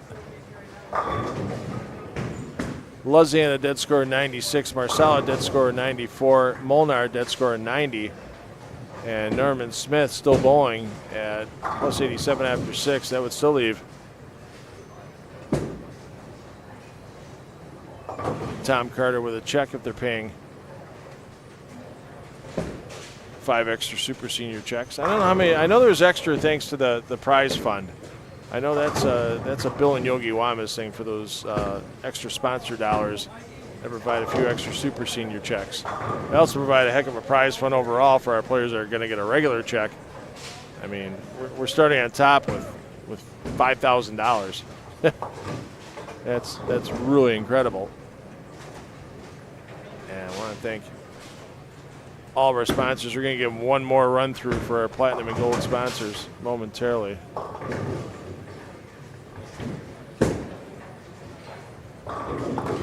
And Weiss strikes.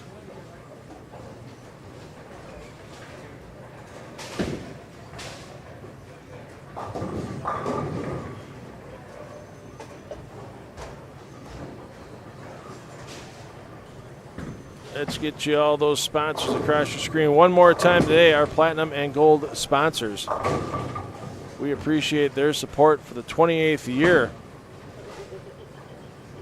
of this Gary Schluchter Memorial Central Midwest Classic. Randy Weiss, your leader, plus 344. Chris Barnes, second off of A squad, plus 270. Tom S. third off of B squad, plus 236. Bill Watson off of C squad and sixth overall, plus 195. Fabian, 176 on C squad, ninth overall. Murkowski, 170 over, 10th overall. Eddie Bird with a good night, plus 166. Bird 11th overall. Ron Hurt plus 152. He'd have to really fall back. Shoot like a 130 game to miss the cut. Same for Mark Clark. Michael Haggett, Dang Higgins Jr. both in the plus 130 range. They're looking pretty good. Is that cut right now? Andrew Reddig is your cut at plus 84. And he'll be battling Jovanovic. And I believe Jovanovic is on a 1 and 2. Yes, he is. You see him getting ready to step up right there. So Jovanovic plus 89. Reddig plus 84.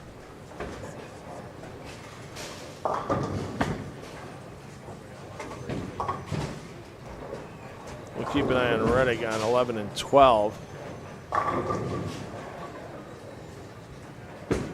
And well, it's getting interesting now. Troy Stutz at dead score plus 76. He's out of the cut. Frank Guccione plus 71 is second out.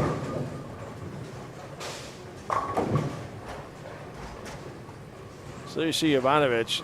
He's going Dutch through 3 frames.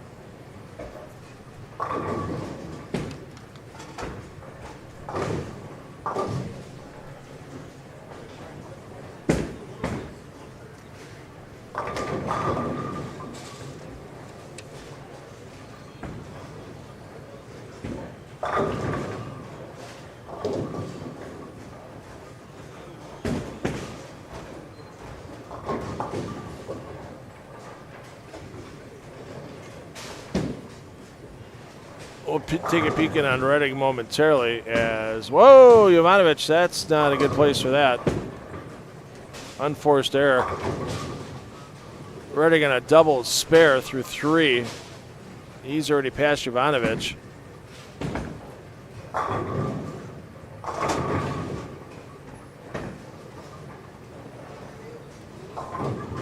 And don't count Bill Mounts out of this yet, as Mounts currently at plus 54. 30 out of the number, but Mounts has started with the front three on 13 and 14. There you see a great toss there by Redding. Another player don't count out, Wolzine plus 55. And Guccione, as we mentioned, plus 71. So Wolzins started this game front four. As we said, don't count him out. Let's go over checking on Montz. He's on the left side of your screen. Looking for his fourth in a row. Staring it down. And that comes high. Lucky to leave just the 4-7. That pin's not going to have enough to get over. Bird hanging tough. We'll see him tomorrow.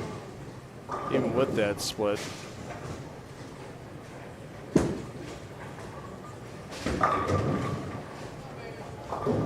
Let's take a peek in on Guccione after Higgins' toss.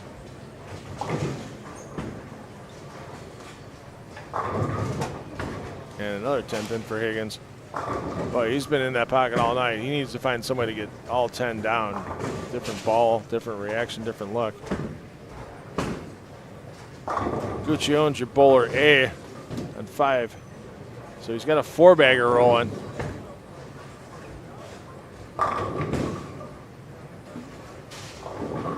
As Guccione, Jovanovic, Redig, Wolzine, and Mons all trying to target at 90 of David Molnar, plus 94 of John Marsala, and the plus 95 of Stephen Krywai.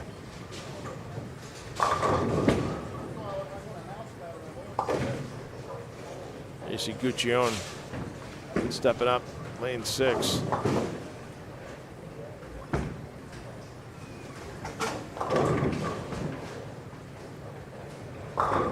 There you go, 5 in a row. Guccione tries to make sure he gets a spot in that top 29.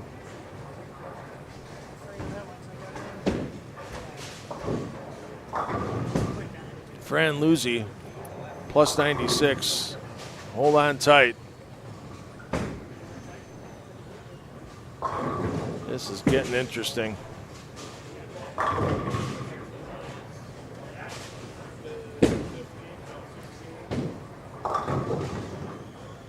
Montz missed that spare attempt, only got 1 pin on the spares. He's trying to make the big climb. I don't want to say he's in full mandatory strike mode yet, but it's going to be close. Let's get over to Montz as he's getting ready to fire.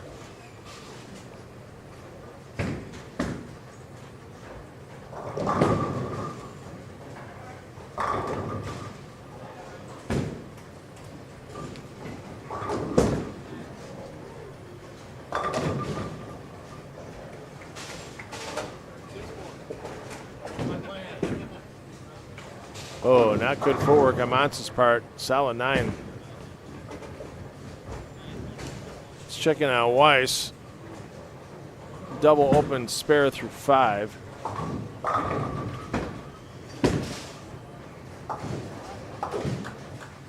Burbage is plus 33, so yeah, he's not going to get there. Scott Merritt.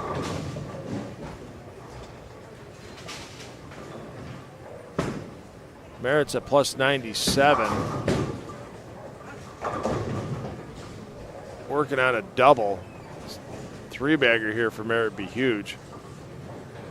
Jovanovic is keeping it clean, but Jovanovic is going to want to make sure he gets into the at least the two teens, I would think, in order to stay inside the number, and that weak 10's not going to help.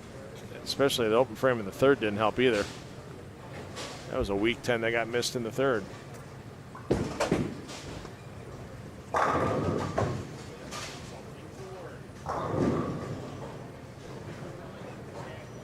Mentioned Troy Lint plus 99. Lint an open no doubles through 5, so Lint's going to have to be careful. start striking. Oh, Merritt can't get the 10 to go.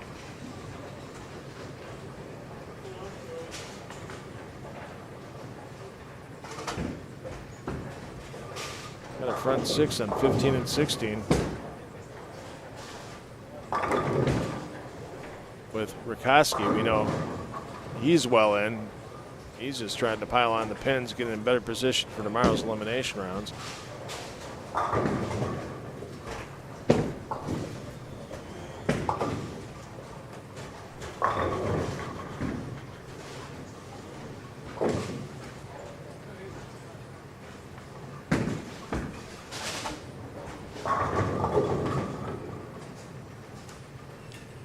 Let's peek back in on our players on 13 through 16.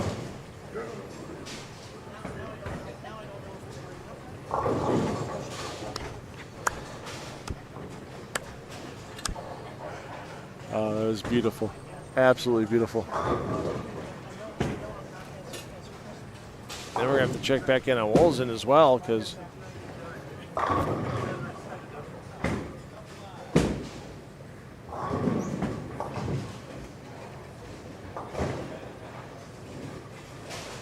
Wolzen with a solid game going front 5. We're leaving the single pin, picking it up.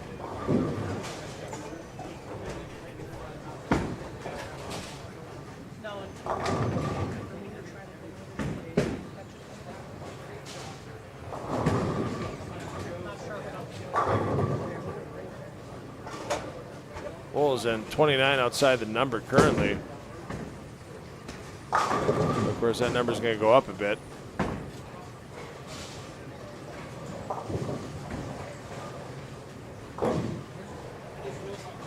Let's get over to Wolzen here.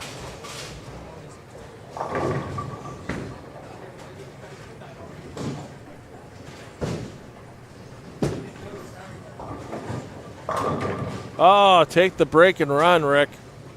Take the break and run.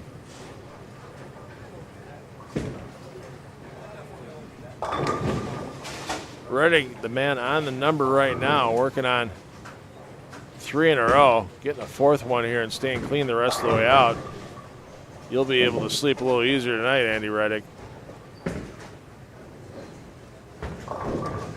Knowing that you have competition tomorrow might not help that fall asleep fast, but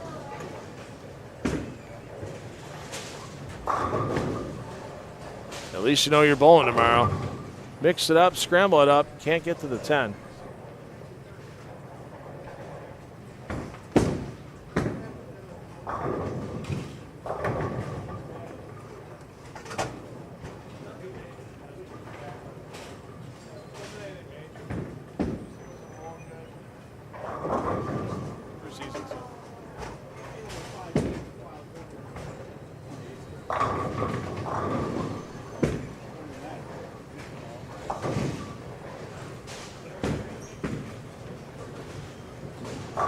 So a spare here for Redding goes a long way, and then we'll check back in with Jovanovic.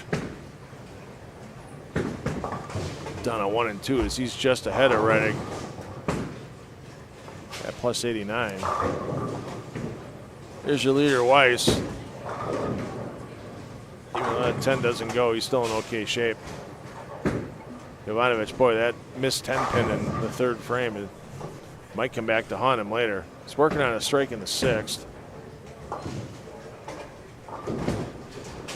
Rikoski's bid for perfection ends in the 7th frame. Left the 10 pin, picked it up.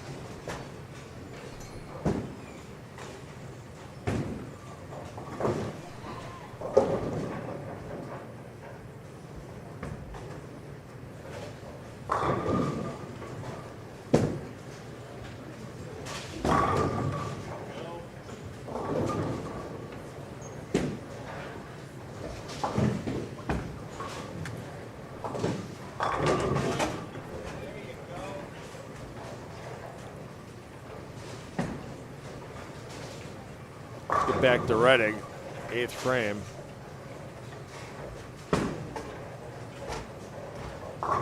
Pacing 228. One would think that would be enough.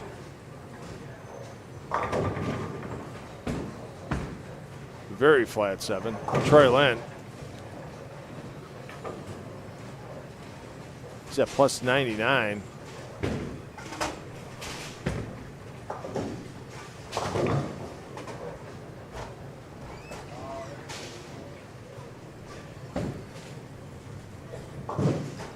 Lint needs to get something going to secure his place tomorrow as well.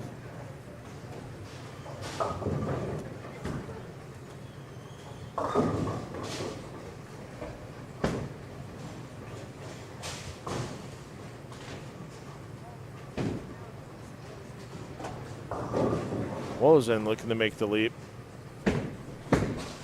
into tomorrow.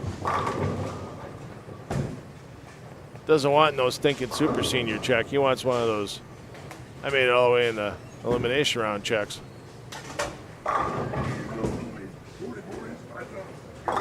Oh, in trouble for Lint.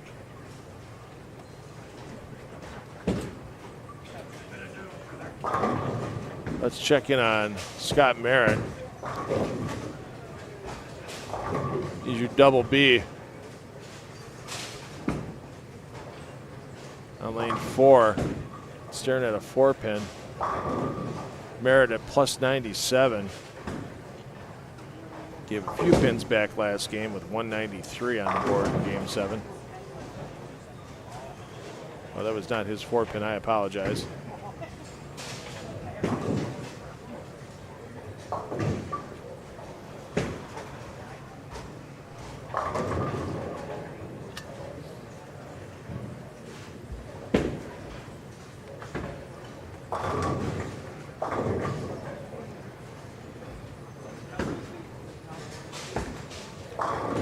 Big double for Merritt. Jovanovic needs a big double as well.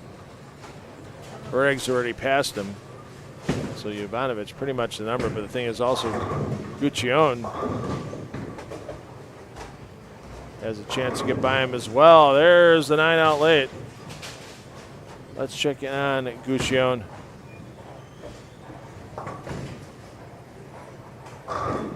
Over on 5 and 6. Guccione was your bowler. Hey, so Guccione 225. So that's gonna move Guccione to 96. That's a tie with Luzzi.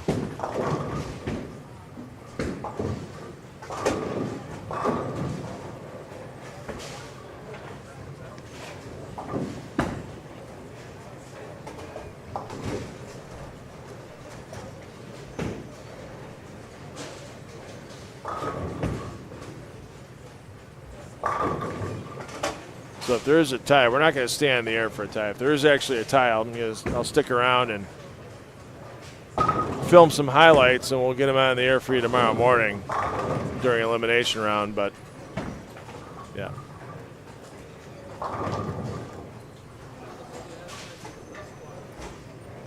we're not going to show any tiebreaker that might be out there tonight.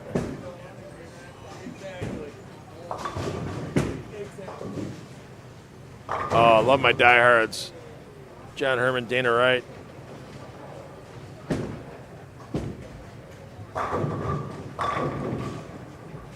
Ripping Revs. Yeah, thanks everybody for hanging tough with us tonight. But you only have to hang tough with us through the 8th game. If there is a tie for any advancing spot, yeah, we are going to be off the air. But we'll show you the highlights in the morning if that's the case. And you see the score link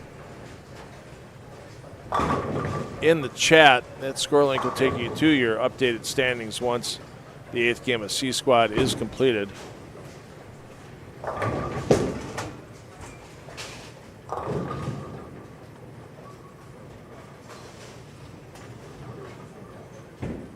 Jovanovic looking to stay in on another flat 10. Not going to get a kiss off anything.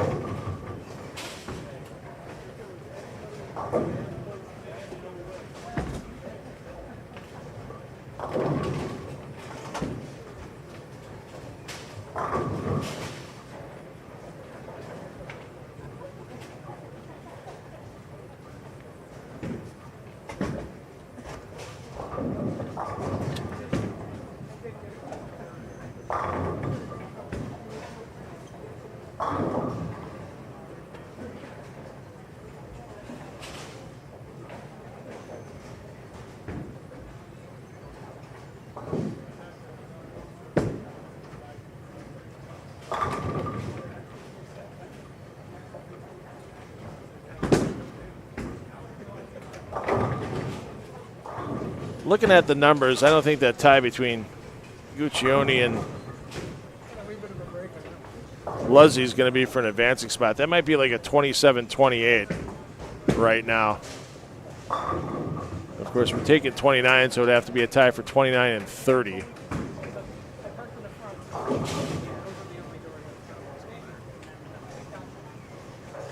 Merritt just needs pins to stay in. Mons isn't going to have enough to get in.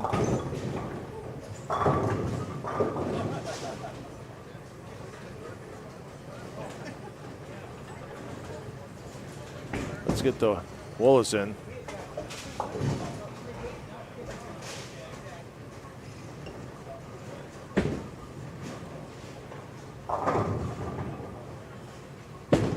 As he's looking to get 279 on the board at a huge time.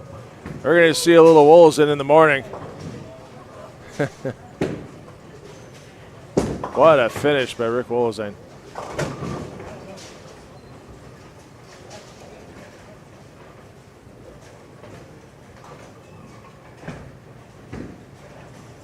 And not a bad finish for Reddick either, as Reddick was the number coming into this game at plus 84.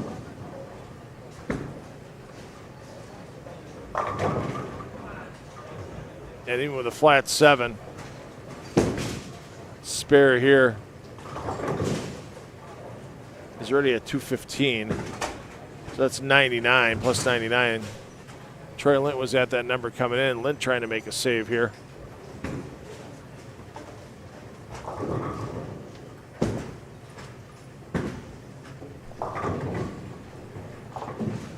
Let's get back to Jovanovic, because this is huge, because Jovanovic gets a 216.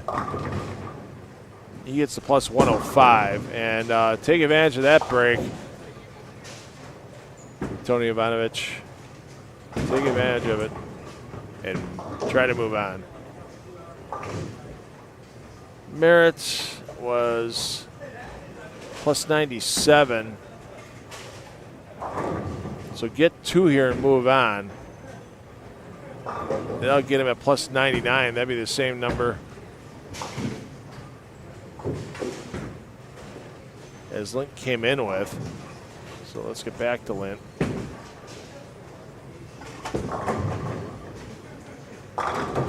And Lint didn't like it at first, but he's got to like the result. Lint's going to... one more would be really good for Lint. 9 spare strike. Be 195, and that would drop Lint to plus 94. He being a tie with Marsala, but still inside the number. Just a matter of Guccione's moved in. Redding's moved up. Could that plus 94 be a tie for the 29 spot?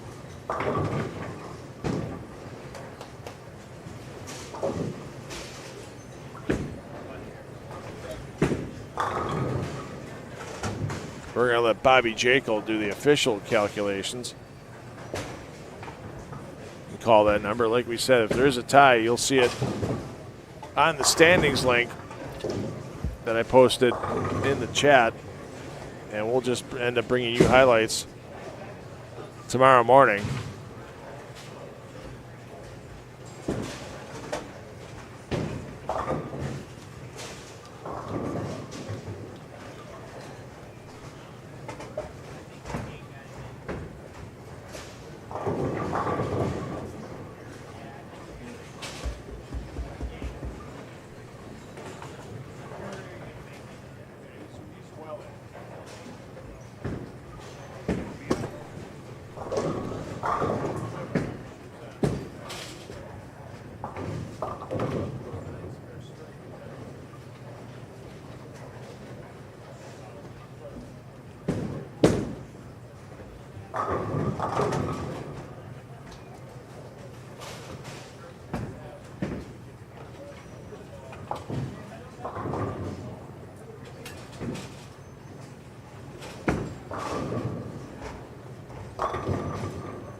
Everybody just wants that plus 94 number apparently, because now that's going to be Jovanovic. He's got to get this to be at plus 94, and that would be a tie with John Marsala. And I don't know, Guccionin, Wolzainen, that might be a tie.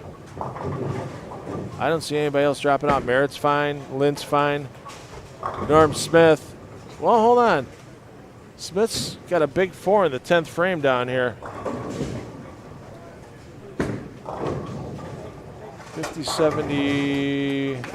We'll have to get count here. So Jovanovic makes it. He's tied with Marsala plus 94. Smith's at 108. He's going to lose 15. That's 93. Norman Smith might be the first man out at 93. After that big 4 in the 10th frame, my goodness, he was inside that number all night long. I don't have that official number, but I got Marsala at 94. I've got Jovanovic at 94.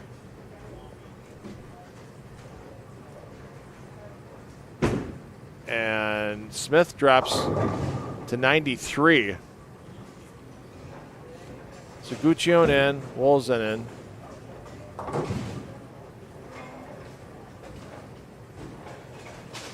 That would drop Molnar out.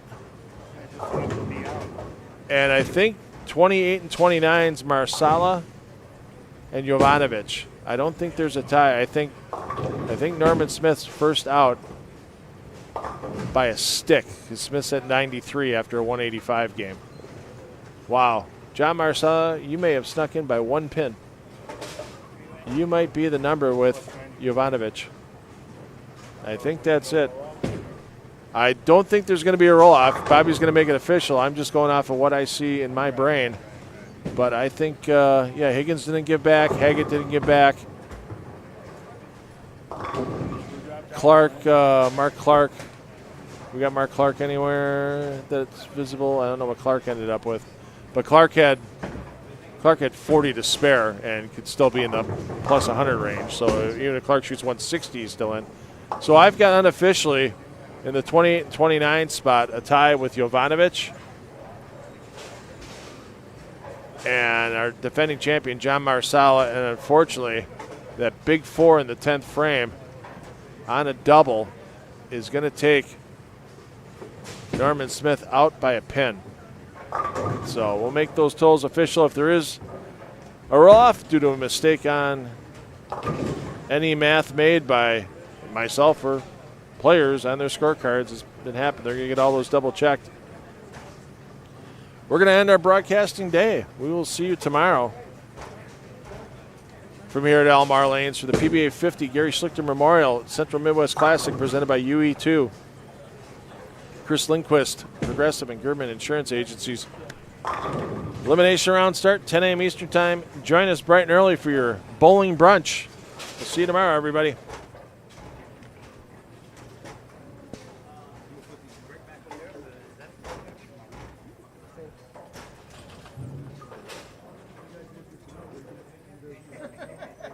Got real quiet, real quick.